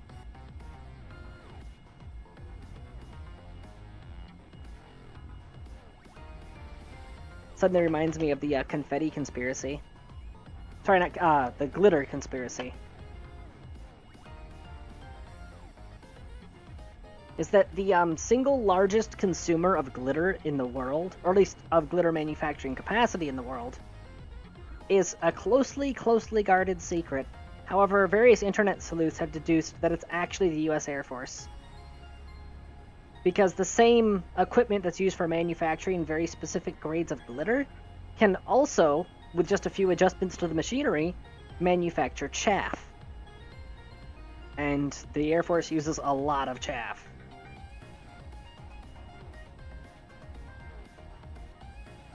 Alright, that should be visible by now. Alright, let's drop back down again. Dive, dive. But yeah, no, I can't remember the name of the company, but the glitter company that's the biggest manufacturer, they never revealed who it is that buys 70% of their product. Because they said, you know, that it's like, you know, client confidentiality and all that, and they like went above and beyond to make sure that information was closely guarded. But after a lot of deductions and a lot of chasing money around, the internet concluded that the reason why was because, yeah, it's the US Air Force.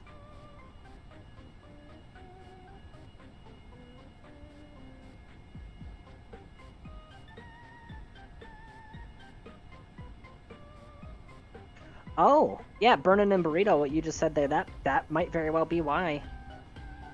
Because it was a government contract, they can't legally patent it for themselves, because if they tried to file a patent, then the military would automatically have ownership over it.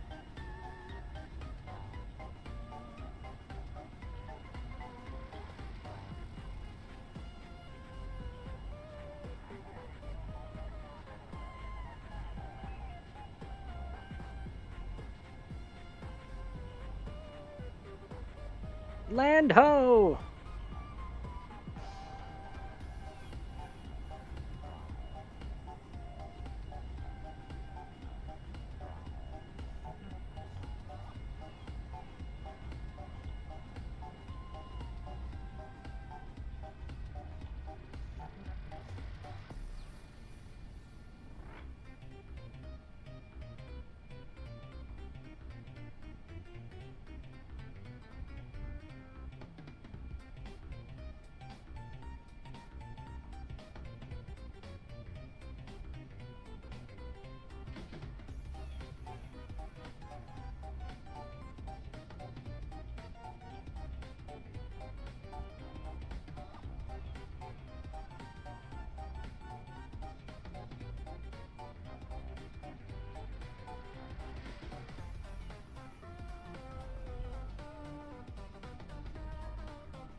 Wonder what those are over there.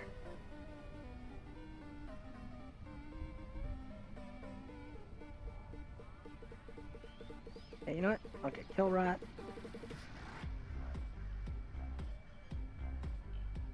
Whatever those trees are over there, they're kind of interesting and unique. So that's where I'm going to set up the seismometer.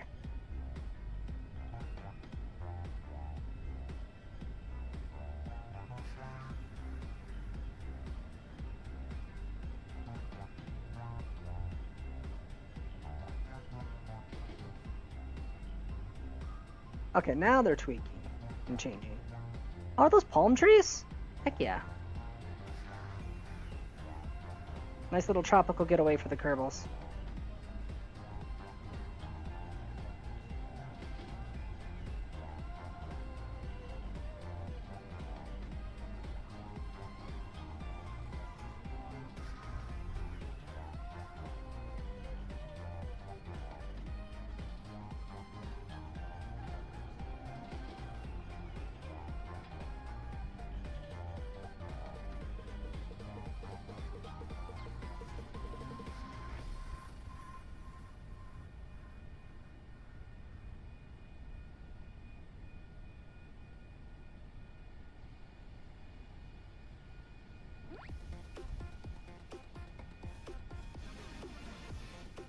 Oh no. The Weasleys don't generate compressed air. We've made a tragic mistake. Well, it's a good thing we have the harpoons to fall back on. This is why you always have redundancies.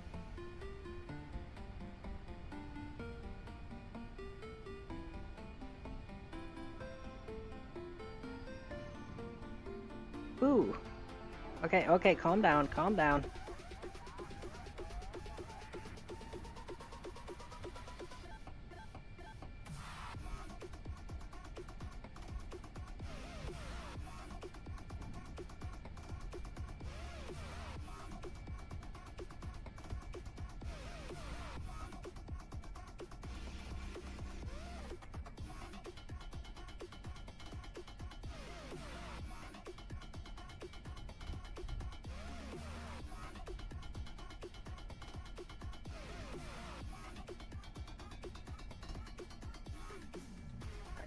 Let it drift, let it drift.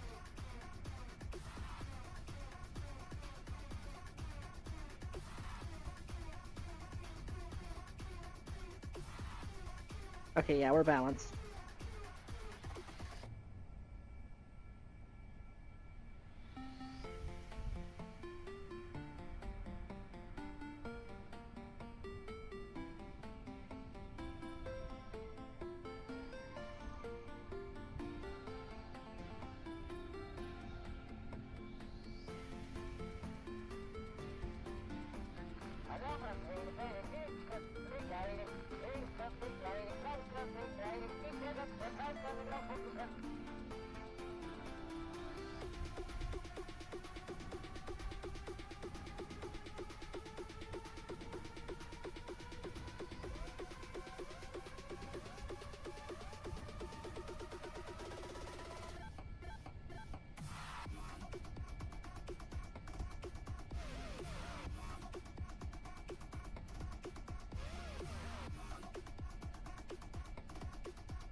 And ever so gentle, ever so subtle.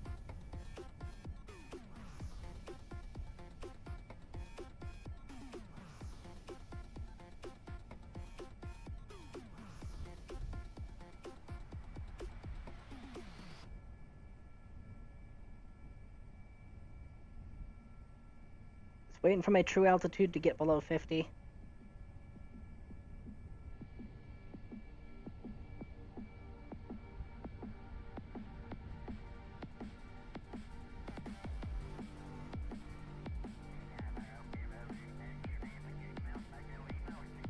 Alright, altitude hold.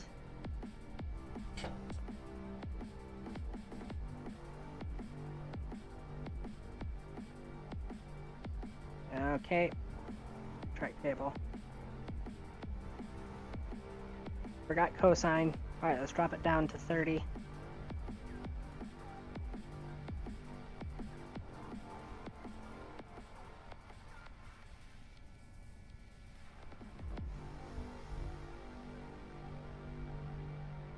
Could really use a shadow right now. Oh, there's my shadow. Perfect.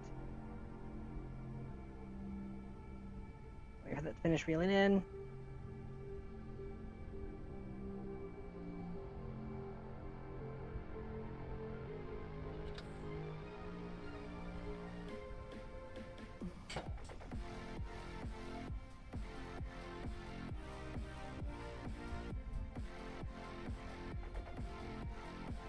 Perfect. All right.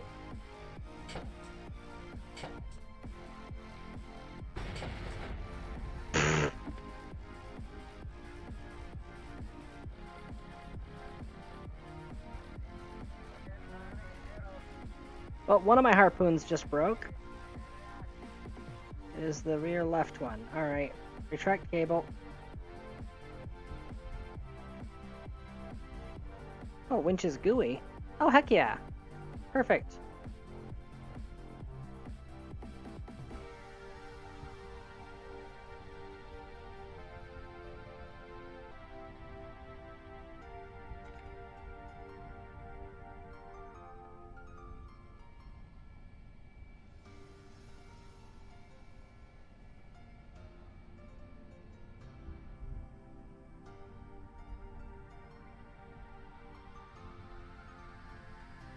Can I just straight up reel myself in right now? Or alternatively, none of the harpoons could be plugged in. What the hell?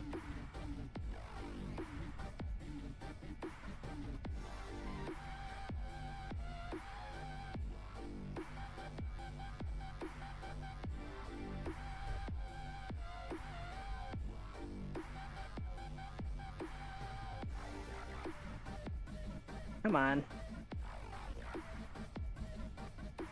I made good looking pictures of Moon like half an hour ago. By the way, hello. Hi, Kenny. I'm trying to use harpoons that are not behaving right now. I already broke one of them.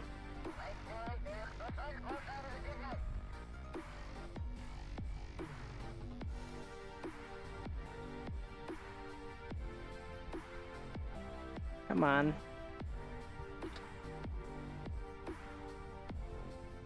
Did you seriously just... Ugh. Reel it back in.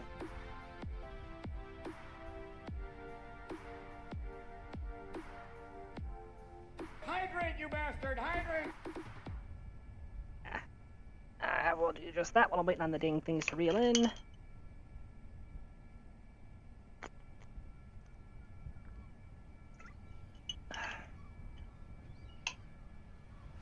It's being stupid right now.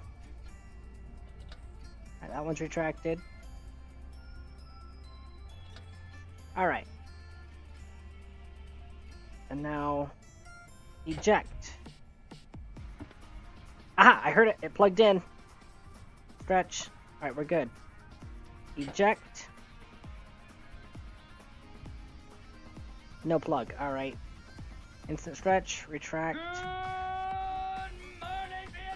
Oh my god. Cammy, why?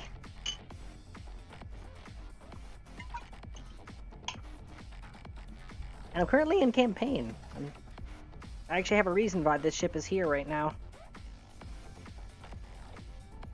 Alright, retract. Alright. Perfect. Well, at least I have one. Wait, are you not? Oh, that's right, you're like that. Come on, wait for it to come into alignment. Got it. Nope, don't got it.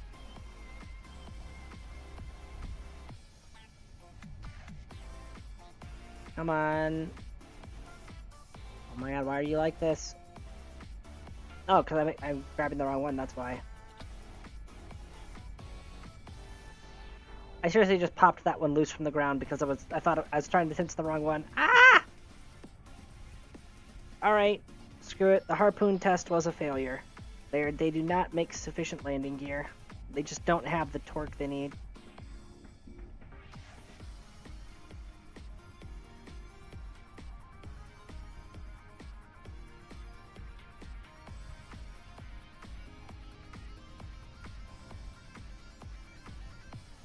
Wait for it to come into alignment. Come on, and got it. All right. I mean, yeah, I could. I just currently have a reason for making one.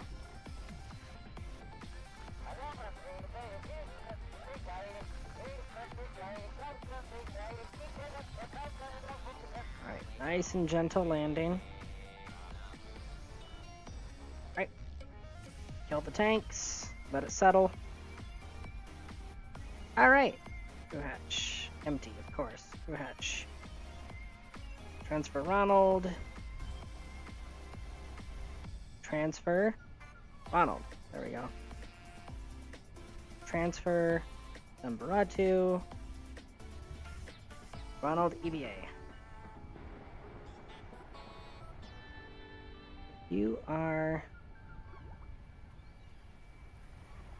You're scientist, not engineer. Alright. Ow. Do-do-do. Come on, crew hatch.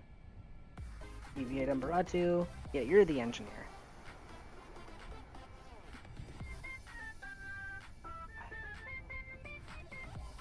Come on, give me your... Give me your freaking... Oh, that's Ronald, that's why. I was like, why won't it let me take it out of his pack? Okay, never mind, it's not letting me take that out of that pack either. What the heck? Being stupid. Is it because these are open still? There, I closed all those menus. Yep. He bonked his head. Alright. Okay, now it'll let me take it out. But now it won't.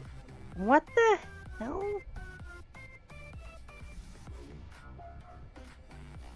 Oh. Thank you, Burnin.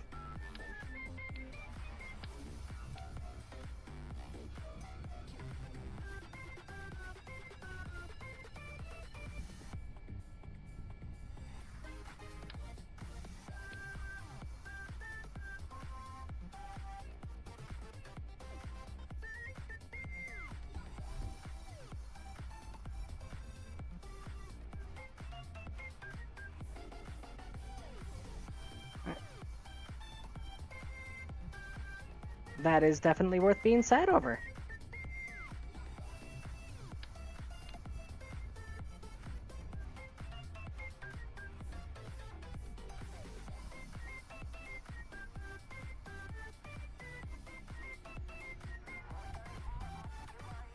Alright, that is Zambaratu done.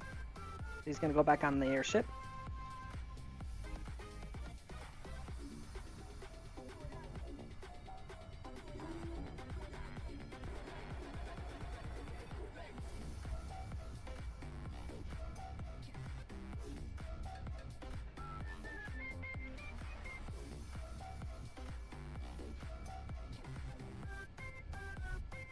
Do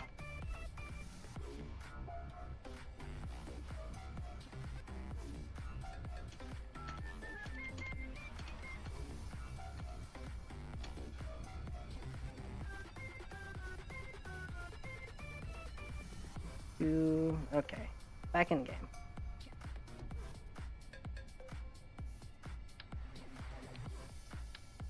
Chuck those in there, and my seismometer.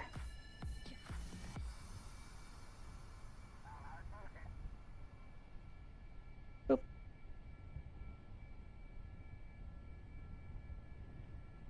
And this part, double check you're getting plenty. Yeah, 4 power available. Total power needed 2. Not even an issue. Alright. This is the Goob Monitor weather station.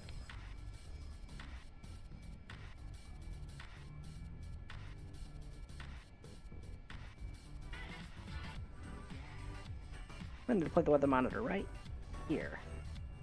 Boop.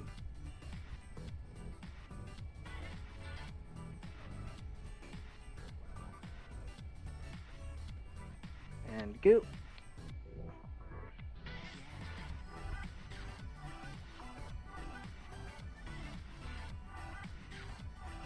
And you should have enough power. All this connected.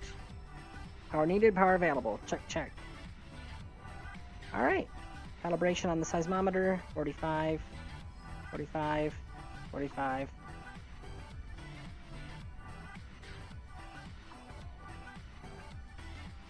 Alright, we're good to go. Move on to the next site.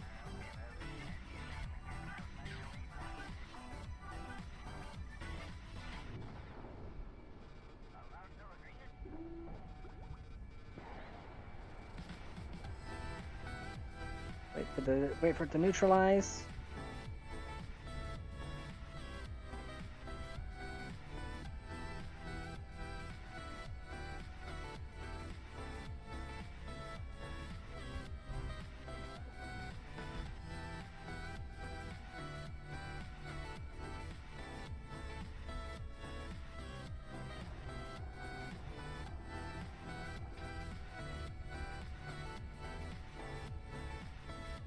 Alright, surface.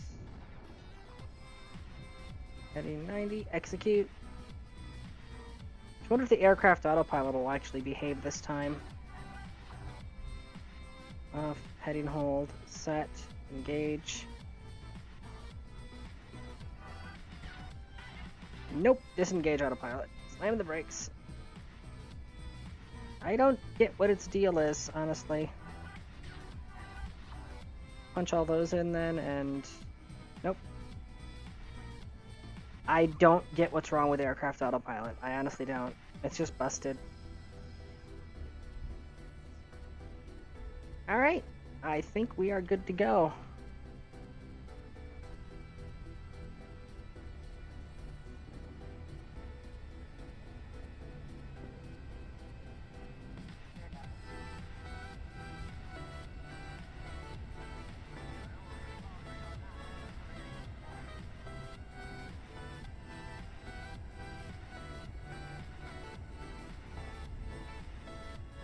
Look at it go.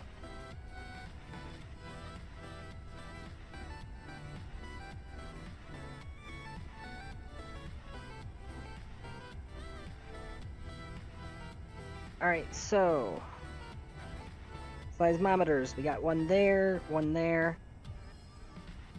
Given how long this mission's been taking, and also fuel limitations, I'm only going to drop one more station. Somewhere around here. Probably going to aim for these Badlands, or mountainous region, whichever it is. And then I'll call that a day, as far as this goes anyways.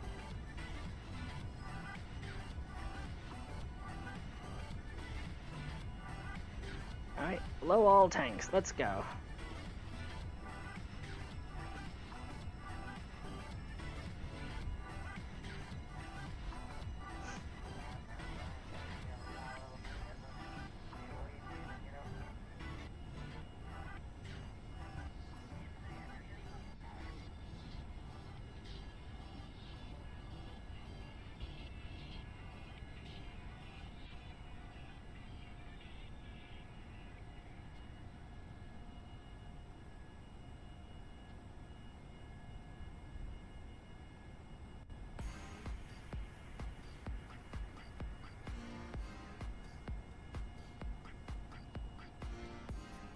Alright, come on, drop the nose. Drop the nose. There it goes, it's dropping it.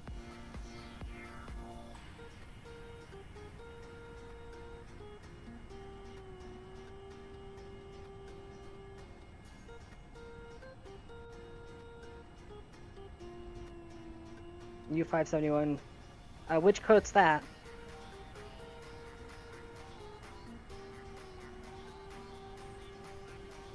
How do you go all the way to the bottom if we don't stop her?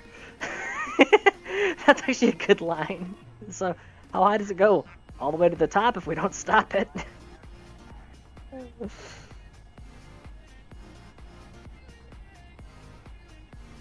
You know, in a weird sort of way, when you have consistent cloud cover like this constant overcast sheet,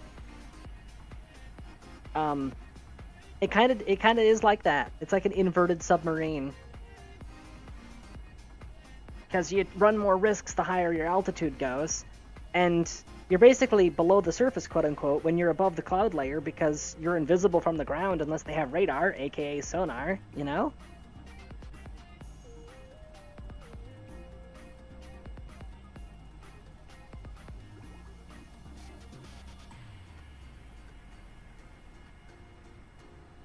Okay.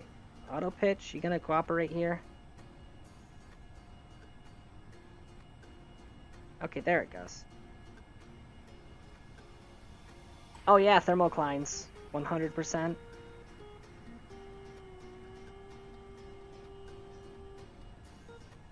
Alright, we are steadily gaining speed.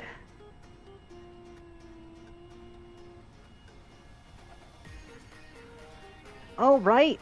We have a way less fuel than we did before, which means we can go way higher. Alright, this is the one to monitor, because this is the one that'll run out of propellant first. So, let's see how high we can go. 11,700 is its listed ceiling, but that's fully laden.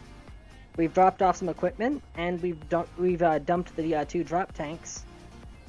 So we've lost a lot of ballast.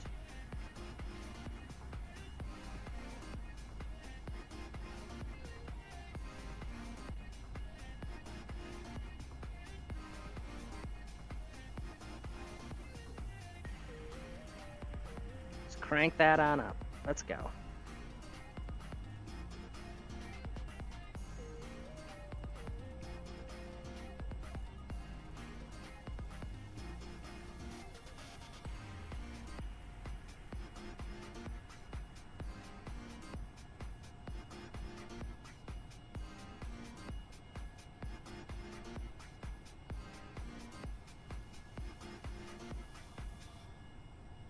Alright.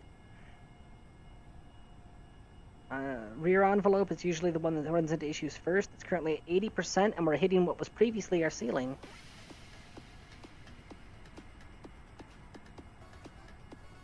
Oh yeah. It's like, I can think of a couple dozen reasons why the submarines would not make good ideal spaceships. First of which is the mass. You realize submarines are, by design, neutrally buoyant with water. You know how heavy water is? Spoiler alert, a lot heavier than the average rocket. Alright, I think we're hitting the ceiling. Let's slow this on down a bit. Also, we're reaching the point where the Weasleys just don't get any bite in the air anymore.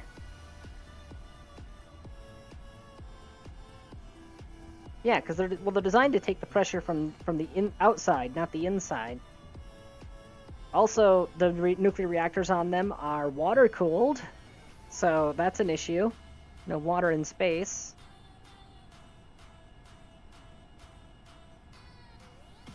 Bingo point right there.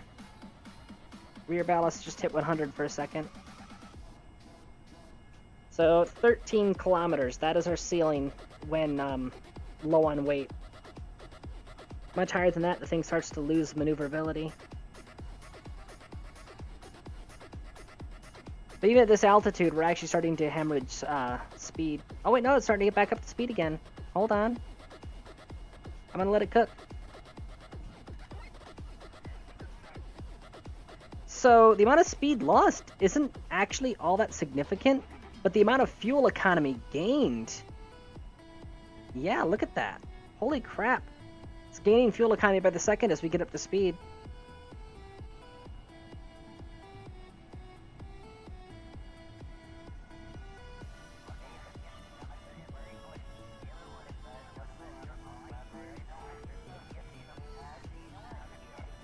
Yeah, no, this is absurdly economical in terms of fuel. Holy crap. Guess this is basically no drag way up here.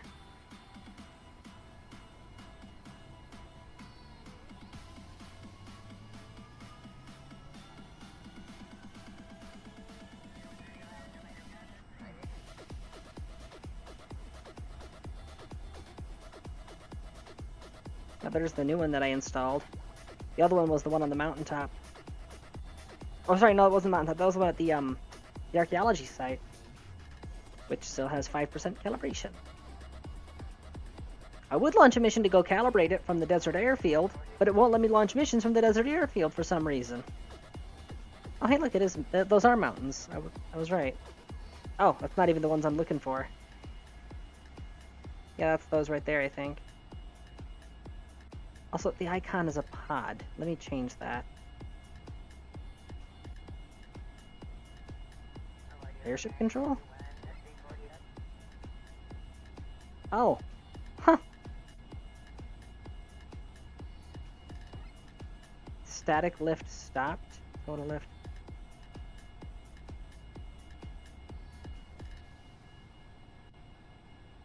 Hold on a second. Turn off altitude control.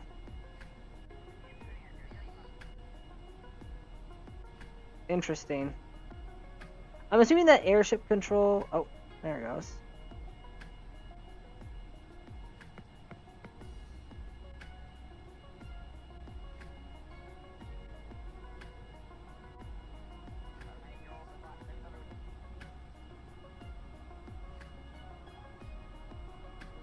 Yeah, stop and then kill it. I'm assuming the airship control is for an alternate backup to the control system, or maybe the interfaces with modded don't have running right now. What was I doing? Enable air park? I forgot all about that. Yeah, if you bring this thing to a near stop, the airship command modules can switch the vessel state to consider it landed, and it will actually lock it physically in place. I forgot that was an option. I completely forgot.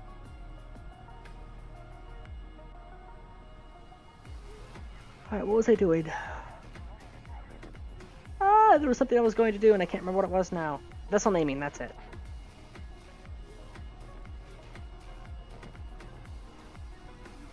Airplane. Accept. There we go. But yeah, no, I forgot that air park was a thing with these. So you can make aerostats.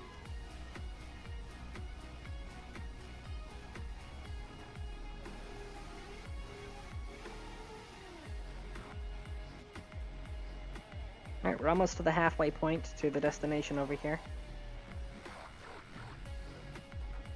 And yeah, no, we're back up to 75 meters per second cruising speed. And our fuel economy has peaked with a 5-hour possible burn time. That is absurdly fuel efficient.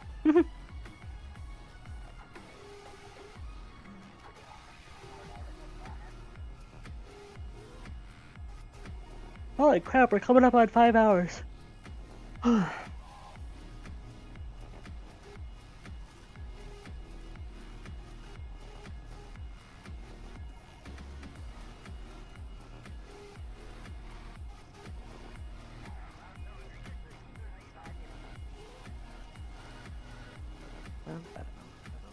Yep.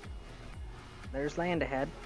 That's the midway point, though. It's not our destination. That's just letting us know that we're halfway there. I will say this, the cloud cover mod, I like it, but at the same time, I think the cloud cover's a little bit too dense. It does make it a little bit hard to do navigation and such from high altitude or from orbit. If it had like maybe 75% as much cloud cover as it does now, that would be my happy balance. But I understand that that's not technically accurate. Like those really amazing pictures that we have of Earth that have almost no clouds whatsoever, a lot of the time those are actually composite images. They photograph various locations when they get a good line of good combination of sunlight and low cloud cover, and then they just like stitch them together. Which, of course, you know, that gives a lot of conspiracy theorists fuel, specifically the flat earthers. Like, haha, look, there's digital edit marks. Like, yeah, because the planet's freaking big. Kind of hard to take a photo of the whole thing all at once, you know? So since you have to composite several different photos, you might as well make sure that they're good ones.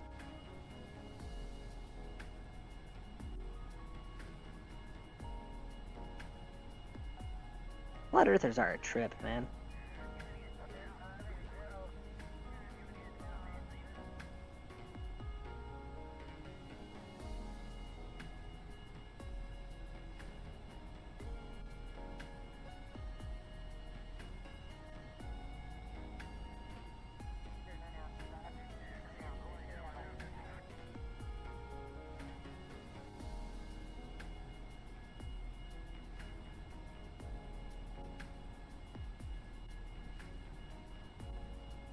Beep beep boop beep boop boop beep beep. How's the map looking?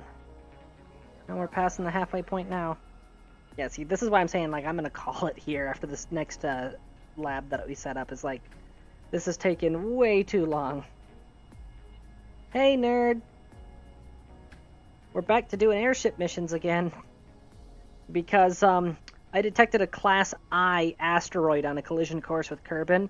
I'm like, well, there's no way in hell that I'm gonna deflect that thing, so I might as well collect some science from it.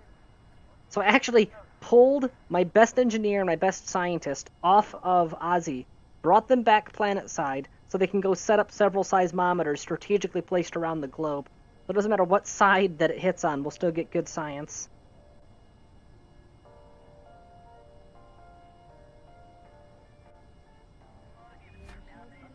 You know what the sad thing is? Shortly after I decided to name it Apophis, for references that I hope you get, I detected a second one that's also on a collision course that'll arrive a week after, so I named that one Duplo for the double tap. Now that's actually a good point. Let me check the map. We have an unknown up ahead. And I have plenty of fuel. I could totally go and investigate that. You are right.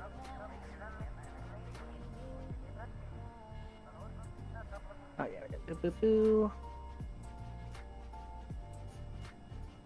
Got an unknown anomaly there and an unknown anomaly there.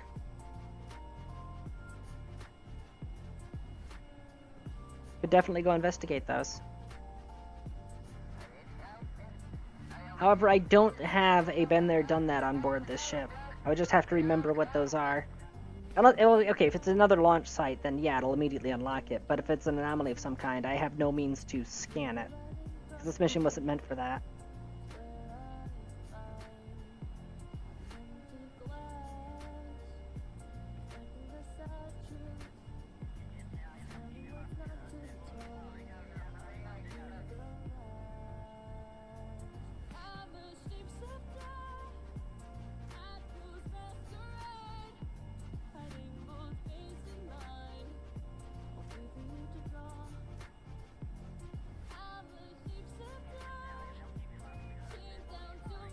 What the heck was... What's that? Oh, Kerberos Base Camp. I remember that.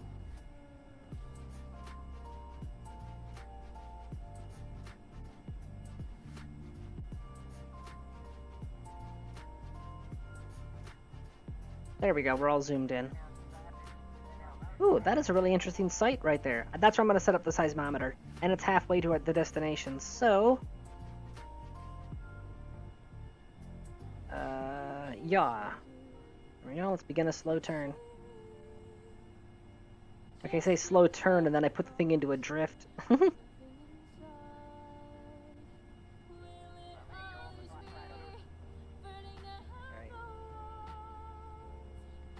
Alright, that should be sufficiently off our previous course. Alright. We have changed heading. Oof.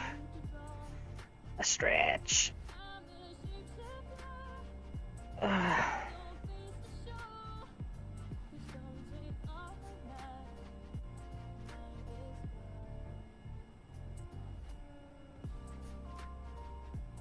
Yeah, it's actually a neat location. Got the looks like a little bit of an island. Well, not technically an island. It's a land bridge of sorts in the middle of the lake there, and then that long canyon with the river at the bottom. That'd be an amazing place for a base and for an airstrip. But since there's no anomaly pinged on the map, that means there definitely isn't one there. Or if there is one, it somehow magically slipped between the tiny slots in the gaps of my anomaly orbital surveys.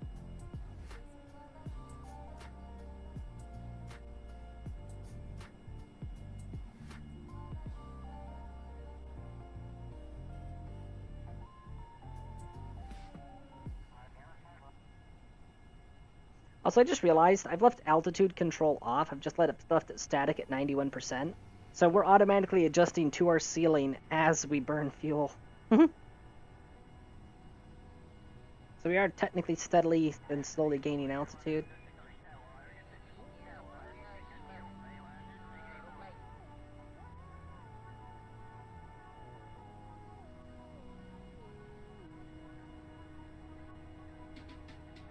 Yeah.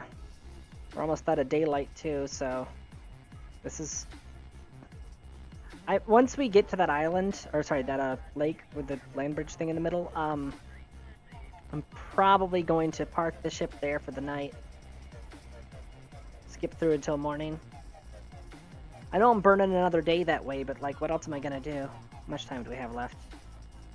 Yeah, we got time.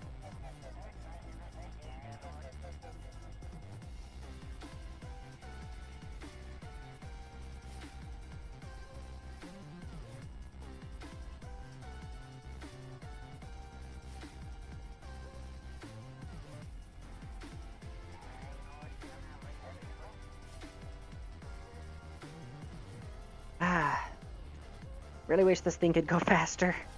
Ah!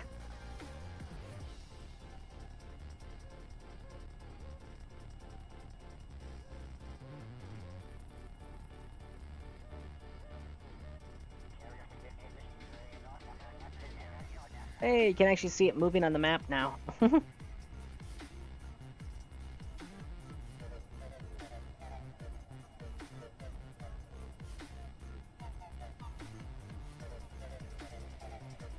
Of course, this is going to be a night landing, too.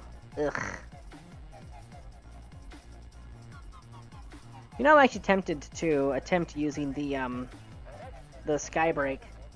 The sky parking.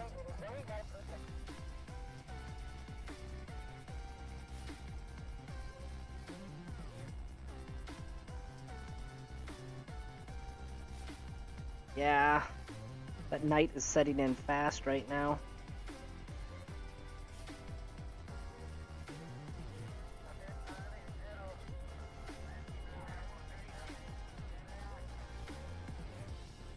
Let's call it here.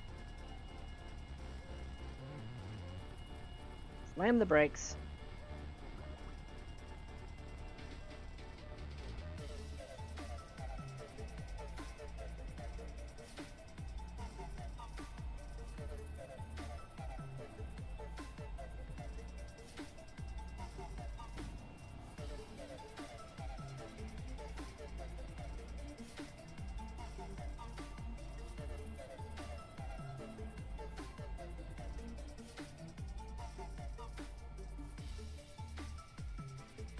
There.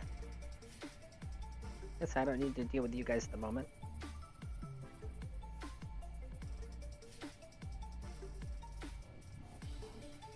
Oh, wow. Okay, I just slammed on the brakes. Okay.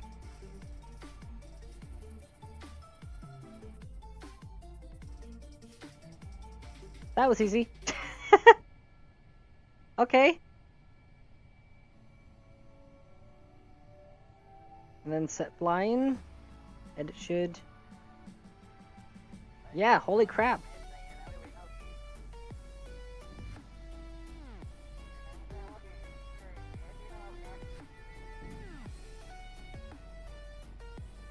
Firing the engines back up.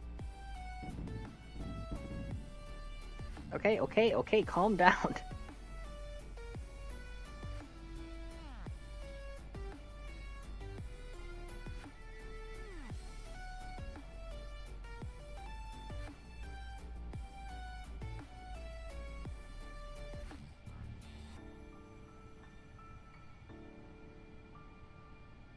Get this thing moving forwards.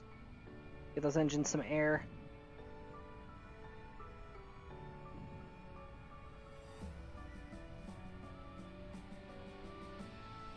Getting there. It's sputtering, but it's getting there.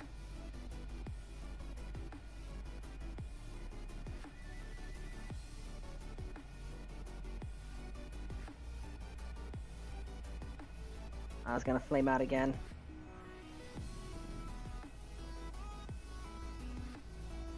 Come on, keep it going. Keep trying.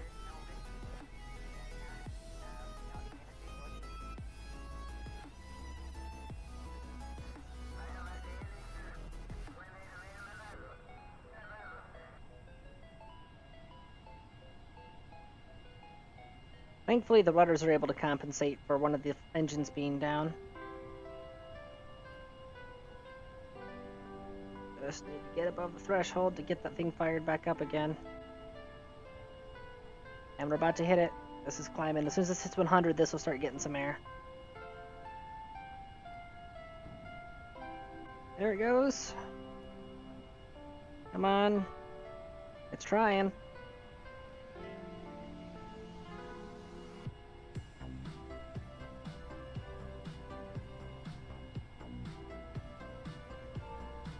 Alright, there we go. Now it's kicking into cruise. This thing just has a bit of a sticky clutch, you understand. you gotta wiggle the transmission a bit to get it into gear.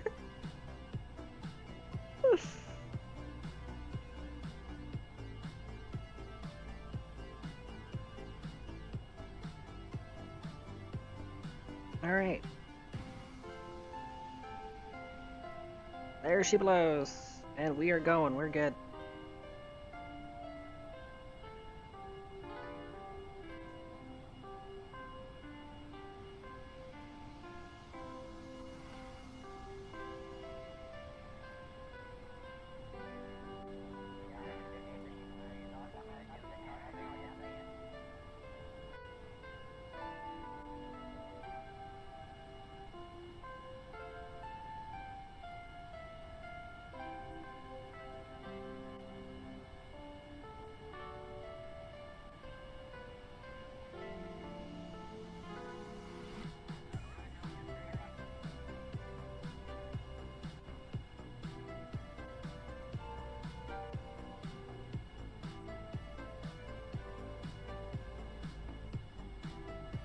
Hey, there we go. I was able to crank the throttle up from 75% to 80%, and it looks like it's just barely holding on.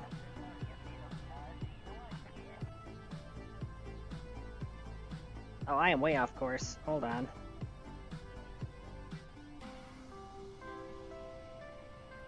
Oh, and that's gonna kill the engines. Okay, maybe 75 is better.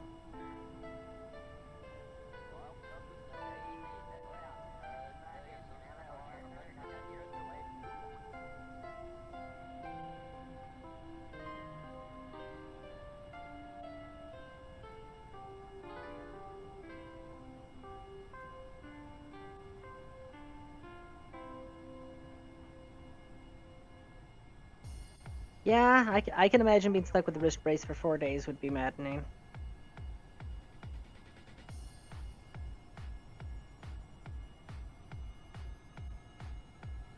Alright. Time to start diving.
on the controls.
See, this would be a place to set up a resort.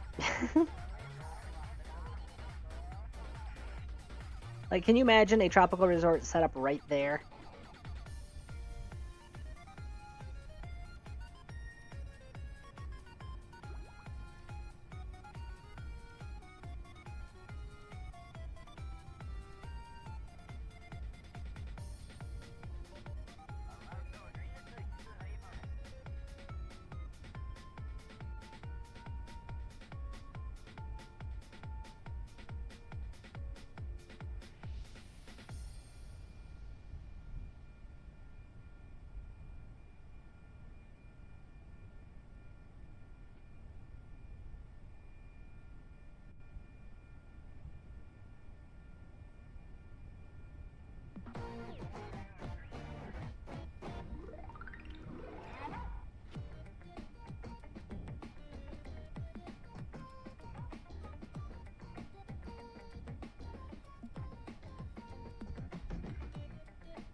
Landing gear deployed.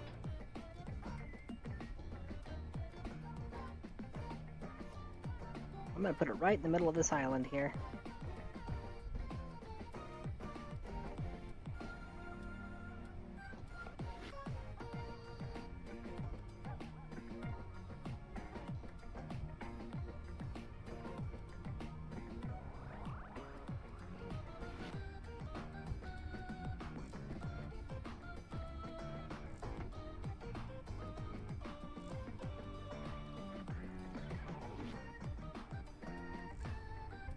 I wonder if I can just... Boop. There we go. I know it's basically cheating, but hey, it works. And now that I know that it's a thing that exists, I'm going to abuse it.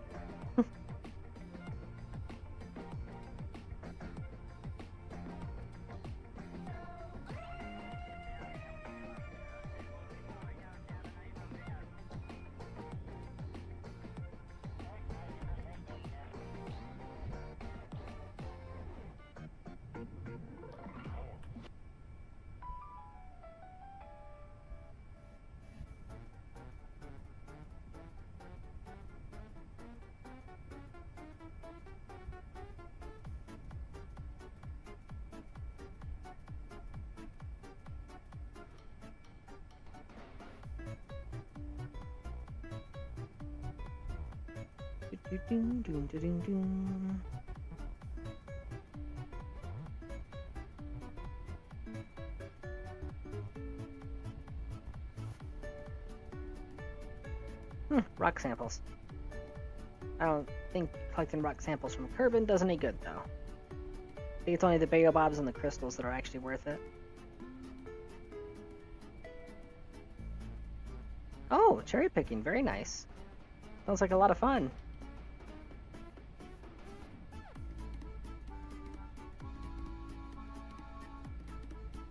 Oh, hold on. Whoa.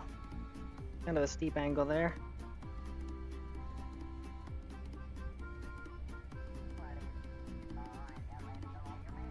Let it drift forward just a little bit more before we set it down. Get over this embankment here.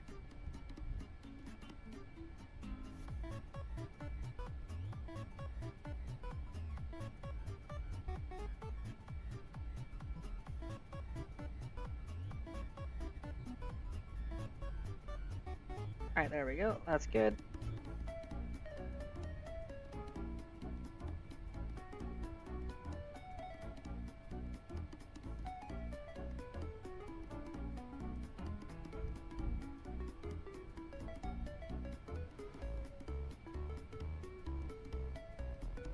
Come on. Set it down nice and gentle.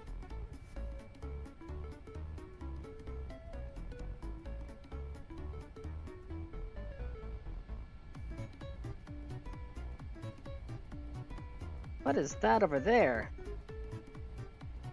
Oh! It's the wash from my engines! Wow. Okay.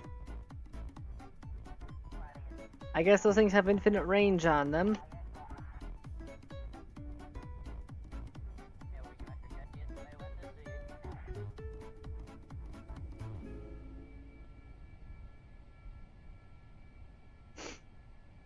Alright. Oh, I need to stretch.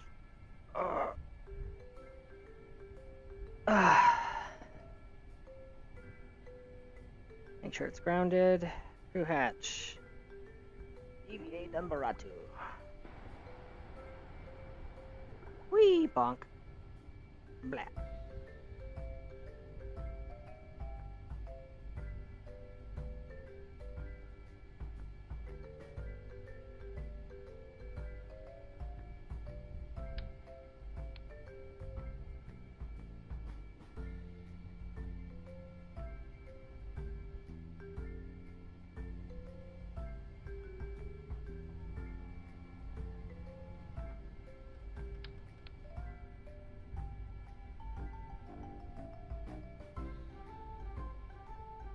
This music fits a little bit too well for what's going on here.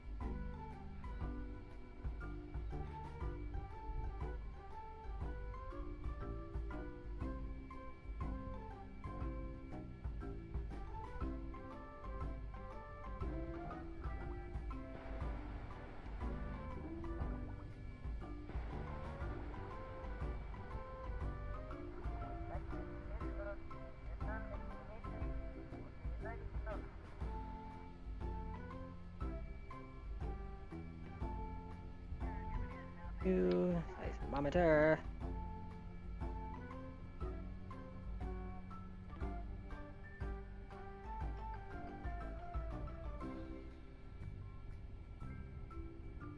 There we go.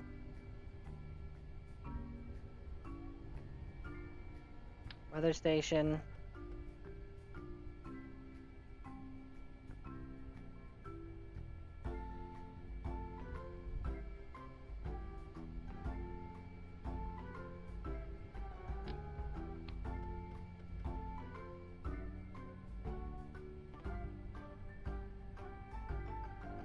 And go.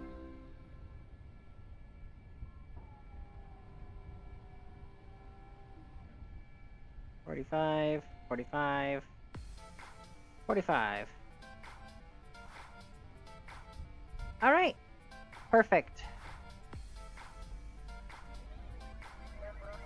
Grab a board and then get the hell out of here.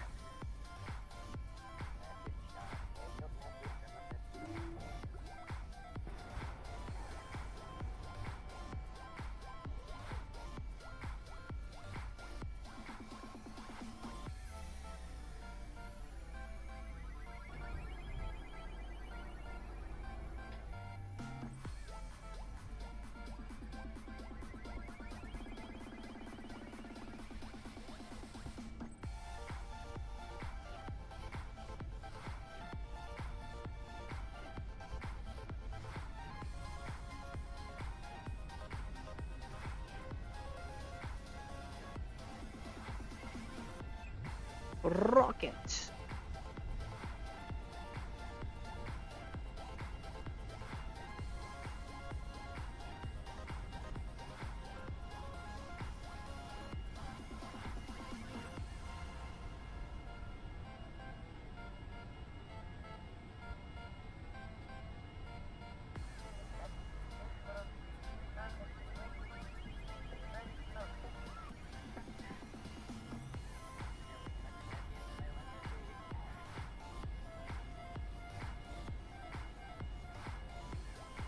Thing's just going full yeet into the sky.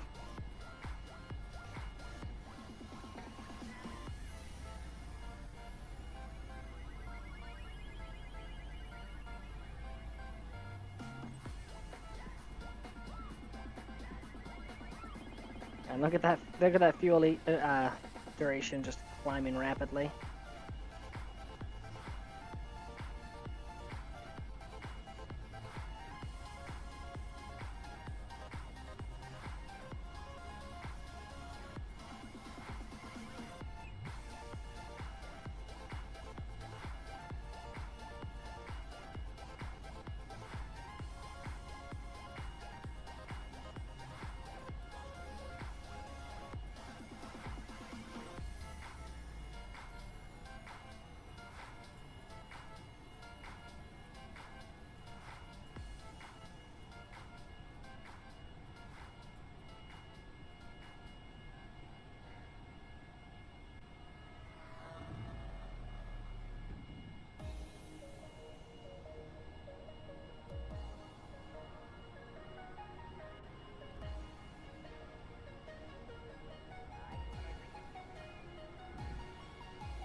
Come on, get it up to speed.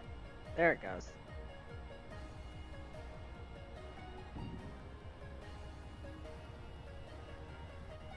And we are cruising.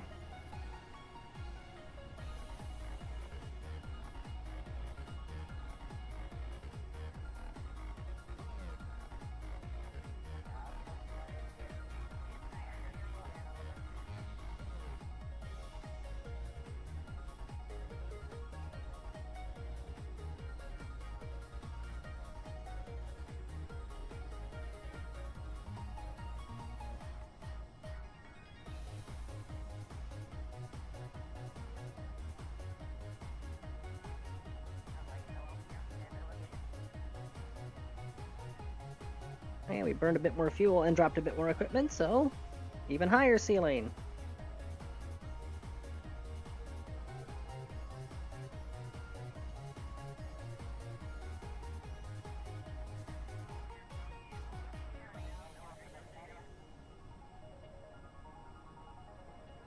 Alright, looks like that's it right there. That is our ceiling.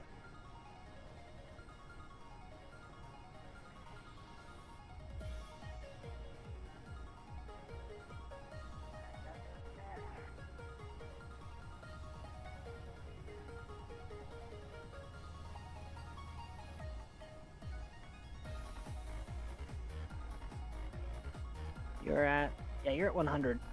So the only authority tilt control I have at this altitude is the nose cone.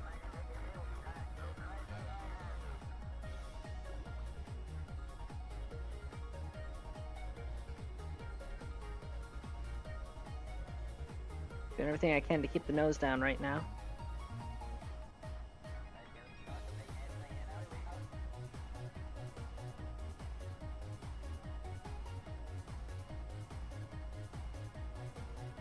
Start a slow and steady turn towards that question mark. Also, we're at 5-hour mark for the stream, and it's 10 p.m. This will be the end of this particular mission when I get to that question mark, honestly. Because it would just take so long to get to the next one. Yes, the airship has enough fuel for it, but it's taking so long to do it.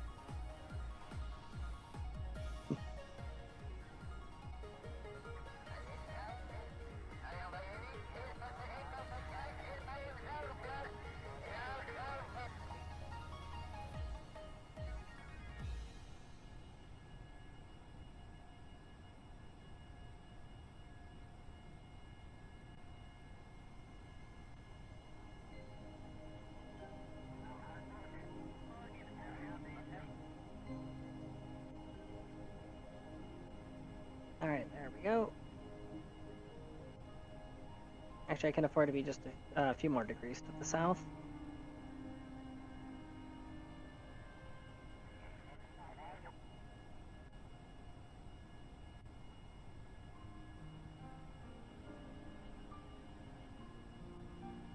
Ah, peaceful music.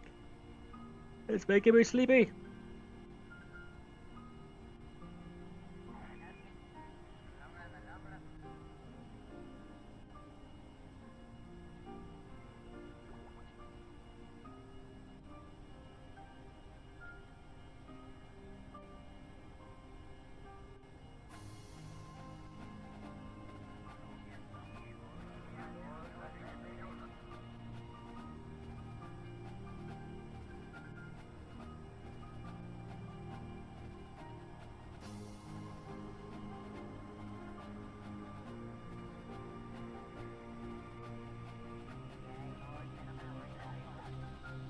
Wherever you go, I'm always with you.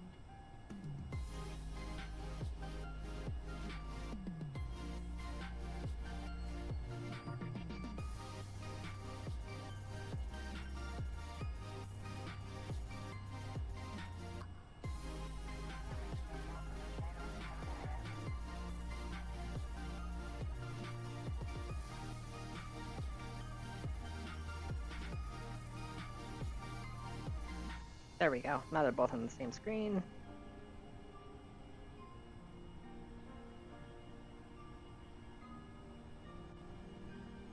Sadly, nothing to do but twiddle my thumbs.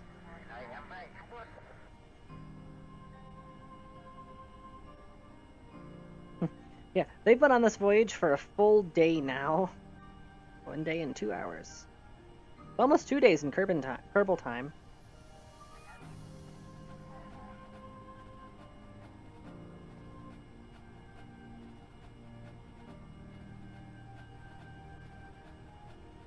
Hydrate, you bastard! Hydrate! Good idea.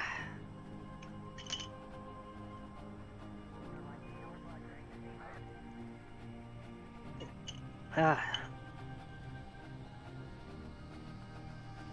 Endurance, fortitude, determination. Hilltops poking through the clouds.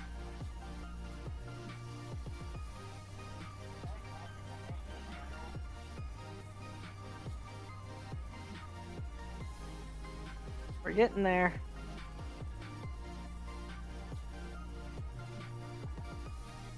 I'm just genuinely curious what the hell the anomaly is. I technically do know how I can access a cheat sheet for it to find out where all the anomalies are and what all the anomalies are, but that kind of kills the discovery, you know? You're robbing yourself of the payoff. I looked it up for the UFO because I desperately needed it, but for the other stuff, yeah, it ruins the payoff if you just know what's there each time.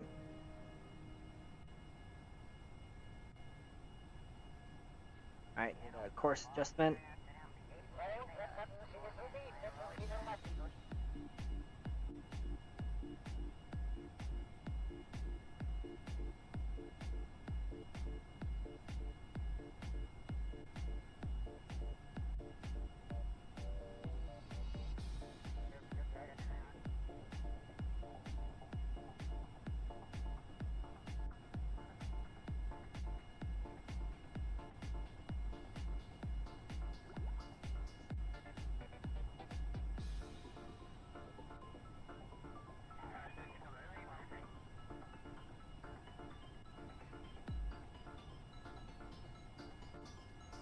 There we go.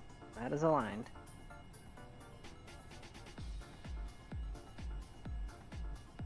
That looks like a ridge line trying to poke through the clouds.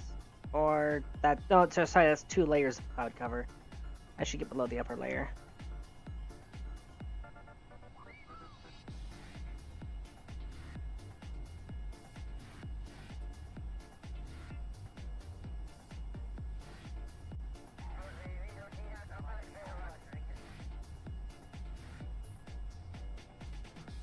Hello, Mountain. How are you today?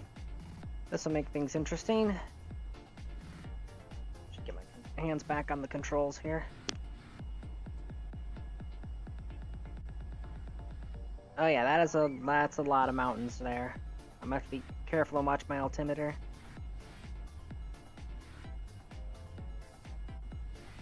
Let's drop the time warp down a little bit.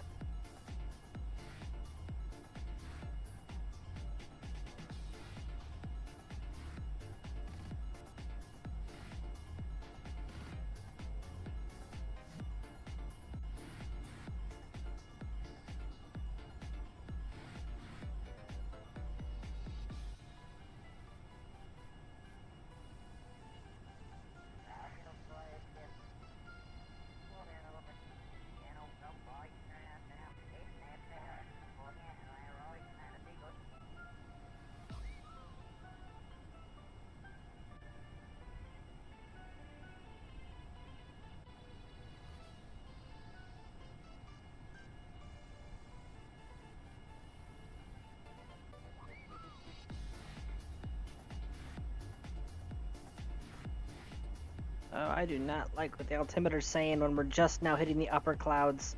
Oof.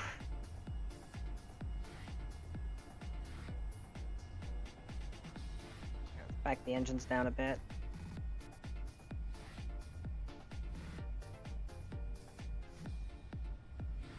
Let's get a bit more aggressive turn here.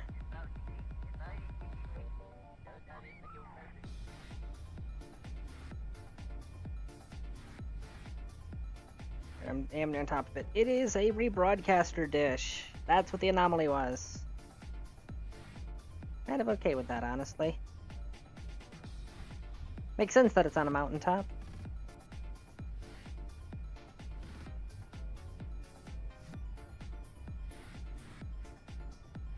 I'm actually going the same speed as the clouds right now.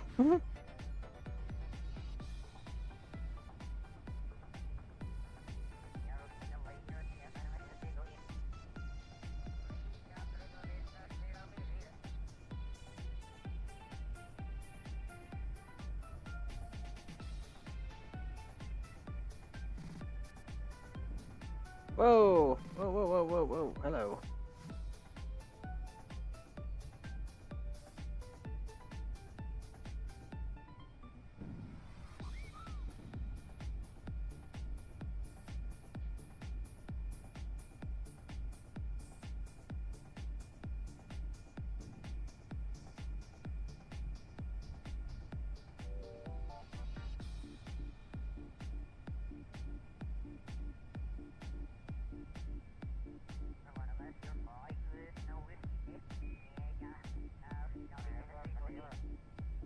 Alright, alright.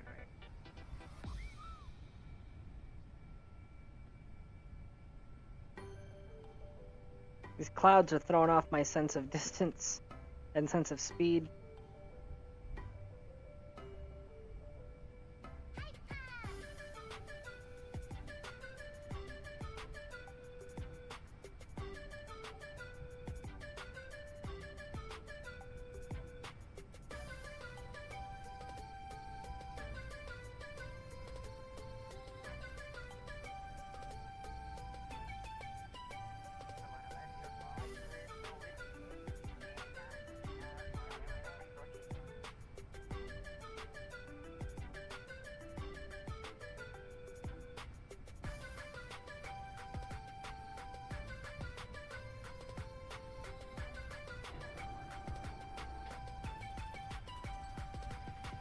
I just need to come into physical contact with it, I believe, and that'll flag it as discovered. Then I can move on.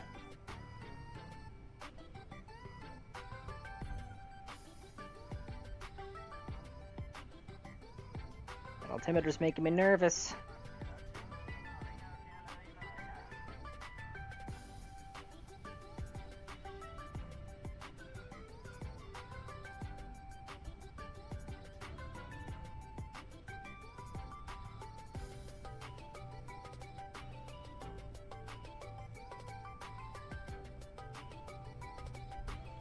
Uh-oh, whoa, whoa, whoa, whoa, whoa, hello.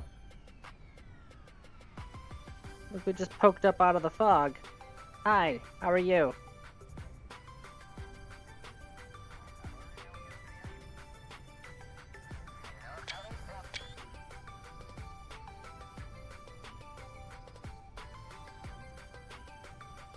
So that's not near the cloud layer, it's at the cloud layer.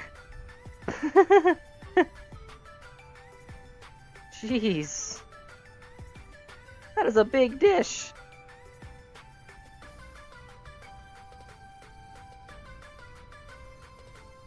Alright. Air part. This name air part. Okay.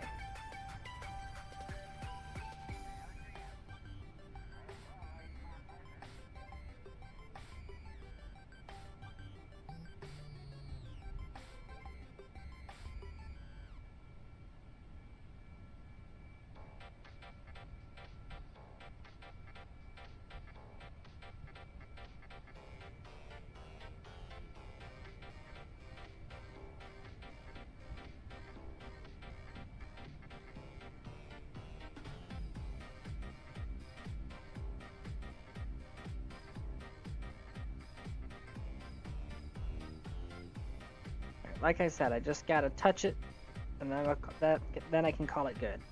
I don't want to hit those struts, so I'm gonna just boop it with my landing gear on the very edge here.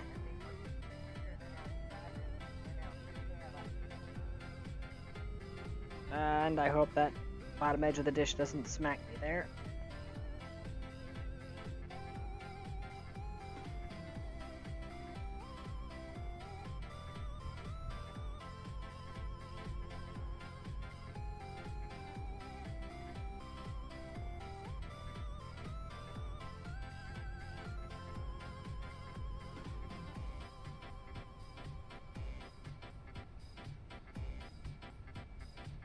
Apparently that doesn't count as having discovered it. Even though my camera just got screwed up by the dish. Oh, that counts as me arriving, I think. So let's recover vessel.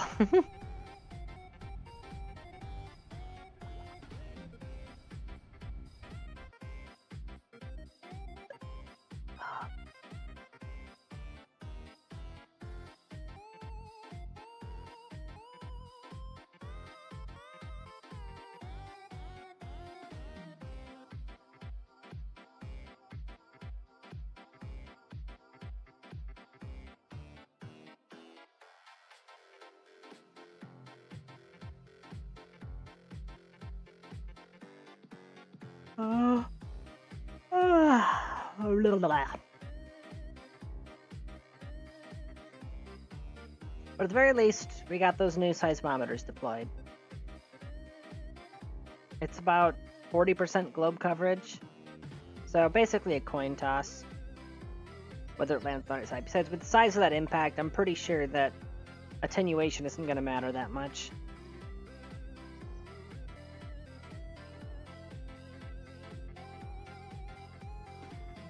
Yeah. Do.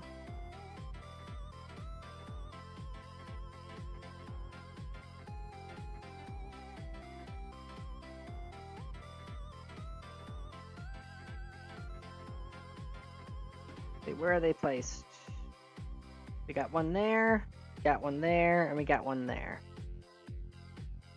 At least that's a third of the globe covered. I mean,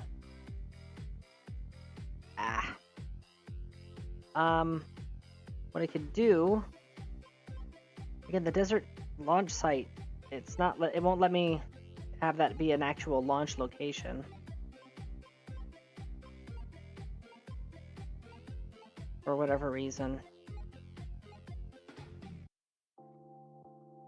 Because if it'll let me launch from the desert airfield or Woomerang, then I can immediately deploy seismometers there, and that'll greatly increase my globe coverage.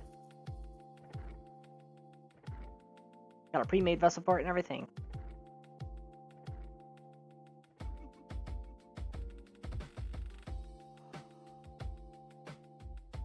Huh.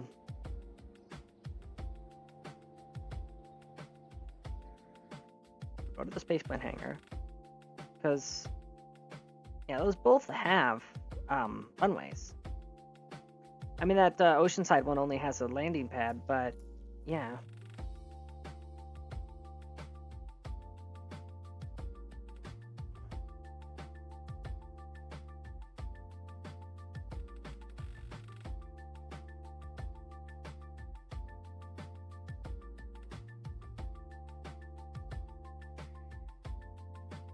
Come on, finish loading.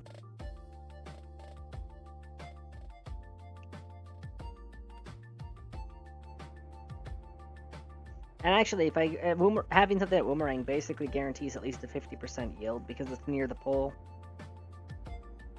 Okay, runway, island airfield. Those are my only options there. But what if I switch to editor? And now I just have Launchpad. You see, it's. But I know for a fact that Boomerang has a Launchpad. So why is it not giving me Boomerang as an option? Do I have to purchase it? Do I have to unlock it somewhere? It's not a research thing as far as I know.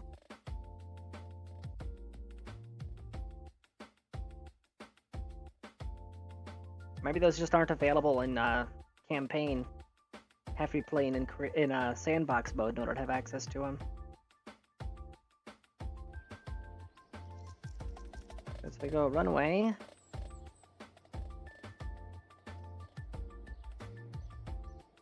Yeah, see, it's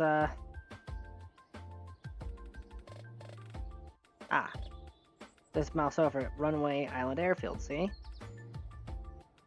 And then this, just Launchpad.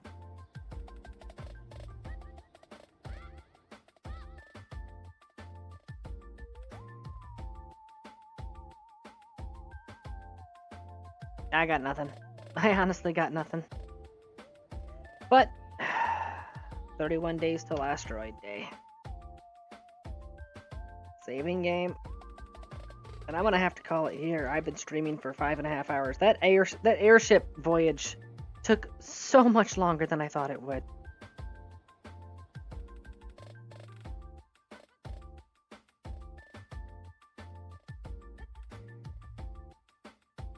Come on.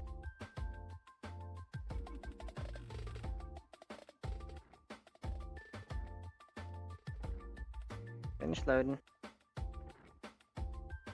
So, where is it? Dirigible debris splashed out like Kerbal. I'll deal with that later. Apophis. 25 days.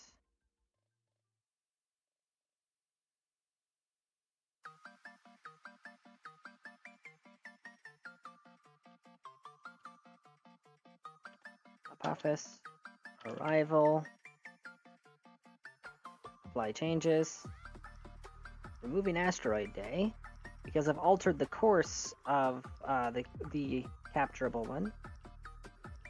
There is deep range prospector. Oh my god, it's not gonna show the SOI change.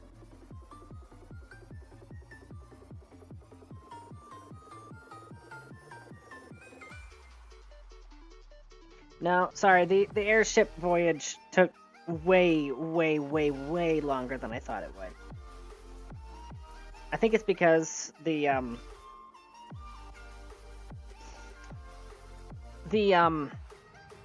Pridwin, I can get the thing almost up to 200 meters per second.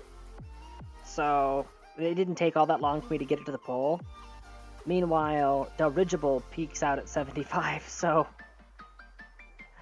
yeah, you can't even compare the speed of those two airships. So my frame of reference for distance was way off for how long it would take.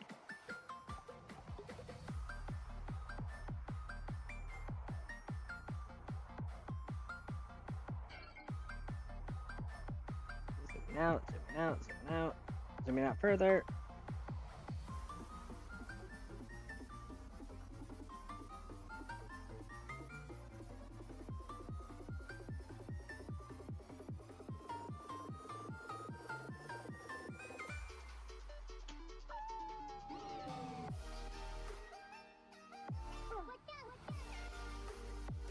Alright. Apophis arrival and asteroid day. They are 5 days apart. So, in theory, there's some wiggle room there. Oh, hello. Be observed.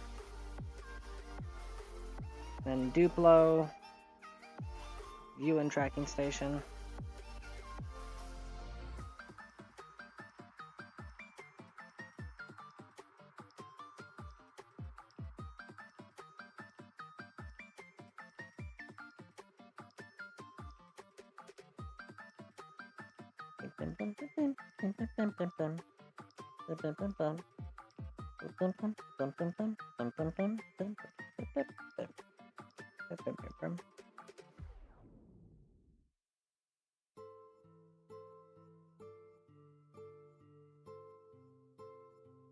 Alright, and you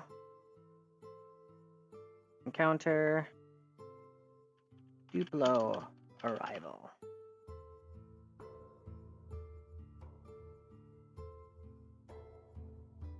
Apply changes. So 5 days between Apophis and our designated asteroid, which I still need to name, and then we have another 10 days before Duplo shows up. Mind you, they'll all be traveling at different speeds, so that doesn't track for when they'll actually be arriving. Sorry, when they'll actually be impact or anything. Encounters way the hell out there. Periapsis is nowhere near Kerbal. Alright, terminate. Stop tracking. Not worth the tracking.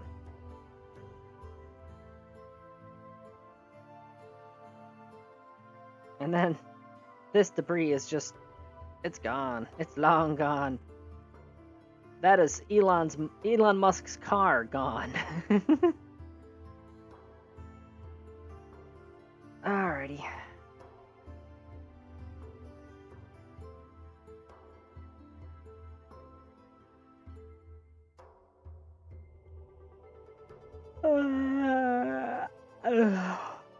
La la la la.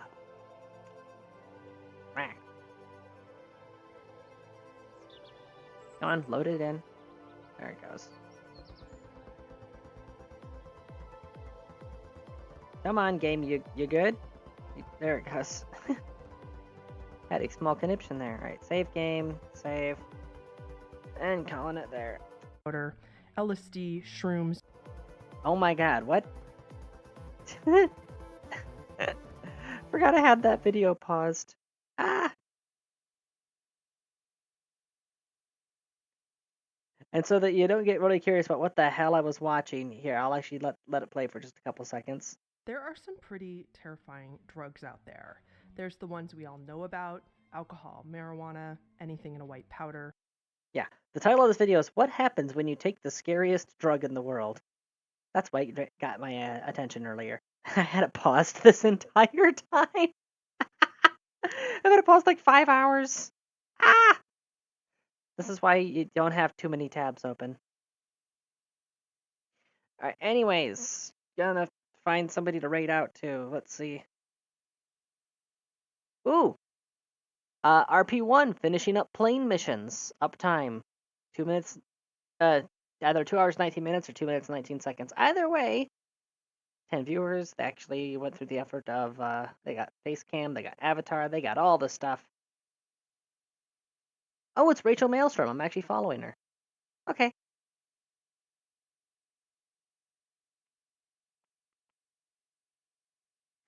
And let me get raid message ready.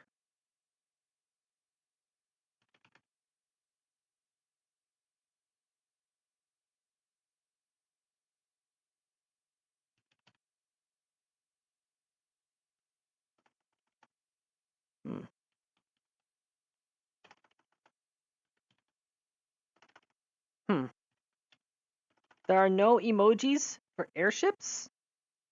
This is a tragedy.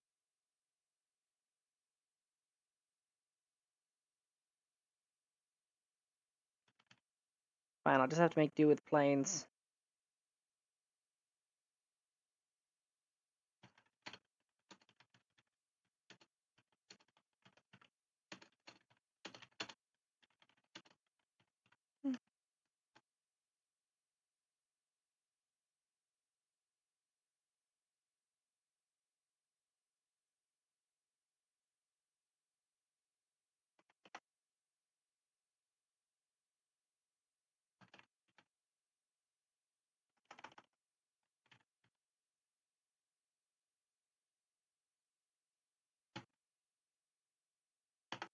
There we go. Yeah, it's an airplane, but not an airship. Alrighty. Starting.